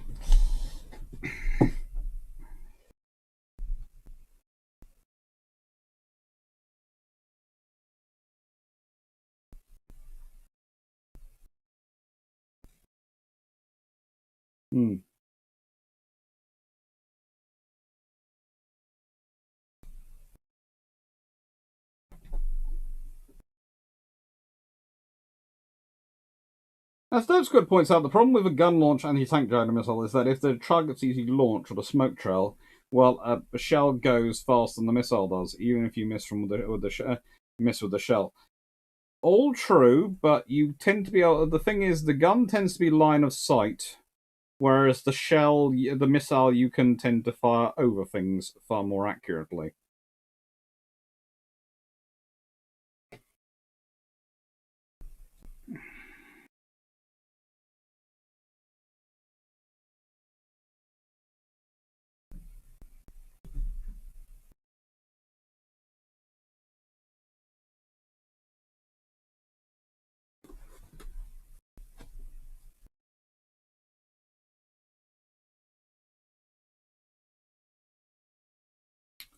What are your thoughts, and Shumack? What are your thoughts on General Hooker from ACW? Oh, good lord! Let me remind myself of General Hooker. The American Civil War. Yes, Hooker. How do I look? He tried his best.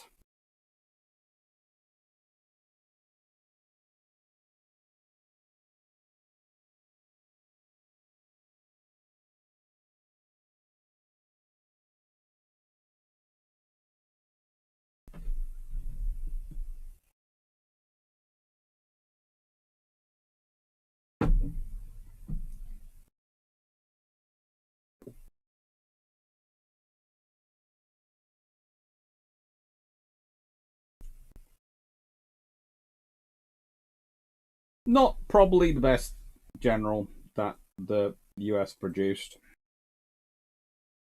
but not amongst the worst either. Let me see if I can change the picture to him. Let's put Hooker up here. Joseph Hooker. Fighting Joe, as he, rather like to be called. It's always said it was a journalist error, but I often think that, frankly, it was a good PR move by him to try and get push for promotion. He's an interesting soul. He really is.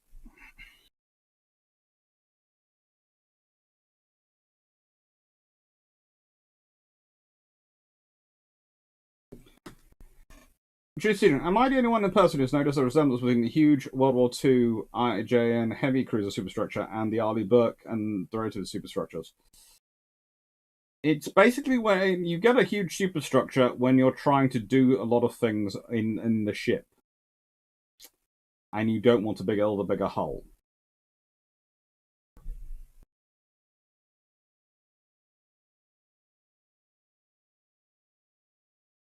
And I know people like to point out that they are aesthetic, it's an aesthetic decision or all these sort of things, but honestly, it's a pragmatic decision both times.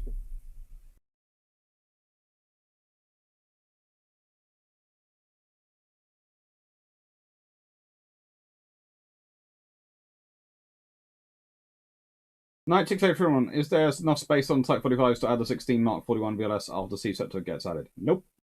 Because they're going in the slot which was left for the 16 for the Mark 41s. As Tactum 26 has pointed out.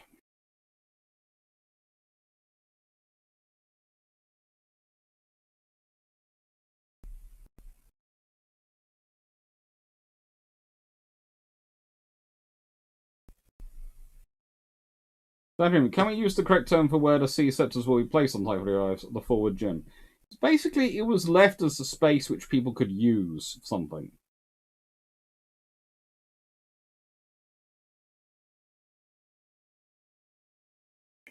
Well, Karen, that is a bit of a myth that the UK uses Radio 4 for its launch authorization. It's not done that way. They do actually get a proper signal. There's no connection between that signal and launching. You can't remotely launch the British nukes. They get the signal. They decode the signal, and then they make the decision. And it's all there's people in the loop at all the stages. Or alternatively, they put up their antennae and they detect nothing. In which case, the world has gone. So they then make their own. They then open the Prime Minister's letter. That's the thing. There are two methods of the launch happening. There is a letter from the Prime Minister, which has the Prime Minister's purchase, which each Prime Minister writes their own letter. And these letters are stored in a safe and never opened. So there are the Prime Minister's letters. And as a rule, these letters are not written up and typed up by a secretary or anything like this. They're not stored or saved anywhere. They are, well, this is why you would hope someone like me never becomes Prime Minister, because my handwriting would be terrible. They're supposed to be handwritten, but I would probably ask for a typewriter and do it that way if that was my job. And they are put together and they are sent. They are sealed up by the Prime Minister and they are stuck in the safe on every single one of these submarines. And if they put up their antennae and they don't detect Radio 4 and all the other radio stations broadcasting those messages, there's been a massive nuclear attack on Britain, all of these things, they then open the letter. They haven't received launch command because launch control, the command and control network has been taken out in the first attack. And in that letter is whatever the Prime Minister advises to do. And they are supposed to follow the wishes of that letter. But those letters tend to be apparently are more guidance than rules. So who knows? They could still launch. They might not.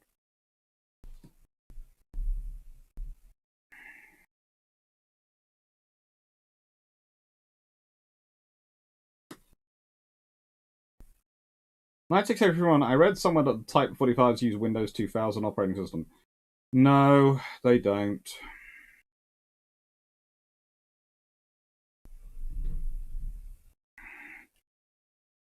They have most systems have military systems have a boot system, and then they have an operating system that they actually use. And I seem to remember Windows 2000 is the basis for the boot system on the Type 45s, but that's the standard for most of the world.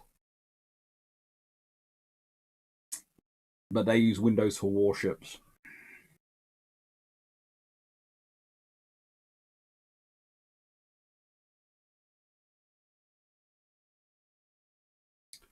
Night 6 everyone. So all the Type 45s are going all AAW. Not well. They could move the.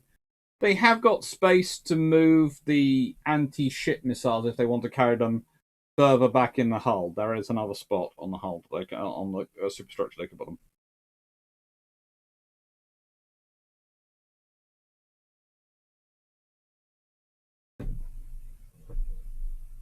(9683) 80 VL cell is what age of sail rating?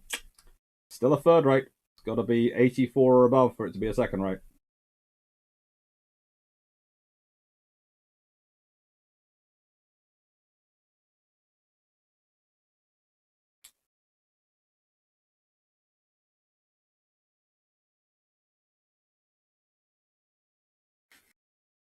You are aware that there is nothing restricting Captain UK, SSBN, and crew from launching, right? No enable codes required, nothing. Yes.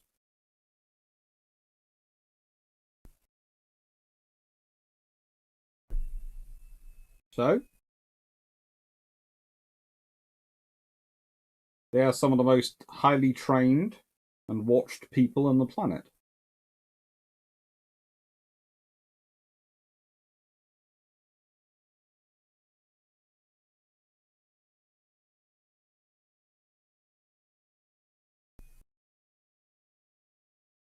Mm-hmm. Oh, I think I've managed to catch up with everyone. I hope I haven't skipped anything, but I don't think I have.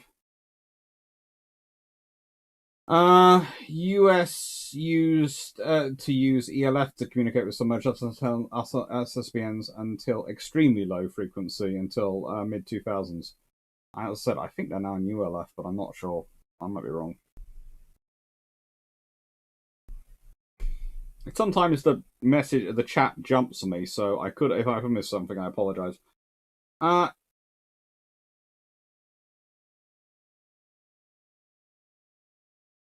much. It's promised that sent by mail. I know you're using it as a joke, but I will actually be quite serious. Now, there is a tradition that because it's supposed to not be open before it's seen, they there is either a naval officer sent to retrieve them from the submarine service. They're all put in a case, individual cases, and taken and put in the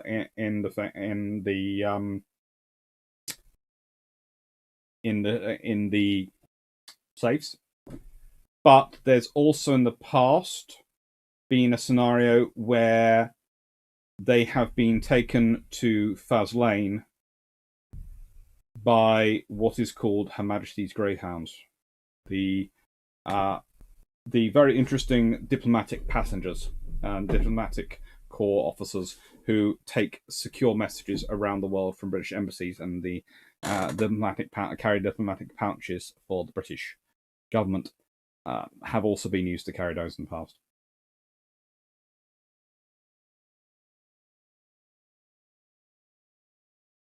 Factum 26. Correct. Sea Sentinels will not be taking the place of the harpoons.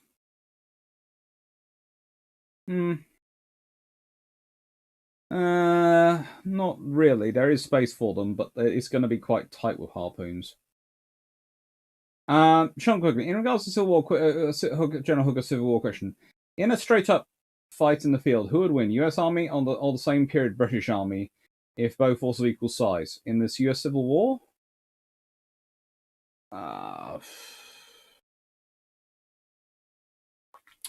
At the beginning of the Civil War, especially if it's the British Army from India and the British Army which has been fighting around the world at that point, probably the British. But by the end of the American Civil War, definitely the Union Army. FM, I assume these PM letters are destroyed upon change of leadership? Yes.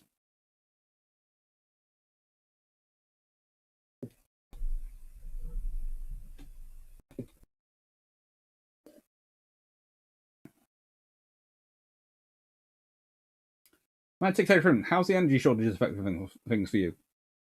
There are energy shortages going on? So far, no power outages I've seen or anything like that. I don't know that there are people who keep tweeting about them having it, but I don't know. you always have power cuts occasionally because the power systems get knocked out in storms and things like that. Happens all around the world and happens normally, but now apparently it's due to the outages. As for the petrol, again, I don't understand because you see the thing is, people keep telling me there's a shortage, but I've also had friends telling me they've been queuing for 45 minutes, and I've gone, well, why were you queuing for 45 minutes? You only filled your car up a couple of days ago. Yes, but just in case they run out, even though I was only down a quarter of a tank, I've gone to fill up my car. Well, I'm normally the friend who fills up their car whenever it reaches half a tank, because that's my policy. I don't like my car to be below half a tank, just in case I need to drive somewhere. But that particular friend normally waits till it's about a quarter of the tank.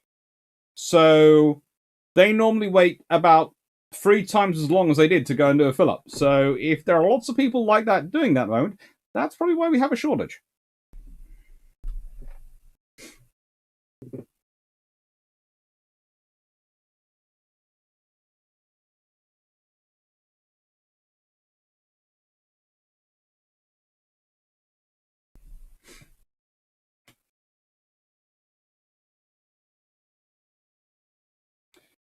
Steve Winnish, to be fair, NASA scientists tend to be watched a lot less than British submarine commanders.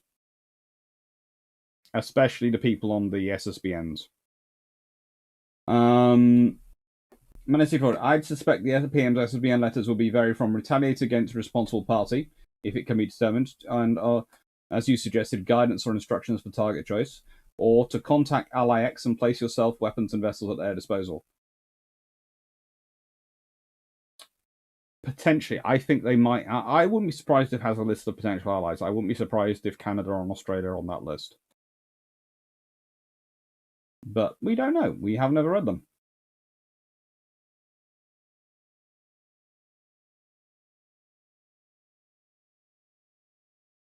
So, Clarke, I saw something to really put my nose out during that. Are you honestly not allowed to smoke anymore if you're in the RN? Well, I don't think that's a problem. I think you're still allowed to smoke, but there's lots of restrictions on spaces where you're allowed to smoke on ships nowadays.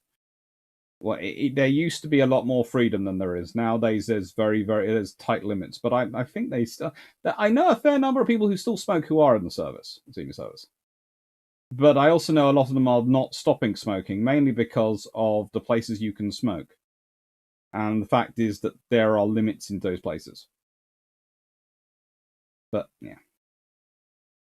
And they prefer you to be as healthy and fit as possible. But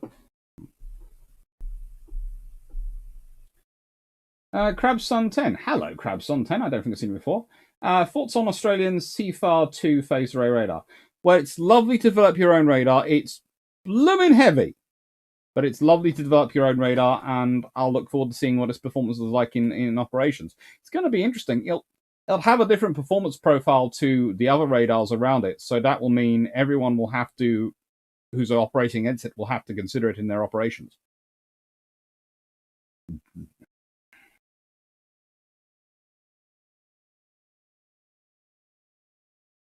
Regarding your reply to nothing restraining them and commenting on their training, I'm more meant to benefit those who weren't aware. I know, and I was being slightly sarcastic. I apologize. But I sometimes get that from people, and I go, well, do you want a very controlled, centralized system which could potentially be hacked in the modern computer age? Or do you want, it's how do you make a system secure? And where do you trust people in the loop at some point? You have to. Do you want to combine both systems, in which case if if the part back home is taken out, then you can't launch them, there's no point in them. And you create a point of failure. Unless you're the size of America and you can afford to they have the National Emergency Airborne Command Post, which is a variation on 747, which is basically, let's put it this way. If Air Force One is a flying hotel with lots of radios, NECAP is a lot of radios flying in formation. And that is the level you have to go to. And is Britain prepared to invest to that level? Probably not. So this is the next best system, because it's the most secure we can do on the budget we're prepared to pay.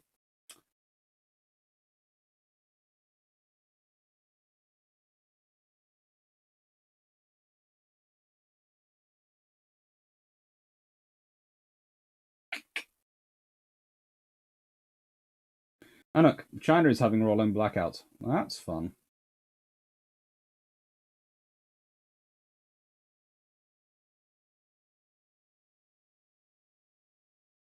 Night 683. I've seen queues at my local petrol station. So have I, but I'm not. My plan is not to. I'm not driving my car much. The other thing, quite a lot of people are still working mostly from home or variations of, so we're not using our petrol as much. One of my friends has said, actually, the one who filled up when they only got that, they'd only dropped to 3/4 of a tank. They get the train to work every day. They live 2 doors down from their family, i.e., their parents.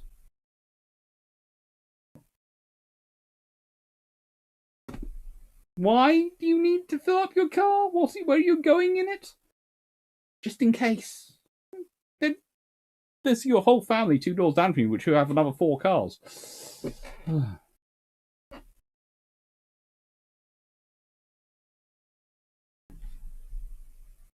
Oh, we got fuel deliveries the other day, and I live on island, so you're fine. That's good.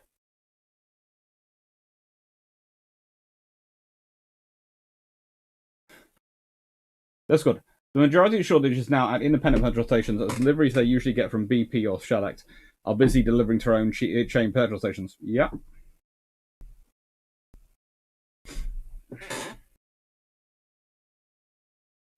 Knight 68331. What would you change about 1957 defense white paper?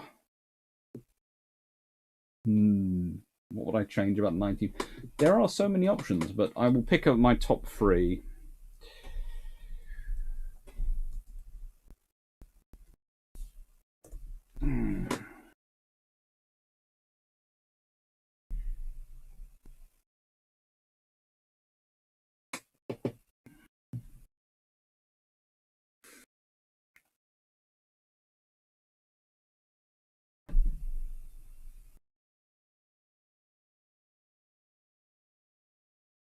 It's a sort of interesting scenario because it gets rid of the air branch of the Royal Naval Volunteer Reserve, which is annoying.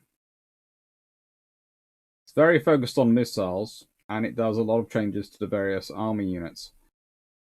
But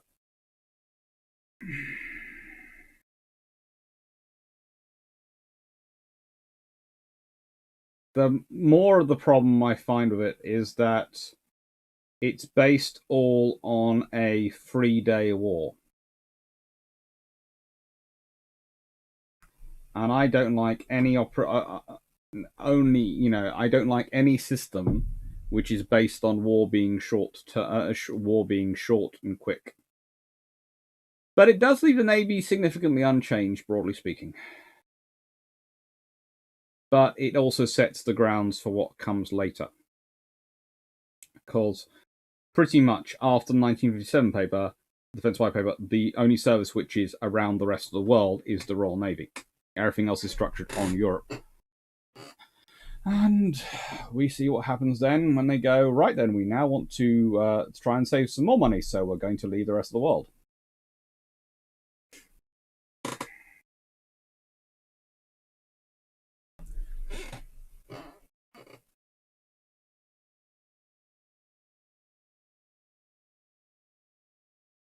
And it's sort of like kneecap. That's how it's pronounced. I'd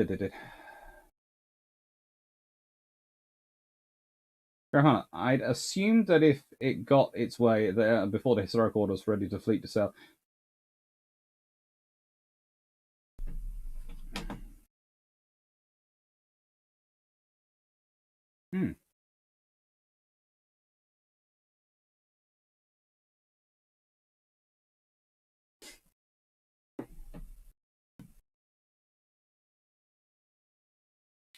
Cameron, I just finished work in a petrol station at a petrol station, but she was working. Not sure about that one. 707, not 747. I thought they were 747s now. It was a 7. I'm not sure. I could be wrong. I could be getting confused. Honestly, it's only something I only pay partial attention to in the American circumstances because it's just massive.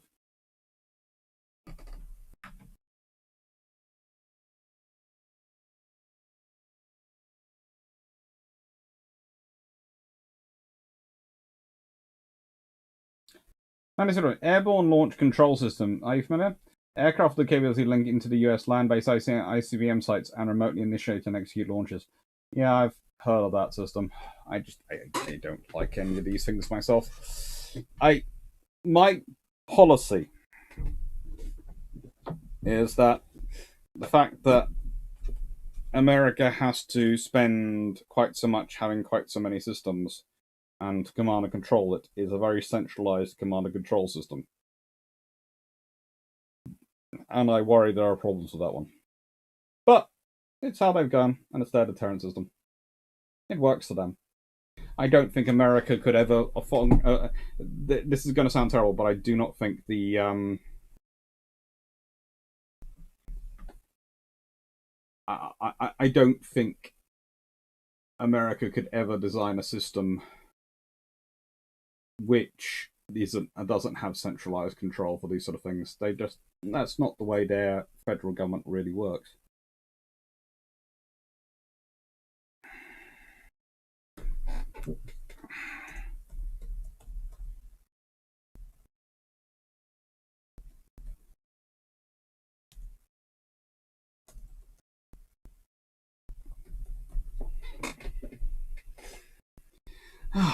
Sorry. So I'm now feeling very self-conscious. I still fiddle play my ear on my nose, but yeah. Someone said about it. I now feel quite self-conscious every time I did it. Ah, well, these things happen.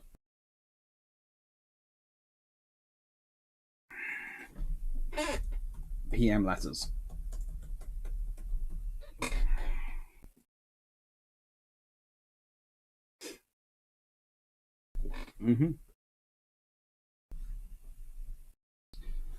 Grandma, that was about nuclear launch, and last time that order was from Mrs. was by David Amund to the Admiralty for the Falklands. Ah, yes. Everything to the sea.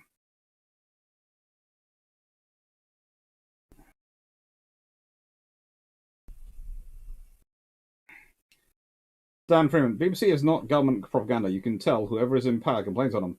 But not be surprised if the Kremlin was funding JB News for its free viewers. No.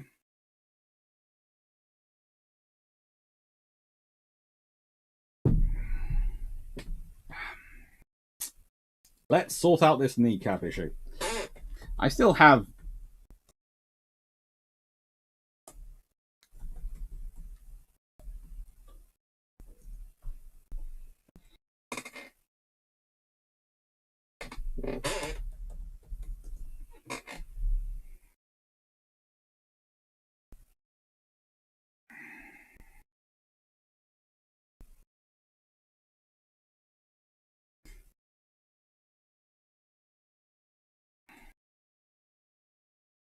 They are Boeing E4s, which are developed from a 747-200, apparently.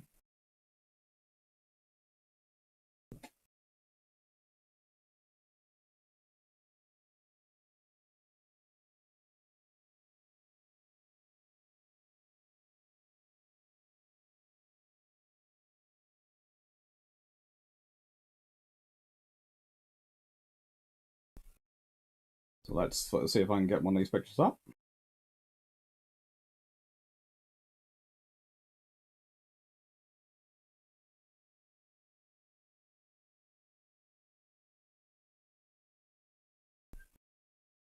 No, that's not the right mate of the picture.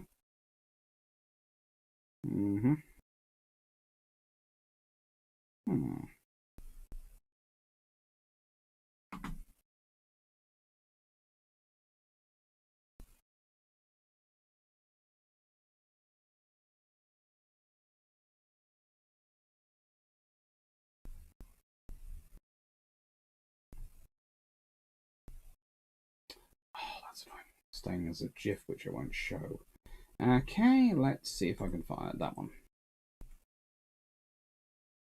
JPEG or PNG? Yay, that'll do.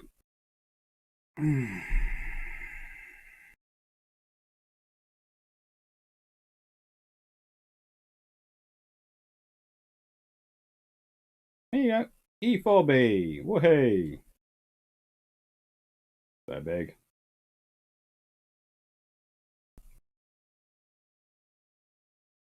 wonder if I can do it so it's big enough to cover me up. Nope.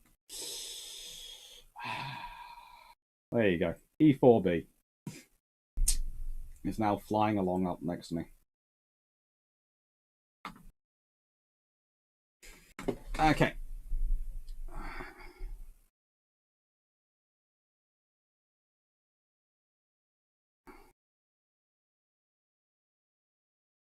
Right, what was that? Was about the nuclear launch. Oh yeah.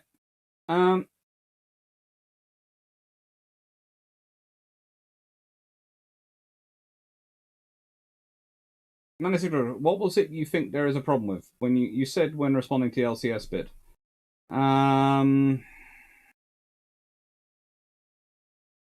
Yeah, I worry about having quite the Americans have to have quite so many command systems, mainly because of the point of someone getting control of that, and quite so many systems which link into. I know they're closely guarded, they're well protected, so it's something you shouldn't worry about too much. But this is the trouble. The British system, it does have a point. They, like all systems, it has a point of failure. But the fact is, you could get the order issued, and then, well, they can't control the missiles, so it might be that the captain sends back a message going, "Are you sure you just sent this order to me?" before doing anything. Whereas if you have a centralized control system, then, especially if it's automated, a lot of these systems, so they're trying to push them, you could end up theoretically with a what I call a tic-tac-toe scenario. But was I think what was the movie called? I think it was called War Game. War Game movie.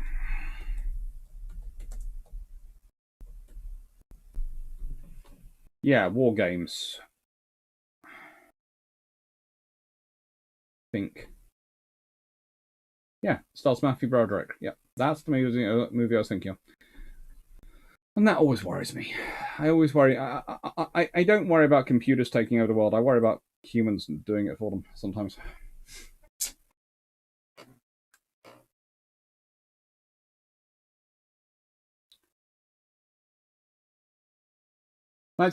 People think there are nukes aboard the wrecks of Sheffield and Coventry. I sincerely doubt that.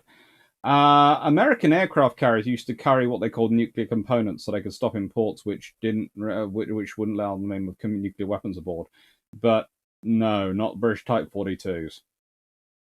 They didn't even get the nuclear depth charges for the anti-submarine warfare duties.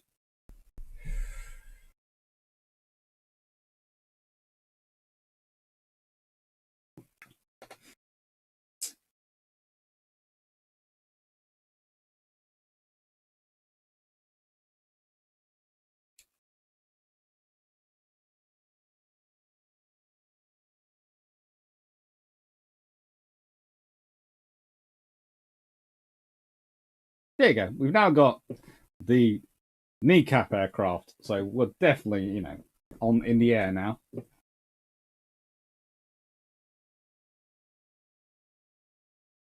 Death Squad, only 90 minutes could go to throw down the proverbial glove for Jack.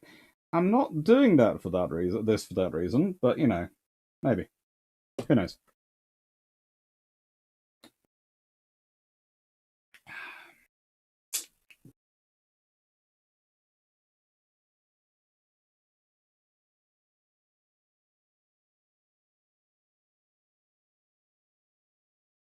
Discord. My concern with the US system is, do they really not trust the people they put in charge of their nukes to the point that they'll never feel the need to put CNC in the field? I don't think they have that system. They have the system. And as George Newman pointed out, you just explained the problems with War Games and the Terminator movies. Yeah.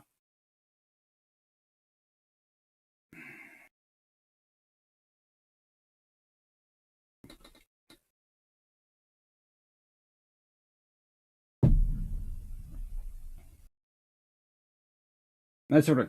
Could you elaborate? If I understand your concern, and I'm not 100%, I do reference to War Games, it is not a valid concern to US command authority system. Not as they currently have it. But the problem is, for me especially, is that I went to the reason I started thinking like wargaming, war games, and that sort of movie is a couple of years ago. Actually, probably longer than that. I was at a Rusi event where they were talking about the future of these things, and they basically were talking about automating everything to the extent that you wouldn't have the people in the silos, you wouldn't have those things, because that would, well, not so much save money as relieve human pressure. And I didn't like that idea myself. I like having the humans in the loop at various points, so people will hopefully ask questions why and check, so there is actually a good legitimate reason to launch. But yeah, I know.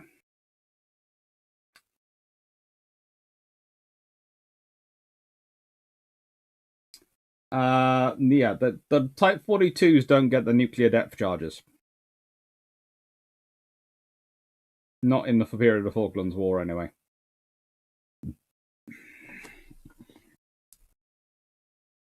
I think at that point they were pretty much limited to what was the premier ASW unit for the Royal Navy, which was and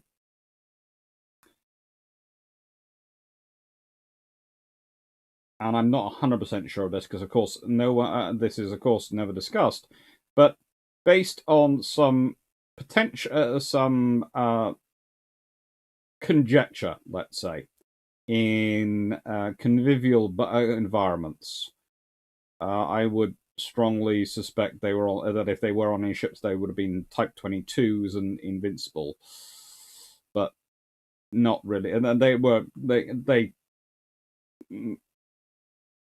let's put it this way: any that made it down there wouldn't have made it down there on purpose. The brew is close to running out, actually. The brew is at this point.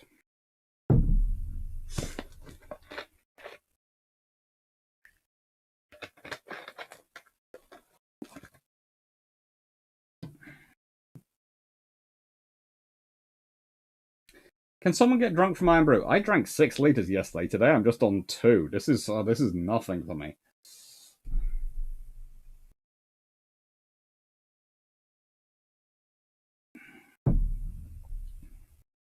Well, people are not in silos unless maintenance be informed. No, they're in command centers, no, far from the silos. I seem to remember. We'd rather not be in the silos, but you get what I was saying, Melanie. Astaranga, hello. The problem with control systems, like the live weapon showing on the B-52 a few years back. The weapons were being scrapped. Should have been disarmed.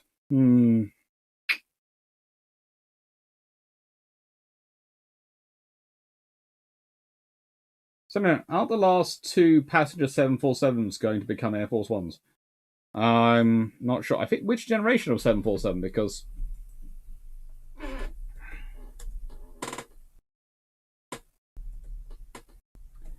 they're still building them, aren't they?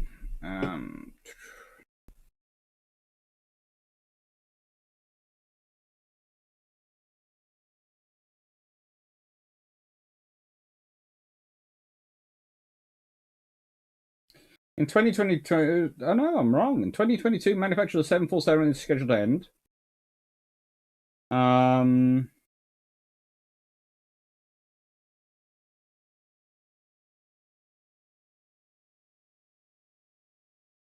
Wonder what's going to be replaced with. What will Boeing replace it with? Goodness knows. What will they go with? That's a shock.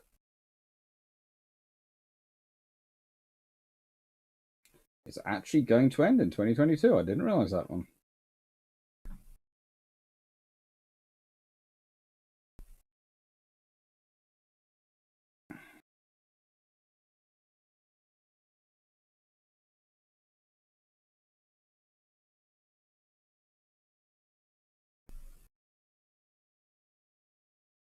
Good lord.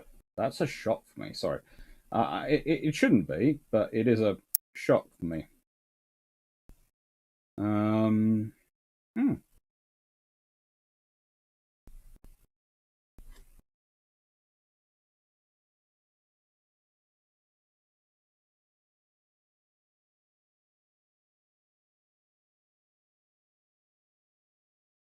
Probably they're thinking that the well, they've got the 767 and the 787 in service, so that's probably enough. But that is a shock.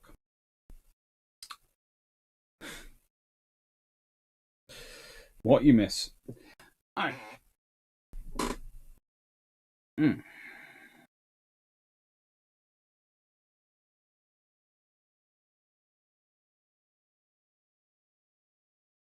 Anuk, my problem with Terminator movies is that Skynet works perfectly the first time it's turned on.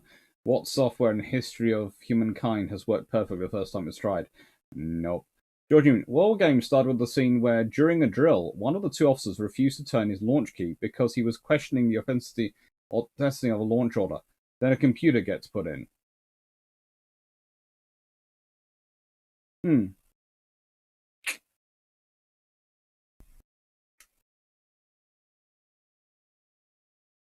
I will try and keep going for a little while, but please note, I'm now out of Iron Bro, so probably I will end in about 27 minutes, let's say. So I'll do about 5 hours.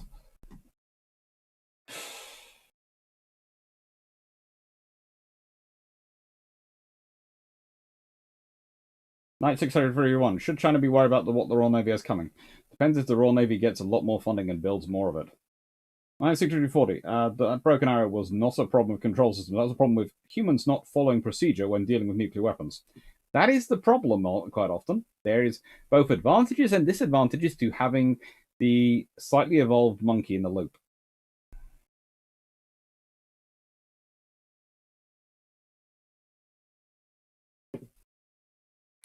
Yeah, my guess is the 787.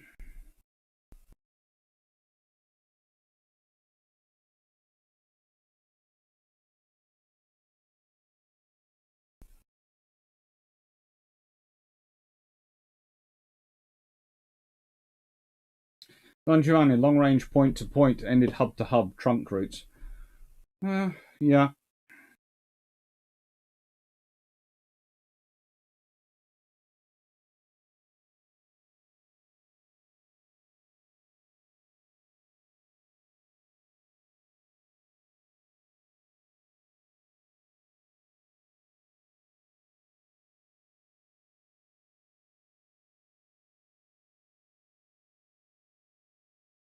Georgian, Don Giovanni, then why is hub flying still norm in US? I would say there are some hubs still, and there's always probably going to be some hubs because there are always going to be some airports which are just too small for there to be general flights to them. So there's going to be a hub and spoke for each region. And when I talk regions, I'm talking about one for Europe and one for the Middle East and one probably for the Far East and at various different points. But so there's always going to be some sort of hub and spoke in the air industry. They're just like there is in the railway industry or any form of infrastructure. Think about it, roads. There aren't big motorways going to every town, every village. You go to your nearest point and you branch off from there. It's going to be the same with flying. But as you build a more advanced, more comprehensive road network, it becomes easier to go straight to point to point between some of your more major destinations, and that will take our stuff out of the hub routes. The trunk hub and spoke routes, as I tend to call them myself.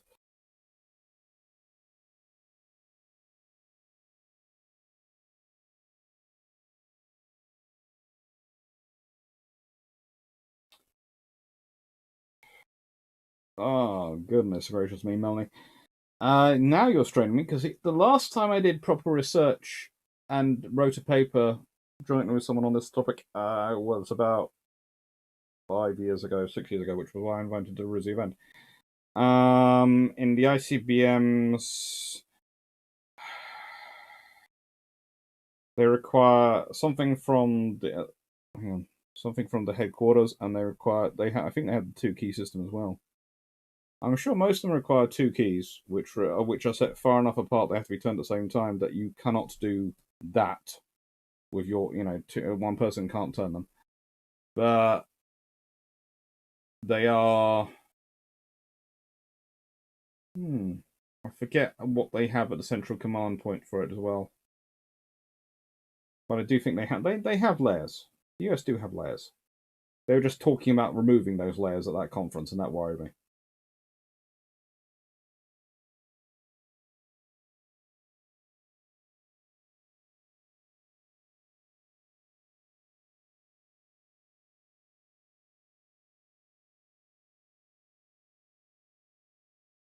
And they have 5 launch control centers per squadron. Yes, but not every. Each center is only each control center is only responsible for a certain number of their silos.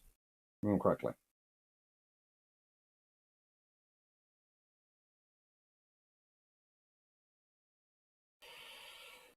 Sean quickly, talk about 747 becoming obsolete in airline use. Has anyone seen what COVID's done to the cruise lines? Front.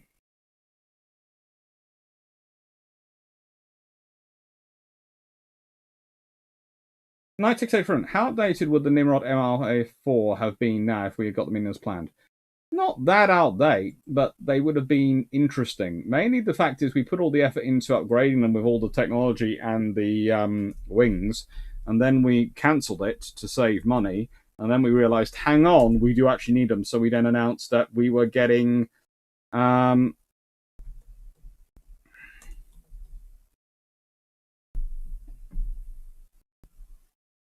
we were getting P8s, and we're probably going to end up having to get more P8s than we thought we were going to have to get as well. The joy of Britain and its procurement systems.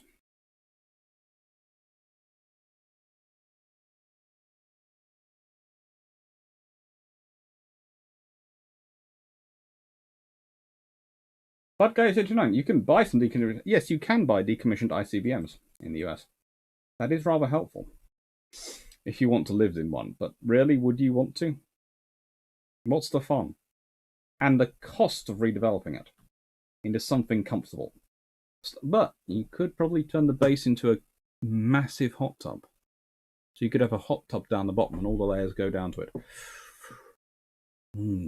Tempting. Definitely tempting.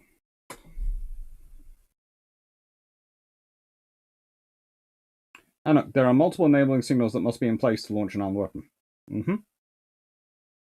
The Americans do have a very comprehensive system.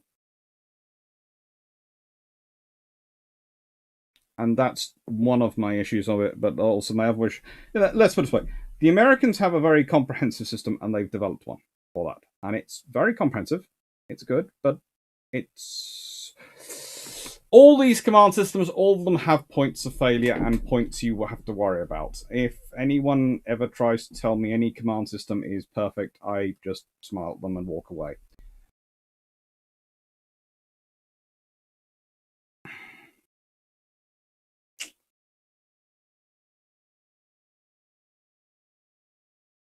I was looking at visiting London to go to Belfast and a couple of museums, but discovered it's cheaper to fly than to take the train. No real difference in time due to airport stuff, just cost.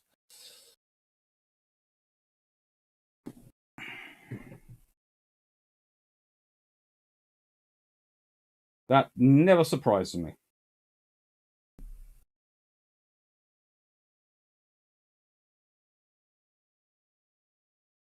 Melanie, each command post is responsible for 10 missiles, 50 per squadron. To consent for launch, however, 2 LCSCs must co-opt the launch. So a total of 4 keys, and wants to enable lock and launch codes. But thank you.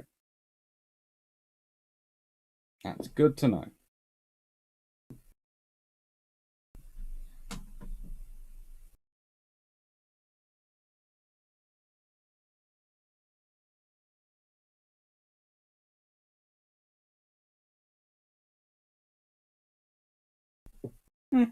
It works.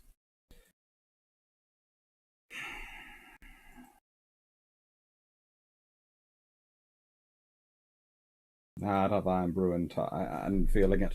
Let's see. What questions we got coming in? And let's change the picture because it's a kneecap and it's annoying. It's boring me.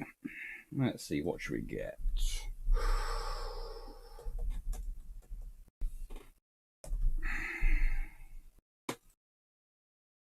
Baba dubbing. That one.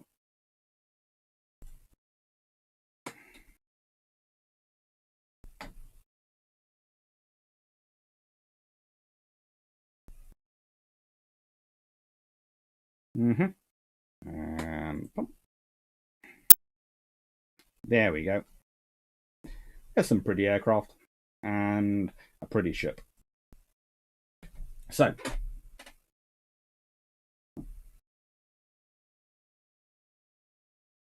there was a nuke scandal in the US Air Force about launch crews putting classified stuff on Quizlet to study for readiness tests.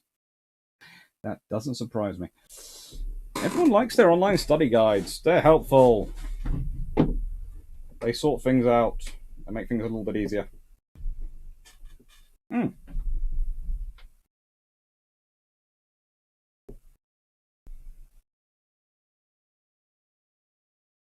Box. Back in a second.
Thank you.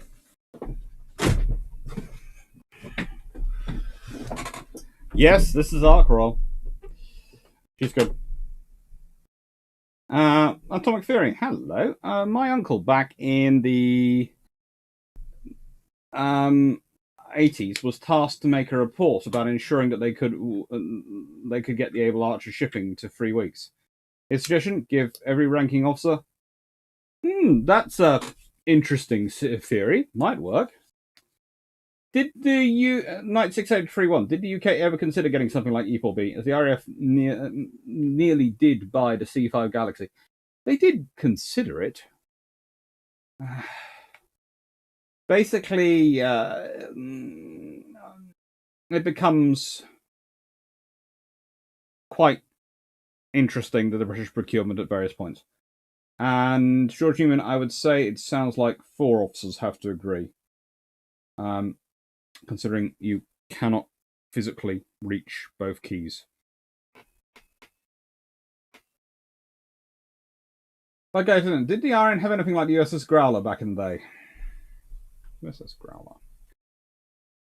Let's remind ourselves.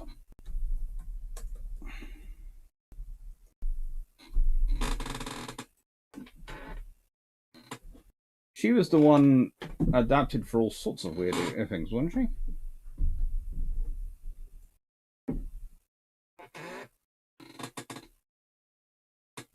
Ah, the cruise missile submarine. The I'm presuming you mean the SSG 577.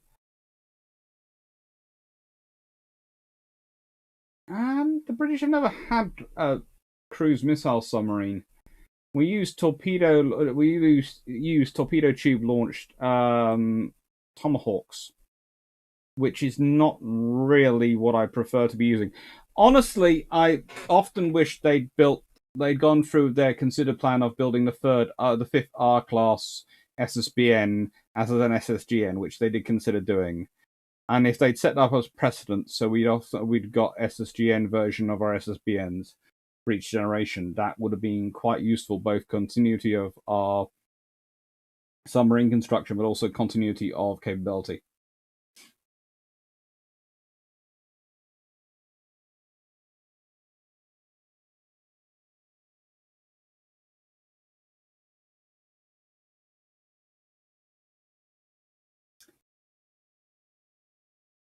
Too much photo. The RN's plan B for nuke delivery? Goodness gracious, no. But you have to remember the Buccaneers had a nuclear role on the from the carriers for all their life as well as while they were on carriers. Succinctly, hello. British submarines in the Second World War. I rarely hear anything about them. U-boats get all the glory. Oh, that's why I did an entire series on the U-class. I'll stick it down below. I did a lovely, 10th flotilla got up into the Mediterranean, and there's a few more as well. And that was always fun. The 10th flotilla has a lot of fun in the Mediterranean. Although they probably wouldn't classify it as fun, it was fun for them. Let's see if I can find the studio and 10th flotilla.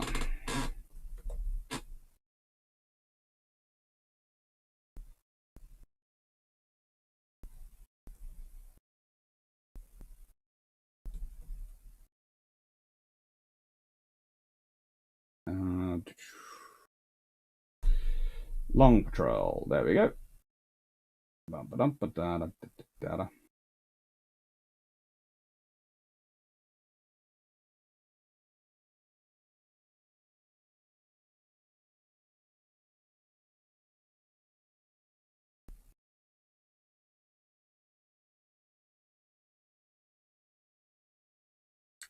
Oh, good lord.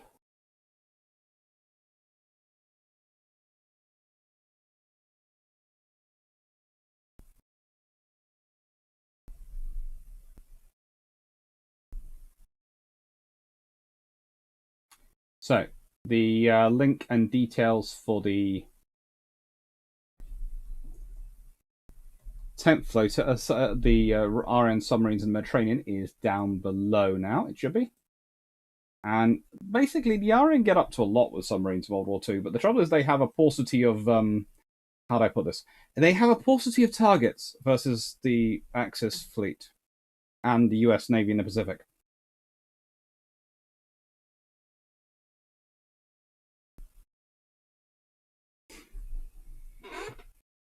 Dr. C, do you know what her condition her wreck is like? I think there was a documentary about it a couple of years ago, which had some quite good pictures of it. I think. Also, sorry, however, should you have one remaining LCC for taking out a strike, a single LCC ordering a strike will start a timer, during which the other LCCs of the squadron could veto launch. However, the timer expires without a veto or second call. The strike is executed as a failsafe. I can see how that could be abused, but also, yes, I can understand that's a good system in there for backup. So, yes, it was. It was an example of how too much bureaucratic red tape needs to be removed in times of war. It often does. Alfred B228. Hello, Alfred. I haven't seen you before this evening, I think. How are you doing? In World War II, we see the Germans try surface raiders, but it does not seem to work that well. Was surface raiding with a warship in World War II no longer practical, or did you have to be a bigger navy than Germany? Basically, just look at what the Royal Navy cruiser force does to the German and Italian merchant ships all around the world. We like to say there's no the surface raiders don't succeed that well in World War II. Well, the Graf Spee meets the bad end, but does okay. Deutschland doesn't really get that far. Scharnhorst and Eisenhower do okay, but they don't do a repeat. Bismarck, of course, gets sunk. But the Royal Navy cruisers, they basically sweep the world quite happily clear, and they're surface raiders in that role, but they're not called surface raiders because they're the dominant sea power enforcing a blockade. It's called surface raiding when you are the weaker power. It's called enforcing a blockade when you're the stronger power.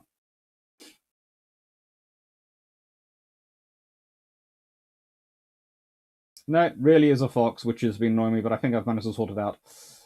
Rather, I stuck in another stake as well. So it's quite firmly secured.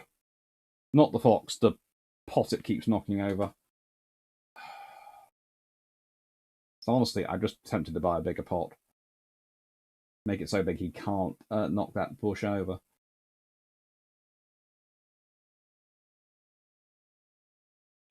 No, 683 Ronald. So what's the next Naval Trumps? Listen, turn it on and listen. You'll enjoy.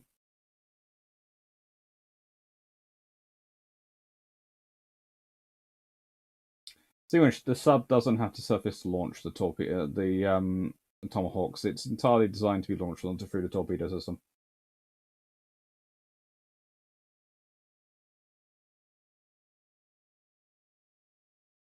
Take care, Sean, quickly. Have fun.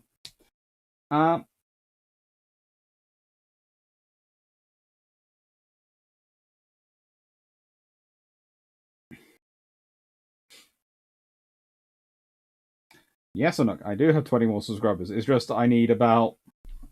And don't take this the wrong way, because I'm saying thank you to all my subscribers. It's very nice. I'm just thinking about the bet perspective, and I need...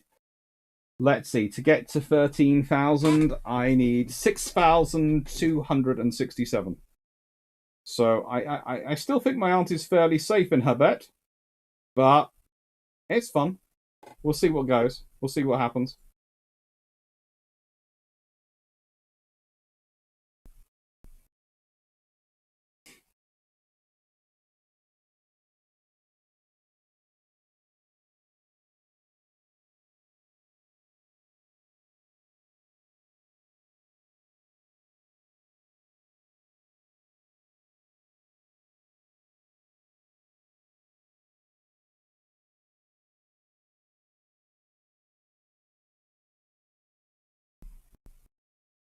But, yeah, fun times.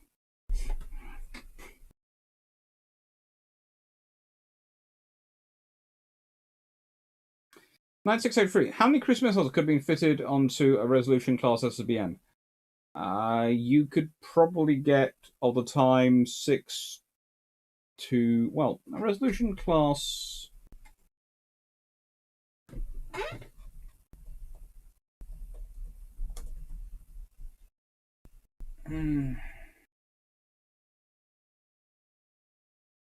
The fifth one was going to be Ramillies, and she was cancelled in 1965.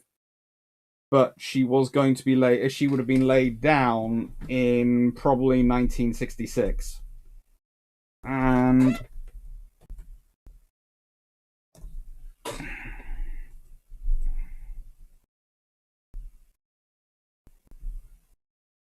so it would have been whatever cruise missile the British decided to pick up on before Tomahawk and whether it could have worked. And there was a whole debate on these things or submarine to launch cruise missiles at the time. It was just something they noticed that the Russians had, and they were thinking about it.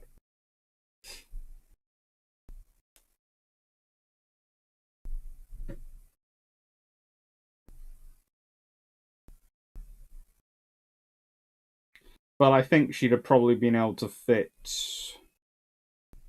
Of the VLS, all the missiles at the time, looking at them and thinking about the size of...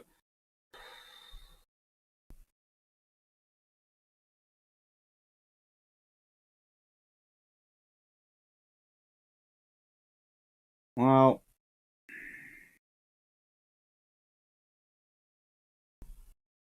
Let's see. Each one carried...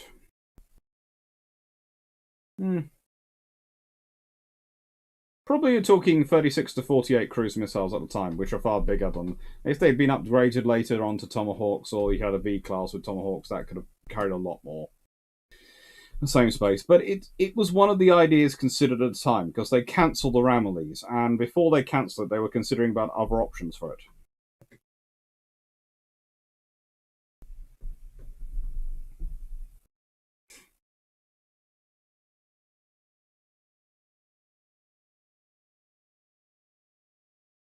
Atomic Theory 52. How historically accurate is the Good Shepherd by sea as far as the cross-Atlantic operations and convoy operations in the Second World War? It's fairly close. It's not... It's as close as you can get under that scenario.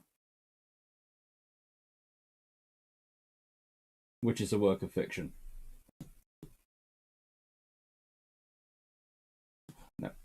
Sorry, I thought I spotted a spider, but I didn't. So it's going to get moved out. I'm trying to keep this a place of cobweb-free garden shed. Let's see.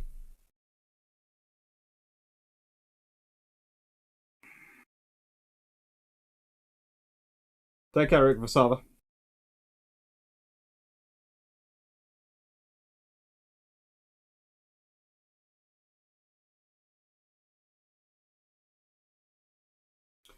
Difference is nearly any warship could sweep up dummy merchants who missed the war is starting. I wouldn't say any warship can. I'd say you need to be quite fast for some of the merchant ships, and you need to have the certain capabilities.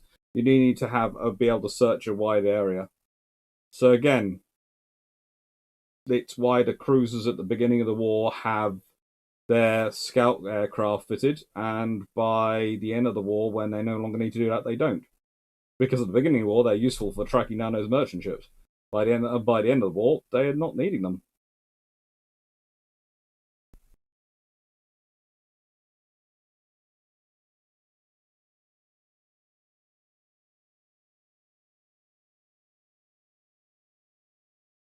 The UK don't have SSGNs at the moment.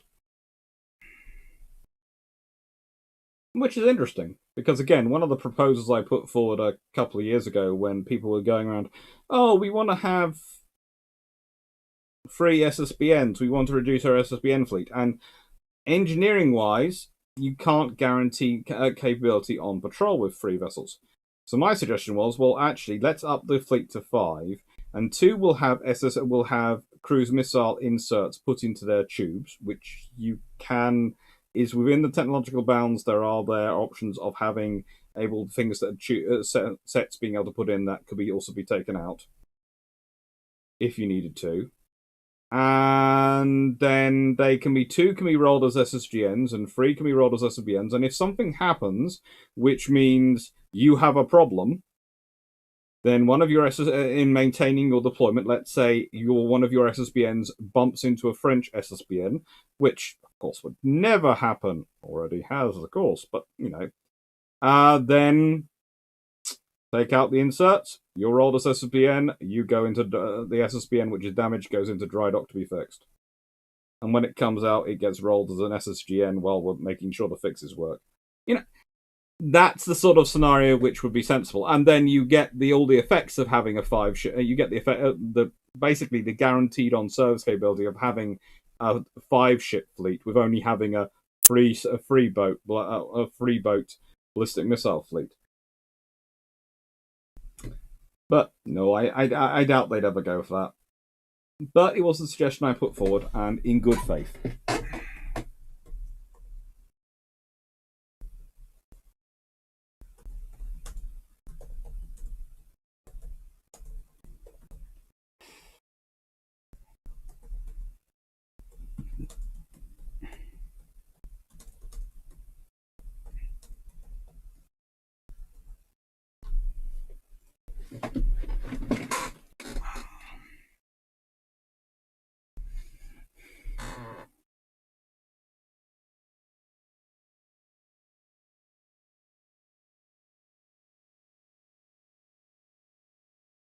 Tecton, yeah, okay.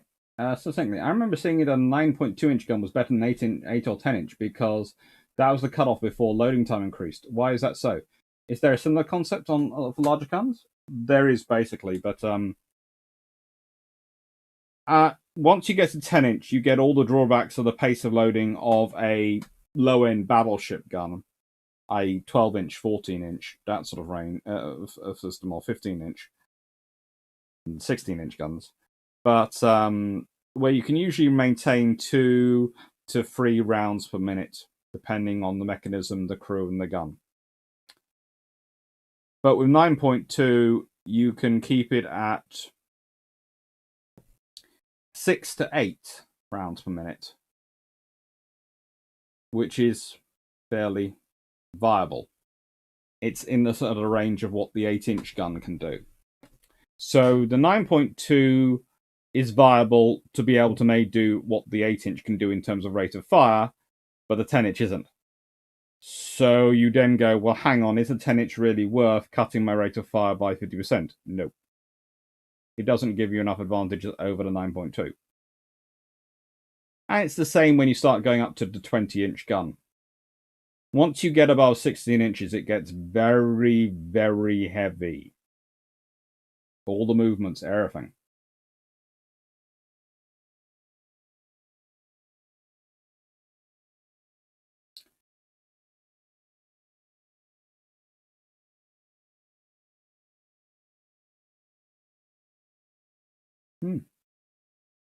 Seewinder. My grandmother's cousin was a commander in the Navy around Key West during the crisis. I'm presuming this is the lovely Cuba crisis.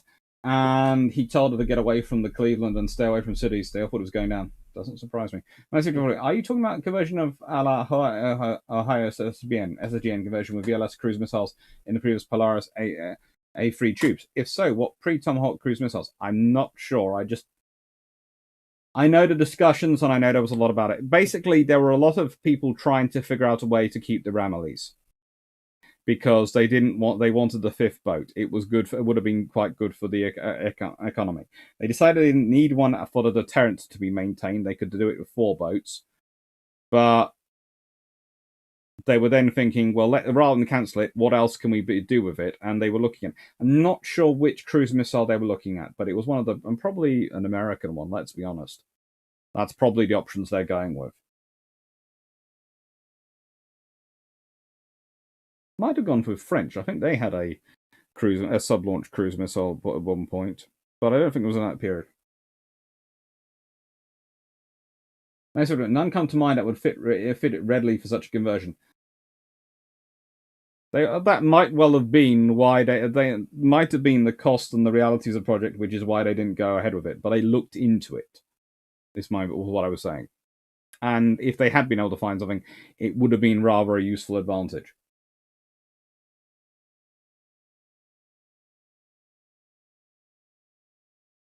Don't Trafalgar's astutes have submarine launch cruise missiles? Doesn't that theoretically make them SSGNs? I know they aren't dedicated as such. Not really, because A, those are weapons which are carried in place of torpedoes and are launched through the torpedo tubes, and B, yeah, no. If we're not calling Block 5 Virginia's SSGNs, then we are certainly not calling a Trafalgar or Astute with whatever they have inserted an SSGN. Did the RN SSBNs have any treaty restrictions like the US and Russian SSBN fleets? I think the British are signed up to the same treaties, as I seem to remember, as the Americans and the Russians.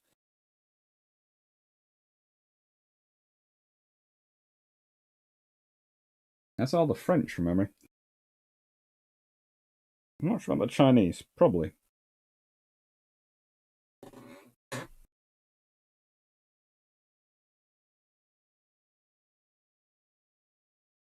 Good guy 001. Are MIRVs still allowed? Yes, they are.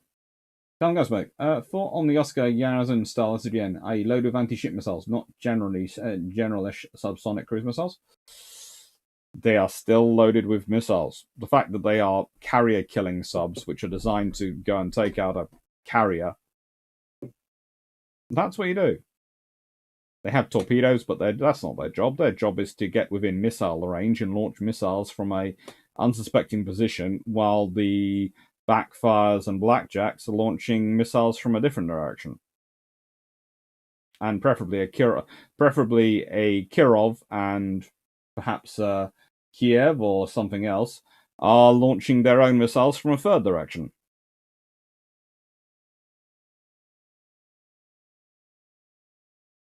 Karen, my grandfather was a Marine in World War II, but when he said aboard a cruiser, he was seasick the entire time. How common is this in deciding factor for land bullets? It's more common than we like to admit, and yeah, you tend to volunteer for land posts.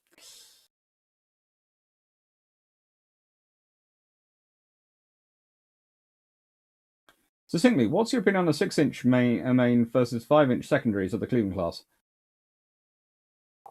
I think at that point I do wonder why you're going with the 6-inch and 5-inch combination. If your secondary is pretty much basically is almost the same size as your primary, you are basically building a pre-dreadnought style cruiser. The 5-inch is a great gun. And I can understand that being a secondary of choice on a cruiser. But if you're going for your 6-inch primary,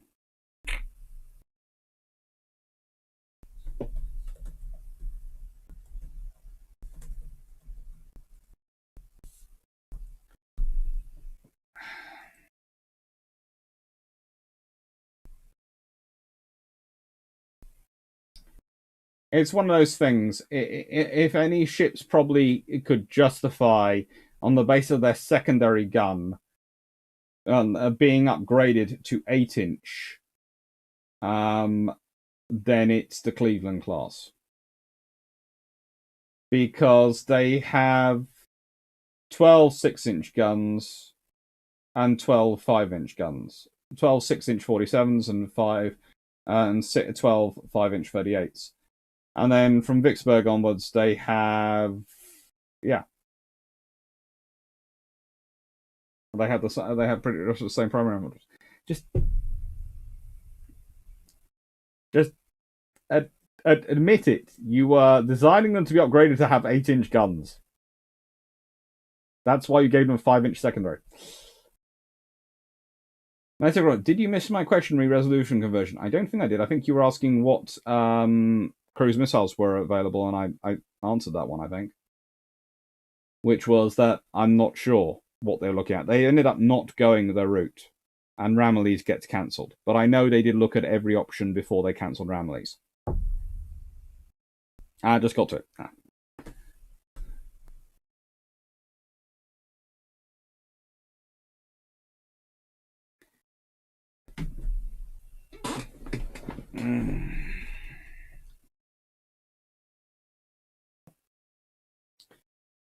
Alfred B228. If the British and the French and other navies of 1803 to 1815 had all their ships swapped out as with sea as best you can their World War II equivalent, how would naval wars of this time change? Oh my god. If they get their World War II equivalents in the same form they have, in the same percentages they have them in the 1803 to 1815, basically the Royal Navy starts to wipe out the world. If they can find the logistics to support it, they start to wipe out the world, because the Royal Navy in that period is colossal compared to the other navies. And let's see, what do you basically, if you're going to do anything, the Royal Navy's the frigates probably get replaced by destroyers. The Razays are cruisers, are heavy cruisers. The US Navy's frigates are light cruisers. The Royal Navy's third rates, second rates, and first rates are variations on, let's say, battleships and aircraft carriers. You really don't want to get into a fight with any of that lot if they've got as many as you'd basically be having to photocopy Royal Navy battleships to have enough battleships to replace the ships, ship by ship. Oh, crewing them would be a nightmare. Naming them all, you just use names from the existing wooden ships, but oh my god.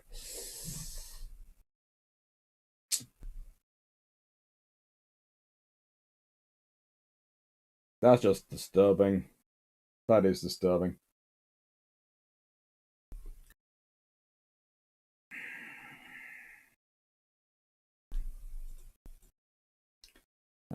Let's see.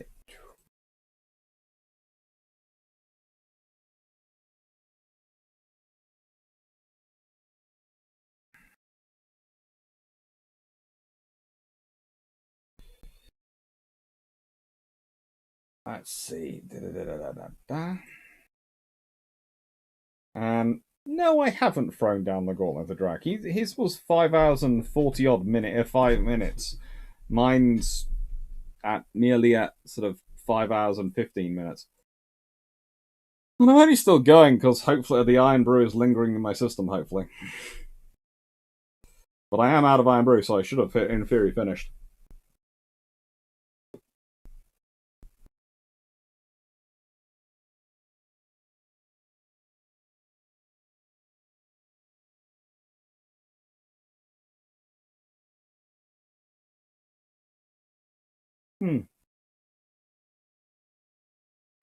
Definitely, US in a 6-inch shell, 130-pound projectile for super heavy, a armor piercing, 5-inch 38 fires 50-pound projectile. I know, I do realize the differences in them, but there is a point at which you're going, hello, my 5-inch secondary and my 6-inch primary.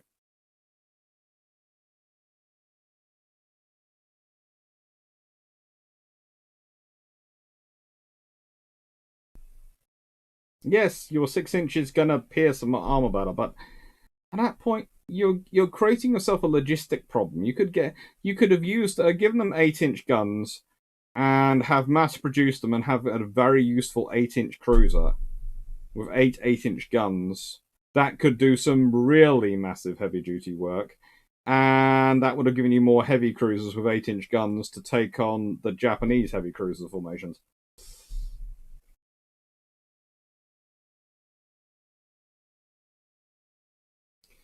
Brent Paulus, if treaty cruisers were 6-inch guns and 8,000 tons all the way through, how would that have changed things? Oh, it would have made a lot of people cry. It would have made a lot of people cry. I think Knight 6831, the trouble was, and I think Melanie has popped onto this, but I think that it was there the whole time, is that the reality, the limitations of finding a cruise missile which would work at the time in that space. Tomahawk was a few years out. Tomahawk comes out in 1980s. So honestly, Tomahawk becomes potentially a viable thing for... Although they served till 1996. And they're built up till... Well, Ramleys would have probably come into service in about 1970.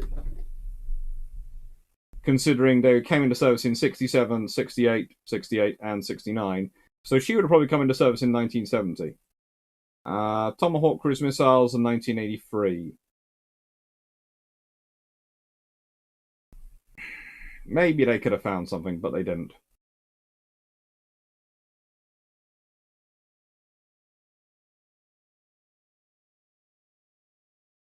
So, we'll never know. I think it would have been a good idea myself. It would have been nice if they could have found something to make it work. The space on CGN-9 allocated for Polaris A1 tubes said you used to mount ASRock and 2 5-inch 58 single mounts. Monday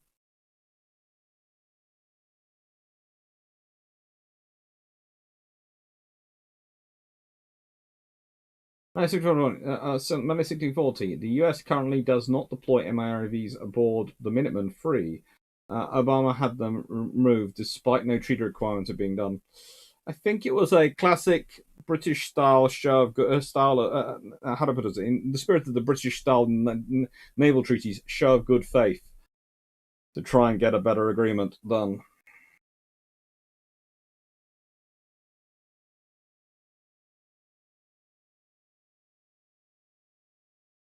Right, I thought the King class was overloading the hull, late war at least. Wouldn't 8-inch be difficult on them? Well, no, they've got treble 6s, so you could probably go to double 8s. And actually, you might be able to achieve better balance in that way, because that sounds probably strange. But while you're doing the conversion, you can probably change some of the ballasting. It would be interesting, let's say.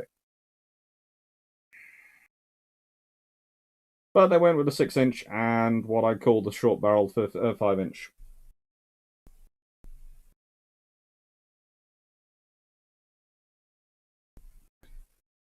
I'm leaving at 5:12 and live because I have to bring the kid to school technically today. Good luck.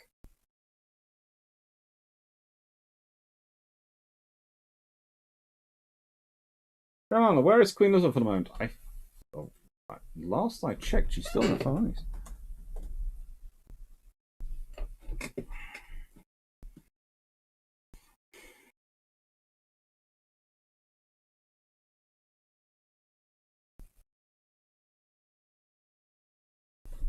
Let me just check that.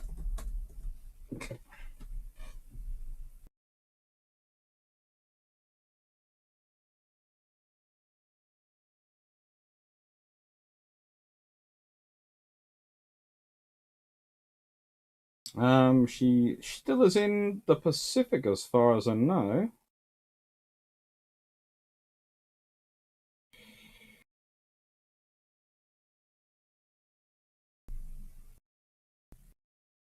Yep. She managed to change captains while in the Far East.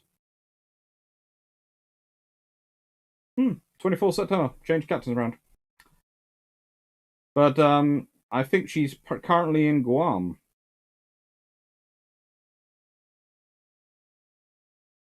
Or near Guam. According to what I can find on the open source net.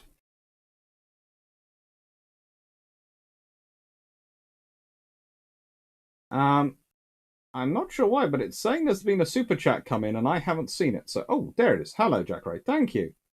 You're saying Catalina's better than Blackburn. You like to try and cause trouble. Hello. Don Giovanni, the 6-inch couldn't shoot at flying things easily. The 5-inch could. I agree, but if you're going to be carrying the 5-inch as your secondary, why then the 6-inch? Surely you could go better than the 6-inch for your primary.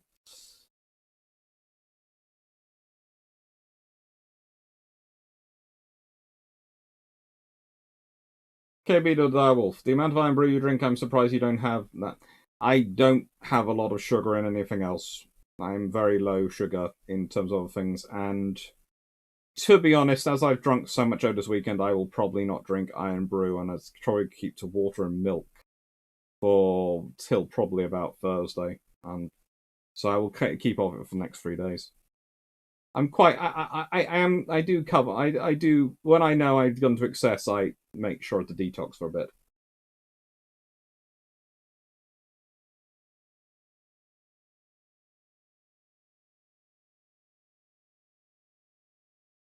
Okay, I don't know. Did any non-US or Russian Soviet warship besides Charles de Gaulle have a nuclear power plant?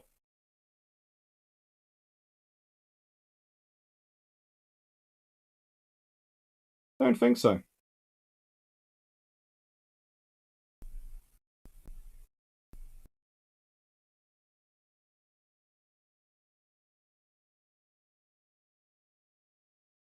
That's funny. Meant to say earlier when you commented on the stream on Steam, SSBNs when ejecting a missile for launch, US UK system at least, have a small solid rocket motor placed above a chamber containing water. It fires into this water, rapidly generating a large quantity of steam, which ejects the missile from the sub and keeps seawater separated from the missile during its ascent.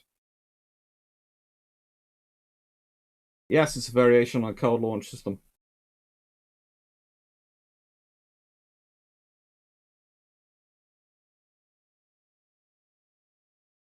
I don't think any of our carriers had just been sent to the breakers before the Falklands, but Ark Royal and Eagle were both well out of service by that point.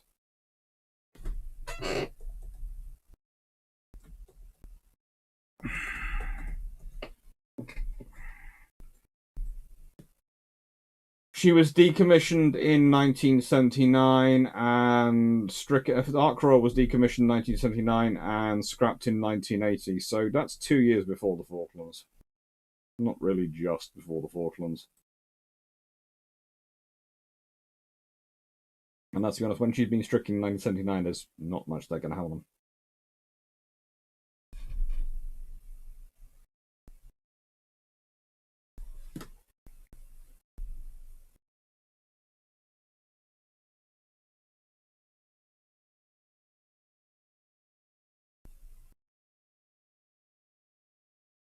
Escorts, the captain of the Queen Elizabeth became Commodore of the strike group that he'd been doing anyway. Gave it a dial off. The fire rate of US 8-inch guns are not great compared to other nations, to my knowledge. It's like 3 rounds a minute versus the Japanese twin mounts doing more like 5 rounds a minute. You do need to put some work into your 8-inch. But I don't think the American 8-inch was that bad. Could have always bought some British 8-inch. 8-inch gun, USM.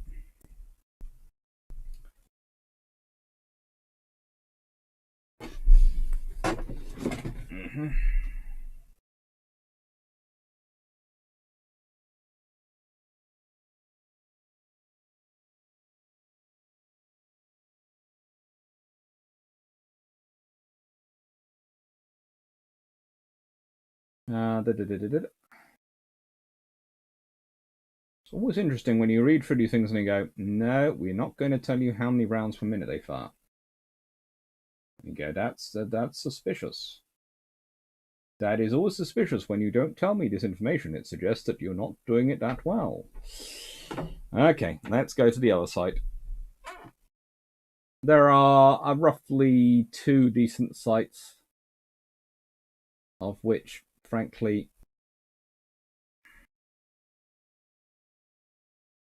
Navy Weps is probably the best.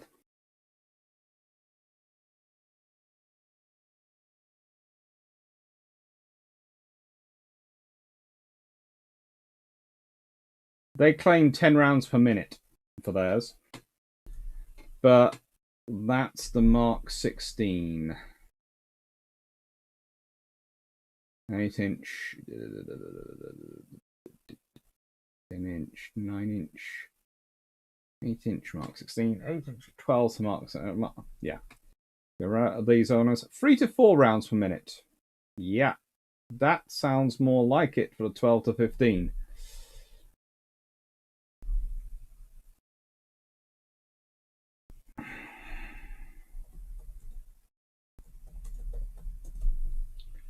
And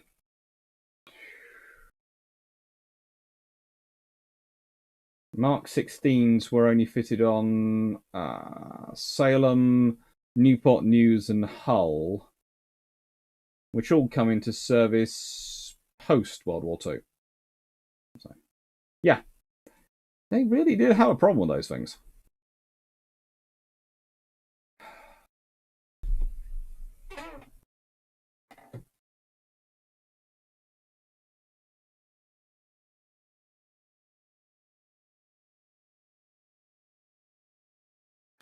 Avian Enterprise, isn't the Kirov nuclear pad? Yes, but that was Russian, and the question was anyone other than Americans or Russians in the Charles de Gaulle.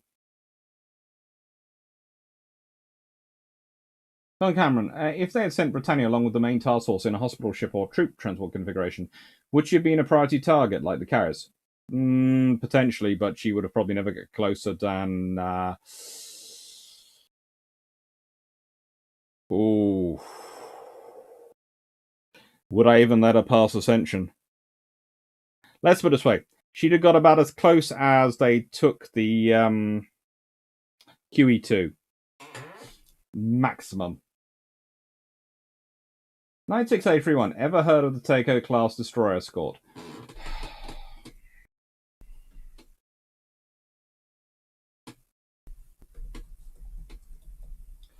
Just checking it's not something which I...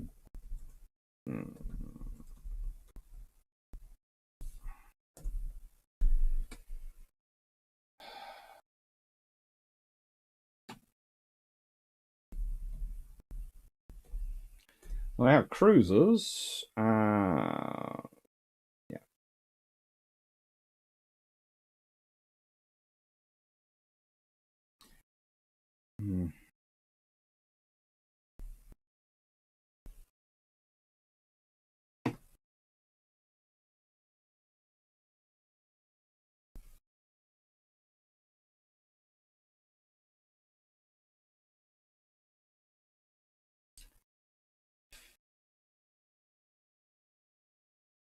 Presume, rather than talking about the cruisers, you're talking about the destroyer escorts, which I think Freeman discussed in his books at some point, which they were designed to sort of escort the Congos, but they were supposed to be cheap and cheerful, so that the Japanese could produce basically surface action groups centered around a Congo acting in the cruiser role, but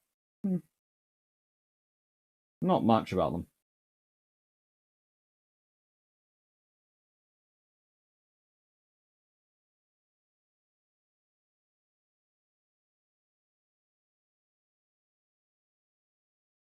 And as Colin Cameron says, they have radically cut the amount of sugar in our embryos a few years ago. I don't know. The US went to autoloading with 8-inch for the reason of the low rate of fire of the Des Moines class. Such a large gun, it was fairly successful to my knowledge. 9640. For fun again, US Navy, SSBN force. Number of keys required to launch a missile on their functions? Oh, God. Melanie, you are the nuclear expert. But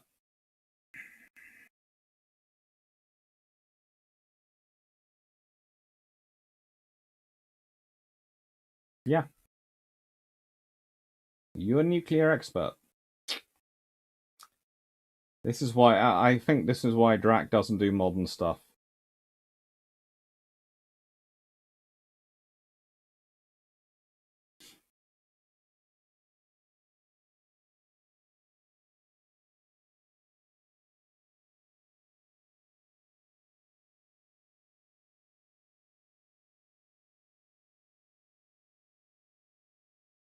Go on. I was thinking the Bulwark. Sorry, a light carrier. Bulwark was actually even not even a light carrier. Bulwark was a LPH by that point. Although she could have been useful if they'd been able to, if they'd converted a commando carrier role, they'd kept her in commando carrier role with a ski ramp a la Hermes, but they didn't.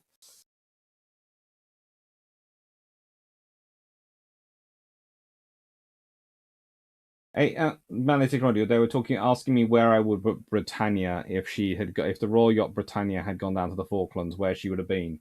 Probably, if had let her pass Ascension, she would certainly not get past. Now the QE got to the. She got to South Georgia and the Sandwich Islands, so yeah, that would be about as close as I would let the Britannia get anywhere near Falklands War. So a nice, safe distance from anything.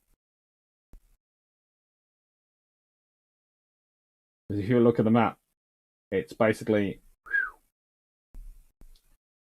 I wouldn't say it's probably the best part of 2,000 kilometers between South Georgia and the Falkland Islands. Maybe not. Maybe closer.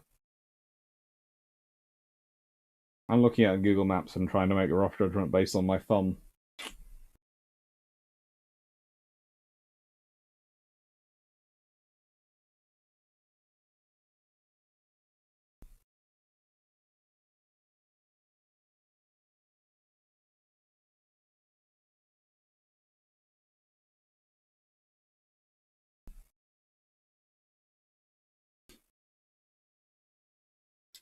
And I'm fairly sure on the submarines it's about 2.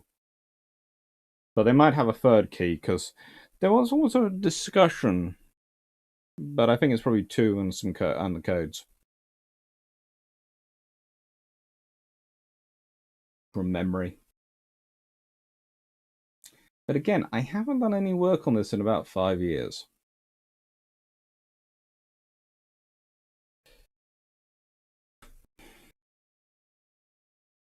Would you have let pass on KB the Direwolf? United States and naval commanders during the Second World War complained about the fire rate of the 18-inch rifles, so that they went to auto-loading with the Des Moines, which means 10 a minute. Same as the 6-inch 47. That does help, and 10 rounds a minute is pretty darn useful.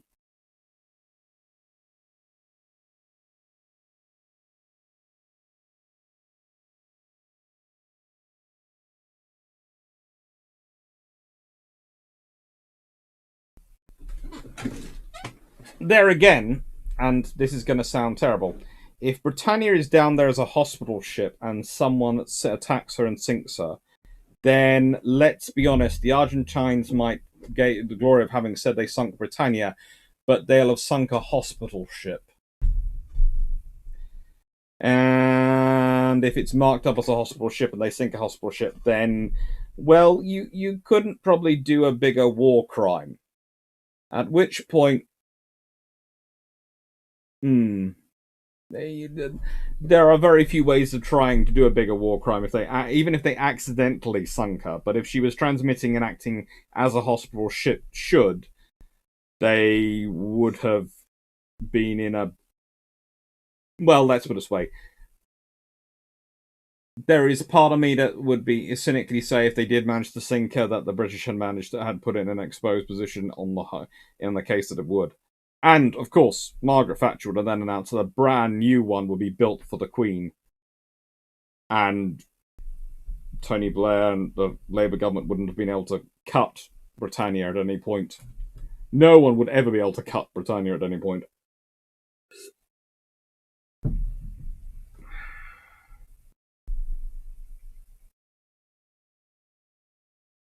They'd have rung her with steel if she'd gone south, and we didn't really have enough to do that, did we? Probably not. But they could. She also would have probably taken a. Let's be honest. If she'd gone south, A, they'd have probably sent a vice admiral, and B, the vice admiral down in HMS Bristol, and B, Bristol would probably have personally escorted her.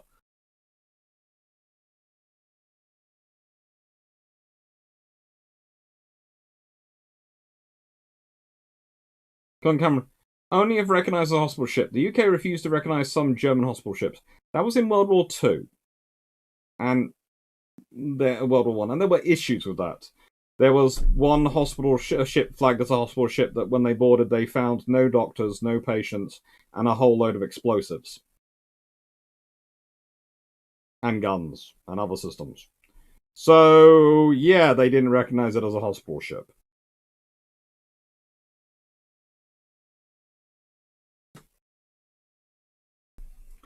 There are these things, but that doesn't set precedents for Falklands War, especially when the Argentines have a hospital ship wandering around, and the British have strong suspicions that it might have been delivering stuff to the Falkland Islands. But if they would have respected it, just as they would have expected the Argentines to respect theirs.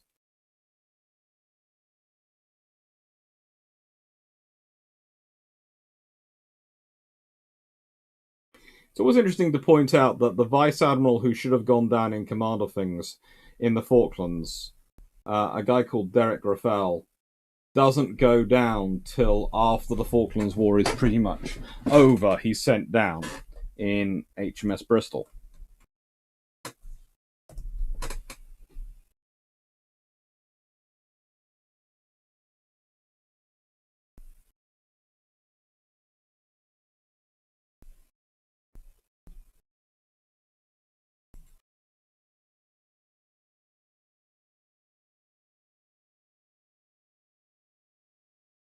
And it's rather sad in a way.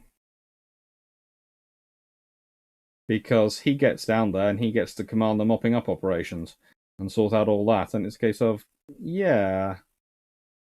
You could have sent him when he was supposed to come down, and it would have been kind of useful to have a vice admiral down here actually running things, instead of people trying to operate as task force commander from the back home in Northwood. And just causing a load of earache.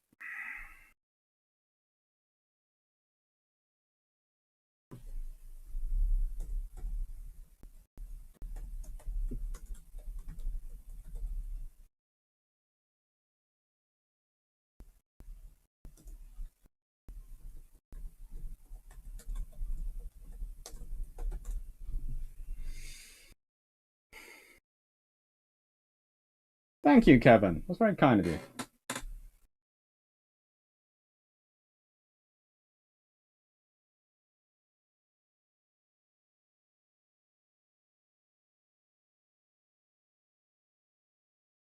Graham Han, that the Argentines would have taken a pounding if they had, but I agreed they might have popped her out as bait.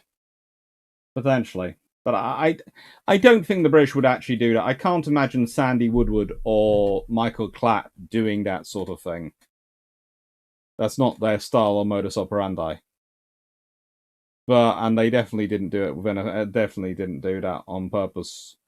But it's a case of it would always be the suspicion if she got hit. But again, if she was going around as a hospital ship and was actually getting close to the area, doing as a hospital ship should, but was keeping independent of the fleet and was sailing on her own as a hospital ship should, and only coming in to pick up casualties, then if the Argentines targeted her, then then the Argentines would be committing a war crime. So that would have been her defense.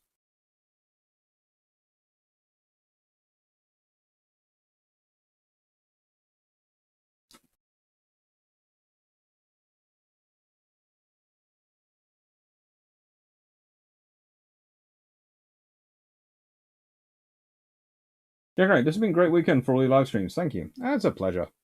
I like doing live streams. I have to admit, I'm a bit apologetic for this evening. I haven't been doing my usual vibrant, bright self because my voice has slightly gone after all the live streams and all the teaching. And I've got teaching again tomorrow. Hey! Oh, well. Don't worry. Tomorrow I'll be on the chocolate milkshakes. Oh, no. Probably not, because I'll be off the sugar, so I'll be just on the milk.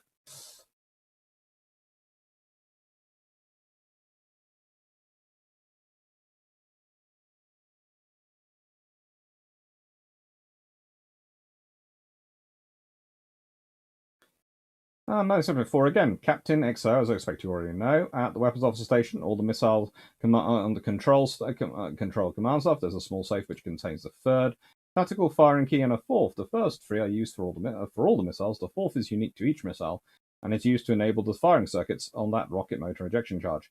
That sounds fun.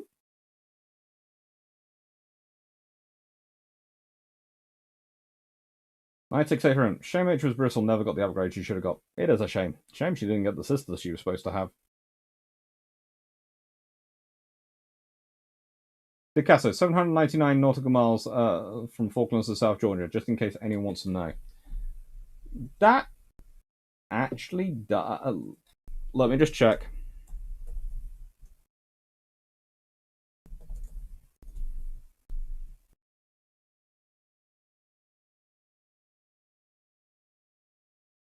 That's not bad estimate from Google Maps and me doing just line of sight. It's almost 1,500 kilometers, so I was only 500 kilometers out.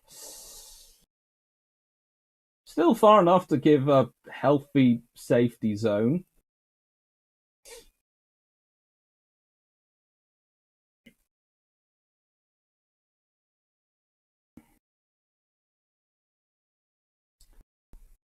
If the Argentines attacked the UK mainland in the Falklands War, what would have happened? If the Argentines had anything that could reach the UK mainland, that would have been interesting, but there would probably been retaliation from Britain in kind, in that the Vulcan bombers would have not just been a threat of getting from Britain to there, and probably everything else Britain had. But as well as that, America would probably have got very, very upset with Argentina very quickly, and they would have. There are several ways Argentina could lose it, and that'd be one of them. Cameron, for the Amber and fun, and I thank you for answering my daft questions. They're not daft questions. As I tell people, there's enough such thing as a stupid question.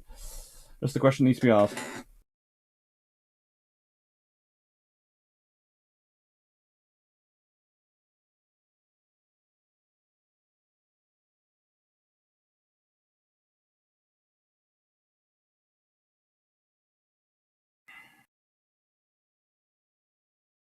Johanna, the Argentine Vincent Emil legged it, and lucky she did, or she might have been a bomb too.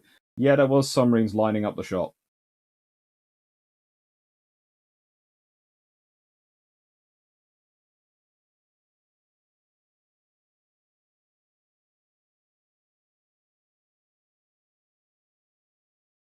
Nine 6831. I think the 20mm Gamboy Orlikon and 20mm Orlikon Mark 7A guns would be outdated by the 90s. They'd be outdated by the 90s, but in the early 80s they'd be pretty useful. One thing to mention. Were the land-based and air carrier drop weapons required codes new?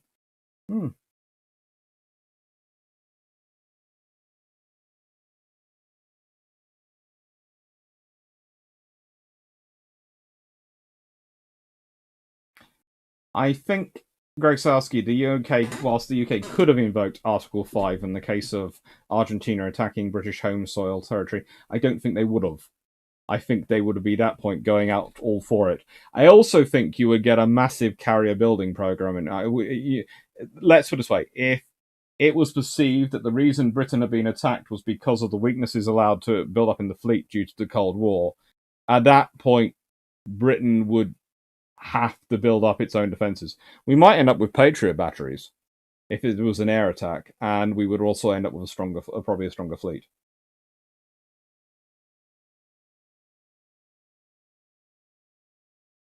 But it'll be interesting. Also, Chile would probably host UK bombers. I don't think I would need to host UK bombers in that scenario. I think in the scenario that happens, Britain's flying bombers from Ascension Island and probably every Vulcan it can get down there. And it's got 2 operating down there. It probably could get 2 more, judging by the state of things. So it could probably get 4 Vulcans down there. And it might well be that Hermes, with a full load of Harriers, is ordered to go to the... Maybe even Hermes and Invincible combined. They stop giving air support for a day, and they move in with their Harriers to go hunting on Argentinian coast.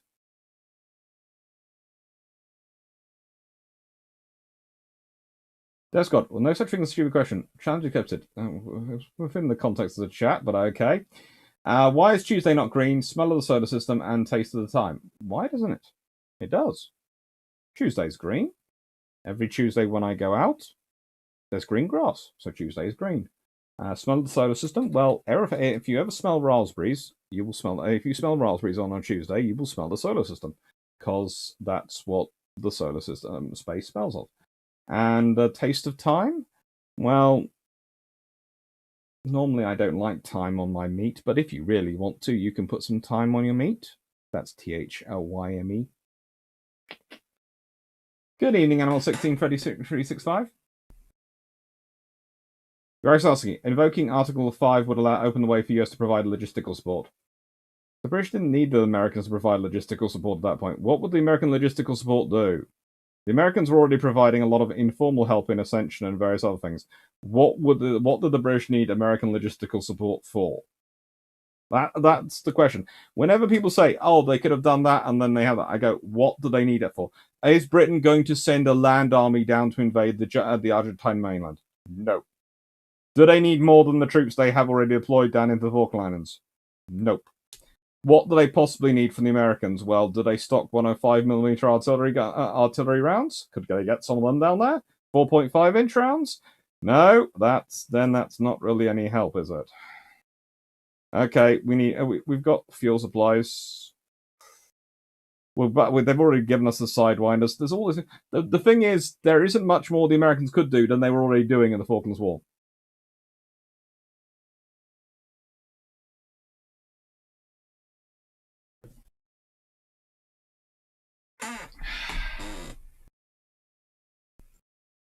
We're talking about one thing, and then someone I know succinctly you want to talk about the crossroad test, but we were talking about the Falklands War, which is why I was sort of not picking up on the British the American nuclear tests on Bikini Atoll. Why was I saying British nuclear tests? Because I was in the Falklands War mindset.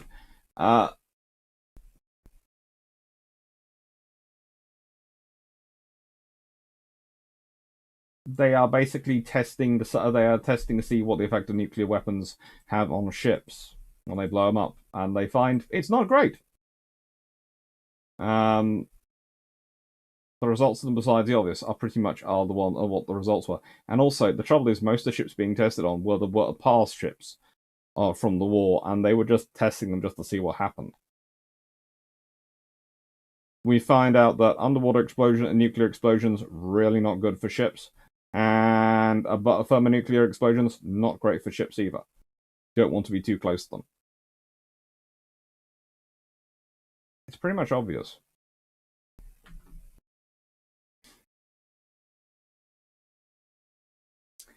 And as several people point out, if Argentina had attacked UK on the ground soil, it would have been the case of Britain would have been going, hold my beer. It would have been overwhelming, and especially with Thatcher as Prime Minister, she would not have taken to it kindly.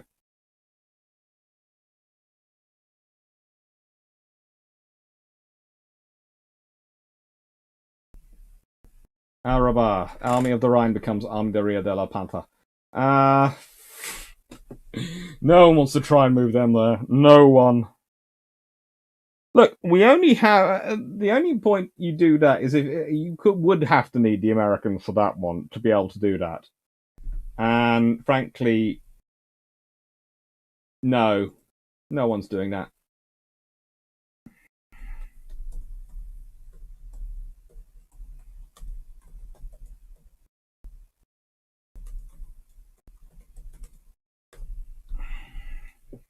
Right, my voice is starting to go, so I'm going to go in about 10 minutes or less. Okay, so I'll finish off the questions, but I am not going to midnight, and it's already 10 to 12, 10 to 12 in my time. Johanna, point is, what would NATO really do or provide? As Doctor said, we didn't need any more help than it was getting from the States on the table.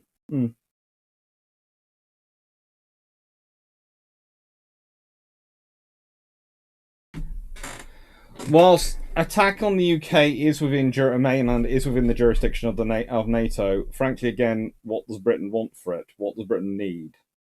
They might actually activate some recovery and assistance funds to help her, but they probably would, again, be doing it, focusing on themselves. Simush, how about send a carrier down there with a deckload of Harriers, or provide unfiltered real-time satellite village, or add 5 or so 688 attack subs to the cordon? Again, the cordon's already fairly strong, doesn't need any more 688 attack subs. As for a carrier with a load of Harriers, why is that any help? What's it? There's only so much airspace, and frankly, if you've got a US Navy carrier coming down and it's doing that, then it takes over. Steve, let's be honest, Steve. If a US Navy carrier with its F-14s and various other aircraft comes down it's taking over. The British don't want that. The British want to do the operation themselves, so they don't want a US carrier coming over and taking over. That's a very much last resort. The Americans actually offer the British a carrier and various other things, and the British go, no. Because they don't want the Americans coming in and taking over. As for unfiltered real-time satellite coverage, where do you think the British were getting their satellite reconnaissance information from? Because they had it coming into Northwood from somewhere, and there aren't that many British satellites up in space. So we know they had access to it. That's being talked about. So yeah, they're getting that.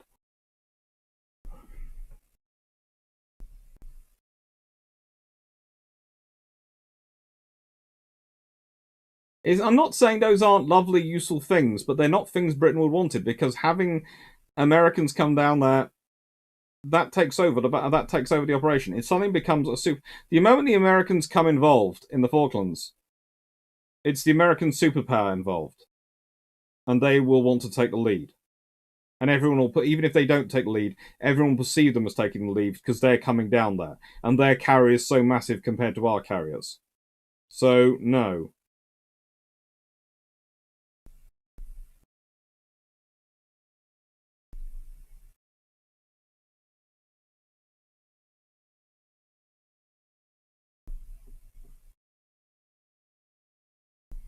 And as was already pointed out, we'd already got France not to sell them exocets and various other things.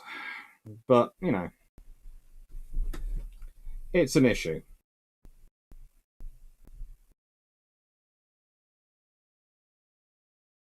Grosel, US Air Force air-to-air refueling assets and AWACS would be higher than most things most used for the UK. Where would they be operating from? Would you be flying them from Chile? Well, then you need Chile on side. Sorry, you're going to fly them from Ascension. Ascension is already chock-a-blocked full of stuff. They've actually got a person working on Ascension whose job is to send people home because everyone keeps turning up Ascension and taking up space. They haven't got the food and water to support them. So where are they going to be operating from? There is nowhere they can.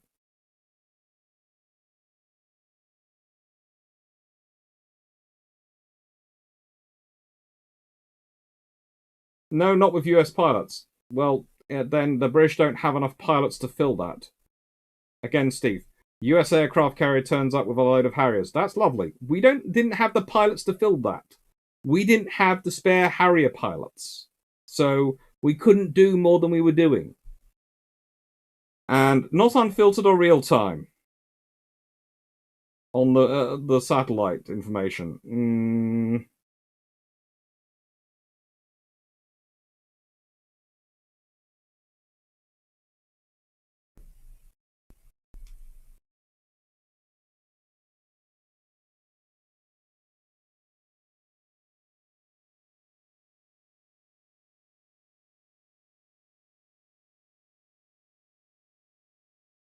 Colin Cameron, UK already had recon planes in Chile for intel as well.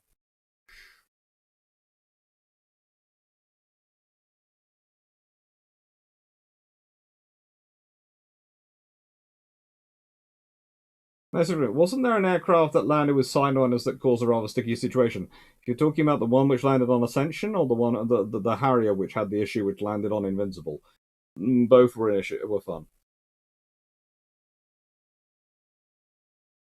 So back on, they sunk a hospital. No, we moved on from that hypothetical. We're talking about a hypothetical where they attacked the UK. And even if they sunk a hospital ship, the British would not be accepting American turning up with sort of things to take over. They would be using it to blacken the Argentine name quite happily, but they wouldn't want the Americans turning up to take over. UK takes lead military, but US provides AWACS and tanking assets. From where? Oh, and by the way, the Harriers as they were configured don't really do air-to-air refueling at that point. So, yeah, no. Where are they flying from? You are flying. Where are you flying those AWACS from? So basically, to refuel them and keep them, you're going to have to take them further away than Ascension, because Ascension is chock-a-block. So they're going to be spending forever in the air to get down there for not much time. It's not really any help.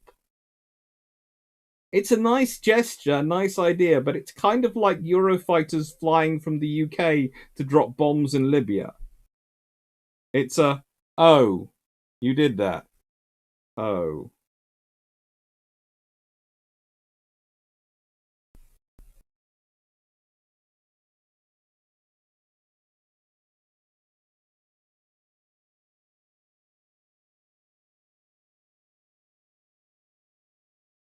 Animal 16365, how did the Harrier stack up against the A4 Skyhawk? Not quite as fast, but a lot more maneuverable, it turned out. And armed with better Sidewinder, with good Sidewinders.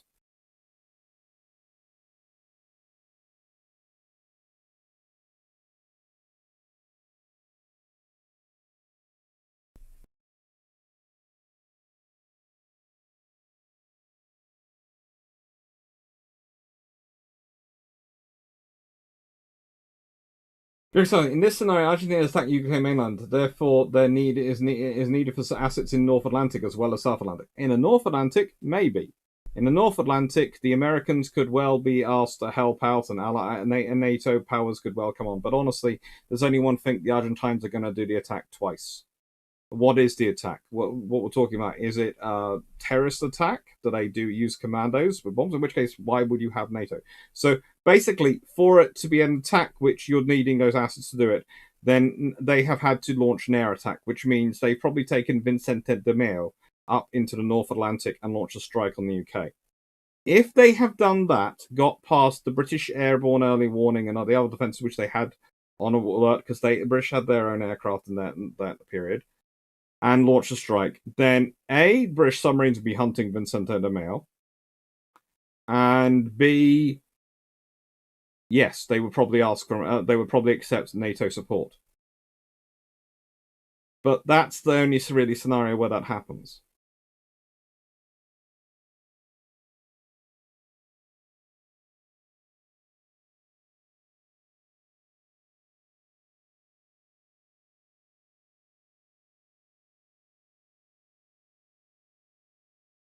There was a Vulcan whose refueling probe fails. They landed with a new US missile at Rio in Brazil. Vulcans aren't fitted with Sidewinders, so they never had American missiles on. And Vulcan landing in Brazil. Vulcan bomber landing in Brazil.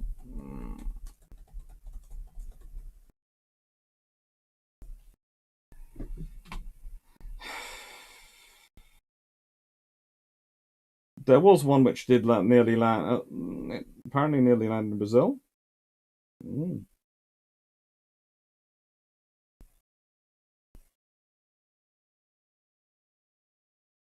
But it didn't have any American missiles on it, because Vulcans don't carry Sidewinders or anything. They really didn't. Might have been carrying a Shrike.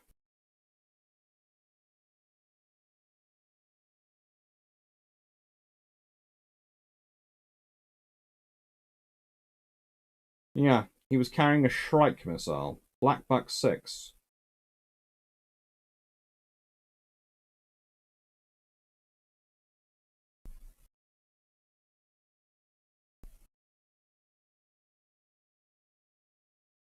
The Blackbuck missions really are interesting. But no, yeah, it was a Shrike, not a Sidewinder.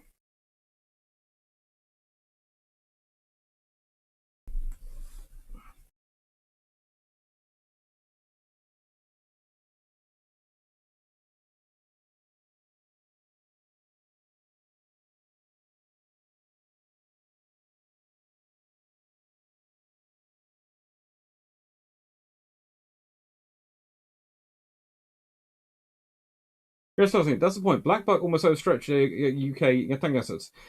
It didn't overstretch UK tanking assets. It overstretched the amount of tankers which could be based on Ascension.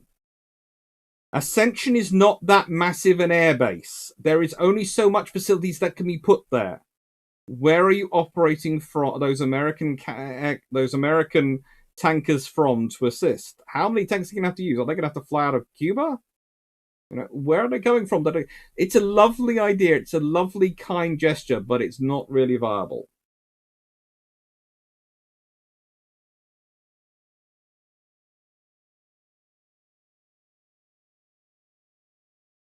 But guy, if the UK wouldn't take a US CVG, would they take the USS New Jersey if it was reactivated early in the year? Probably not. They might have done, but probably not. Grace, of course, Argentina actually start attacking UK mainland as a pipe dream, but that's the scenario. Agreed. Turns out I was thinking of Black Buck 6 and the Shrike that she was unable to jettison before diverting and landing in Rio de Janeiro. I think I said that myself.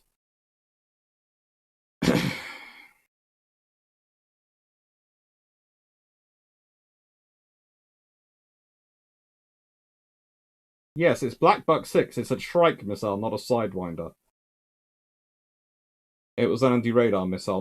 The Argentines didn't have the radar turned on. Henry, if Argentina attacked UK, Casper Weinberg would have gone ballistic. Probably, literally.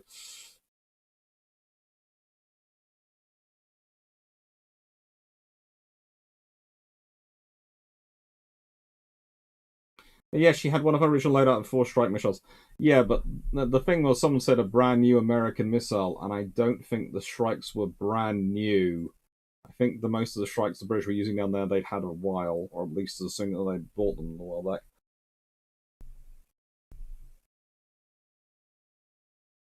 I think the Halo with the SAS went to Chile, did it? Yes, it did. That really annoyed Michael Clarke because that lost him one of his Mark IVs.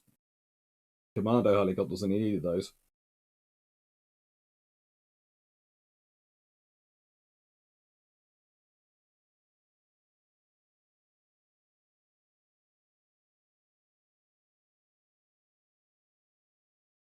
Greg Sarsi, I think there was somewhere about a Nimrod with signers. Nimrods didn't carry Sidewinders either. Okay? Nimrods cannot carry a Sidewinder. There is. Let me just check that one before I said. I said it out loud. I'm sure, but I don't want to get into this because it is nearly midnight, so carrying Sidewinders. I could be wrong, and my brain.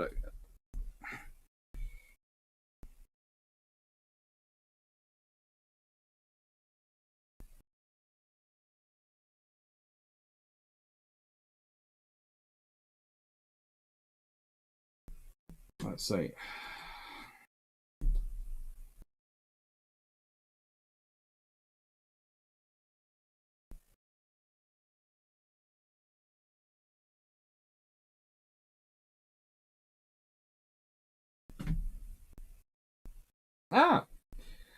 Apparently they were mounted on MR2 during the Falklands War, and only on the MR2, which is not the standard Nimrod. And yeah, the MR2s mounted there.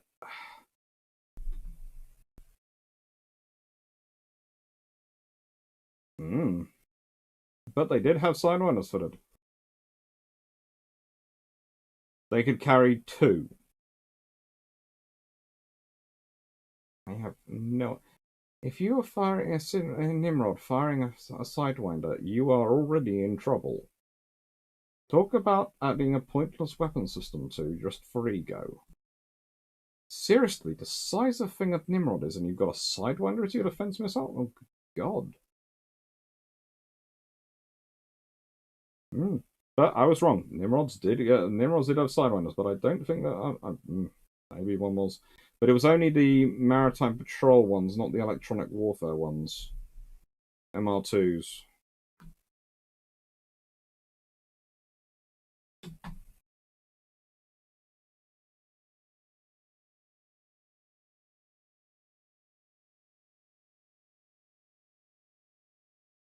Provision for in-flight fueling was introduced during the Falklands War, as well as the provision to carry Sidewinder missiles to counter Argentine maritime surveillance aircraft. Oh! My lord! So their idea was a Nimrod MRA would be hunting down an Argentine MRA and shooting it with a Sidewinder missile. Oh, which bright spark had that idea? Oh my god, that depresses me. Sorry, that depresses me. I think we're at the 6-hour mark. I know we are. I am going to bed. I am finishing this thing. Now, I'm going to say good night and finish off the last question. So I'm saying night-night. Thank you very much for watching. Thank you very much for all the super chats. Thank you for being so friendly. I'm going to finish off the questions. I'm going to bed.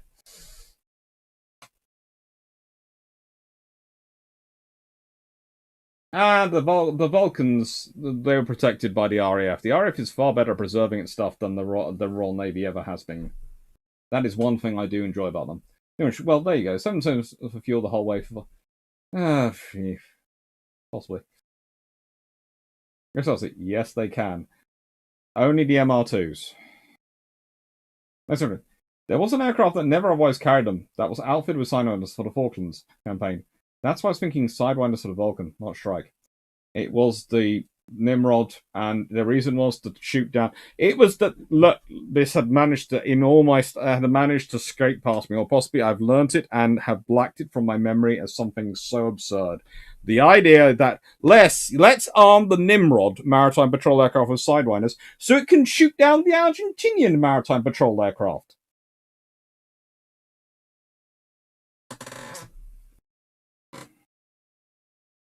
Distinguished, they say that many of the large transport command planes and tankers had air-to-air secretly. Really? Why?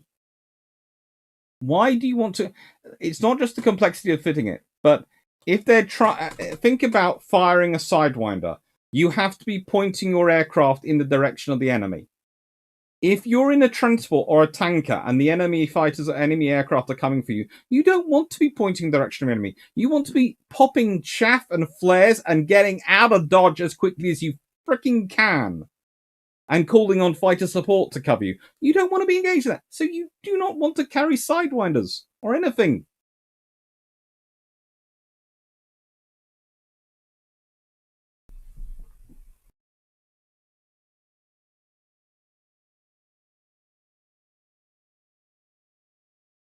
That's good. One thing that was definitely carried. Max Hastings was carrying 2 blowpipe missiles all along for lying to the Marine and Strike Force commander to get on the helicopter.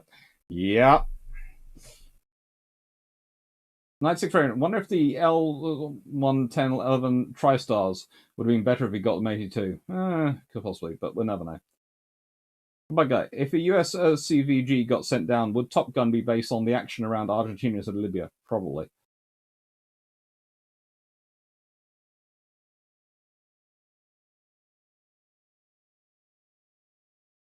Okay, Seneca. Thank you, Jack Ray. Thank you, Knight6831. Thank you, Rockshard. Thank you, John Shea. Thank you, Graham Handler. Thank you, Animal16365. Thank you, Greg Salsky. Thank you, DG40. Well, think about it. If you're some Argentinian partner, if Nimrod is coming around, you know they're not armed, so you need to worry, right? No, just no. Take care, Stafford Thompson. Thank you to Casa. It was rare enough for Buccaneers to be fitted with Sidewinders. Flight fitting Nimrod is a surprise and not a good one. Take care, Anak. Thank you, Night Heron Productions. Thank you, Eroba. Just... No, we're not mounting the Sidewinder backwards. Cameron, thank you. Thank you, Night 6 Fright. Thank you, Colin Cameron. Manly 6040. As I recall, all the kit required to mount the AIM-9 on the Nimrod was removed immediately after the Falklands campaign.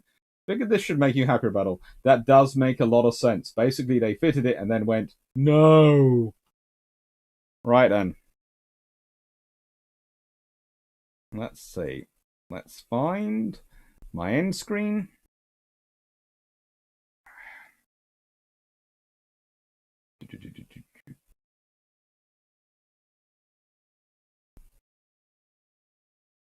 No, that's the wrong one.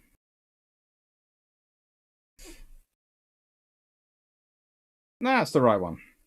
And thank you very much, everyone. Take care and have a nice evening.